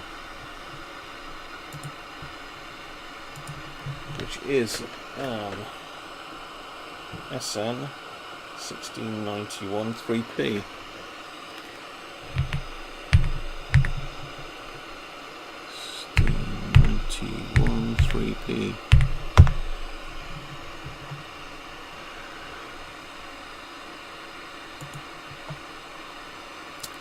Apparently it's a double balanced mixer.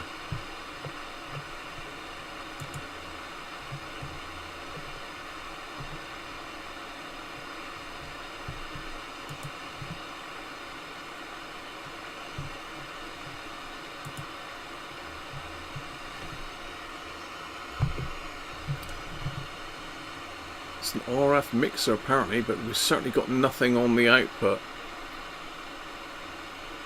Local input on pin 5.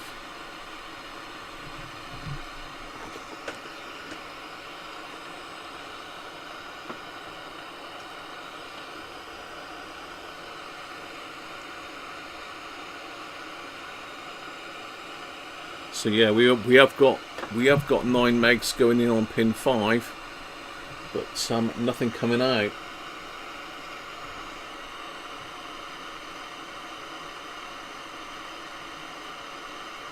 Well, there is something there, but it's really tiny. About 48 millivolts peak to peak, and I can't get a trace on it on the scope. And this scope should measure it.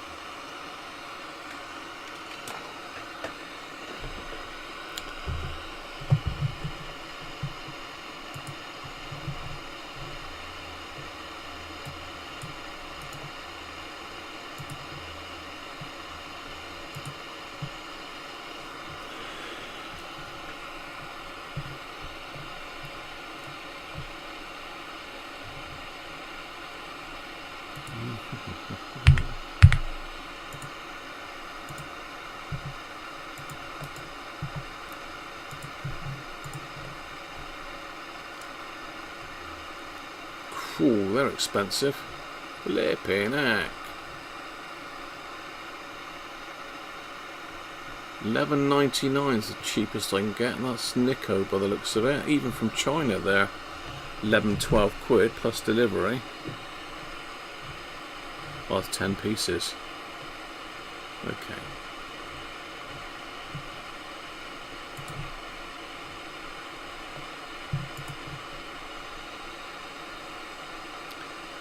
DC supply on pin 8.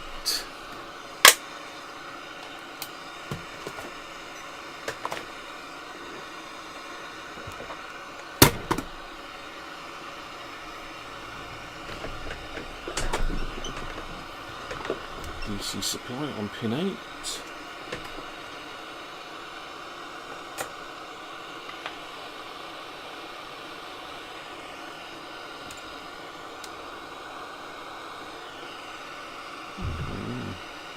Yeah, 8.9 volts.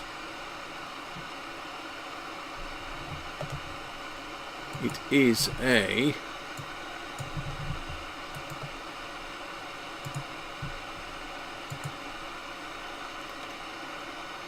SN 16913P, is it? Yeah.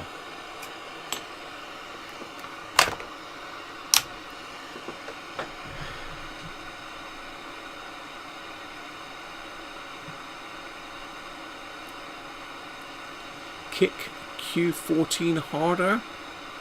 Kick it. What's that, Buzz?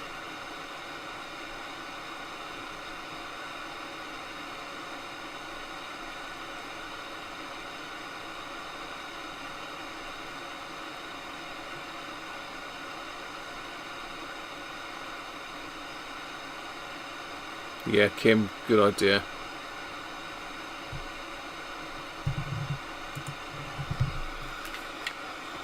Oh. Well, that's been a an interesting stream, I can say.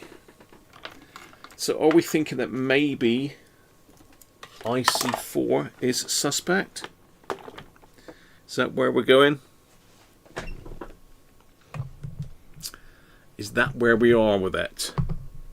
So I've got this mark across my head now. That looks Skeletor. That's the only problem with this headband. These are very good. They're cheap, a lot cheaper than the ones you get from RS, but they've got this bit here that leaves that mark on your head, and there's nothing here to stop it resting on your ear. So really it could do with a proper headband and a bit of something there to stop this rubbing on your ears, because I do use this a lot. I tend to use it more than my expensive one. This is the Optivisor, the one from RS. That's about 40-50 quid, but it's got a little bit better headband. Still rests on your ears though, but doesn't seem to make as much difference. Anyway. So IC4 being duffed doesn't explain why there was no output at the local oscillator 2, as far as I can see. Kim doesn't think it's the IC.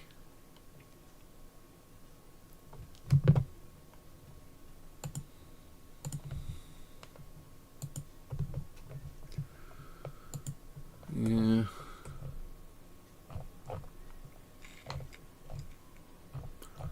The thing is with this limit thing, it's a PLL, isn't it? And that they're all linked. They're all like a loop. It's, you know, you only need one thing out of sync, and it throws a whole lot out. But I was able to bridge that capacitor and get a signal through it, wasn't I? Which does seem really strange. It does seem strange I was able to do that.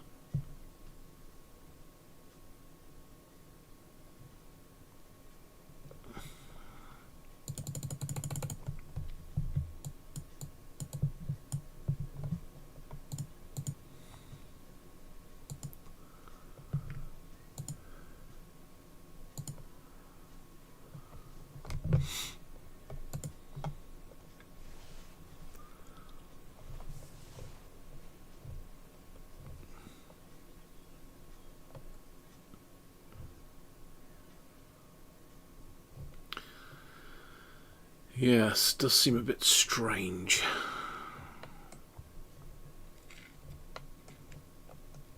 We're definitely getting closer. Just having a quick look through my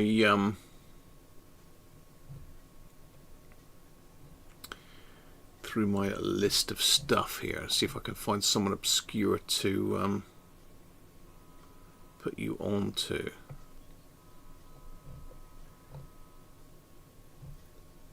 I mean, we all know the big channels. We all follow people like Shango and Clint.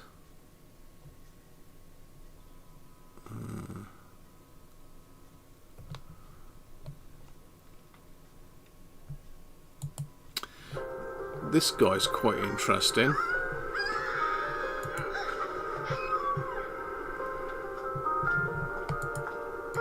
Hello, welcome back to More Fun Fixing It. More fun fixing it. How about that? Slightly different episode for you today. This one is. How do you get to the channel then? What's going on here? And specifically, how you make.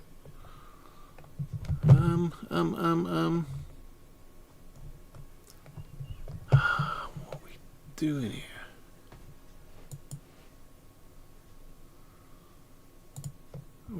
I don't get to earlier. Hello, yeah.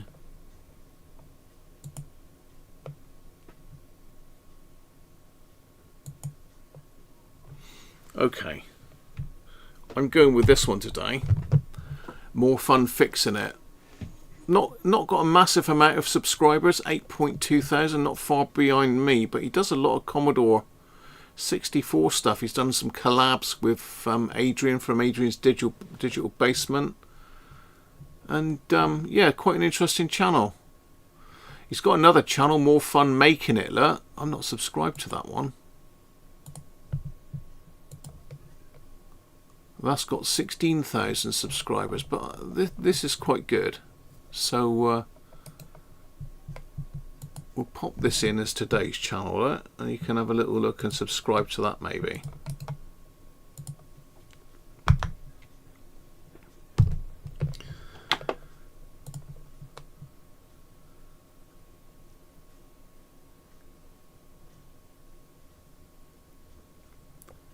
So let's just catch up.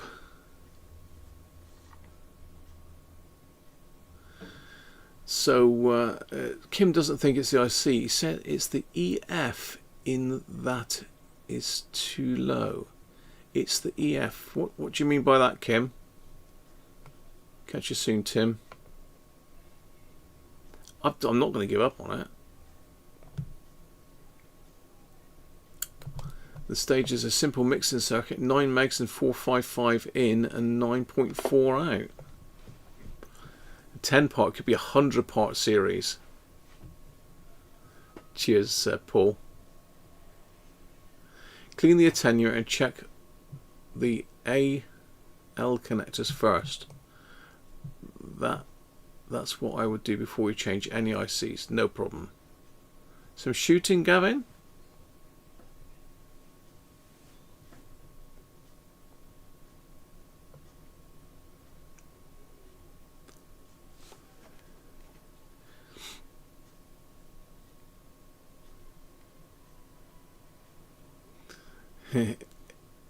JJ, how you doing, mate? Welcome in. We're just finishing, mate. We're just on the way. There you go. We're out of time. It's 6:20. Look, I need to go down and have my tea with Mrs. Cruncher and see the doggies. And this lives to fight another day. There's issues. We're sort of getting somewhere, I think. It definitely looks like we have an issue in the PLL board, which is really weird, and it's a headache. I mean, I've had these problems with the FRG 7700s, and it's always been an IC. It's always been an IC that's been the problem, except on one Clint's that I did. And that was a bad RAM chip in the memory that killed it dead. No worries, JJ. Coco's pool's okay, but he's got other issues now, Ben, so we're not really sure what's going on now. We're back to the vets for a bit of a discussion on Monday, mate. That's all I'll say for now, but it's not good. Poor old Coco. That's it for now then, people. I hope you've enjoyed that. Don't forget to give it the thumbs up, and if you'd like to become a member, then please do. There's plenty coming for you. If I do anything to this in the week, it will be going on the members and the Patreons page. So, yeah, more beer will fix it. I need to get some more beer. Cheers, everybody. And yeah, thanks again, Alex, for sending that on. And everyone else. Great stuff. Yeah, he's not good. He's not good, poor old bugger. Anyway, catch you all next week, if not before. Bye for now.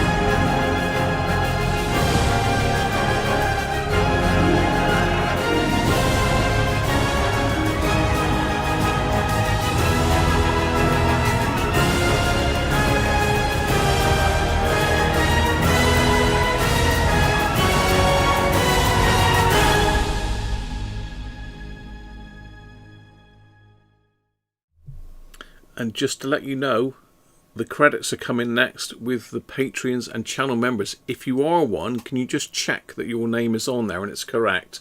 Because I say, I've had a purge and we've got all the new ones in. So thanks to the new joiners, and I've got some of the ones that are no longer and taken them out. So again, have a good one, and I'll see you next week. On to the credits.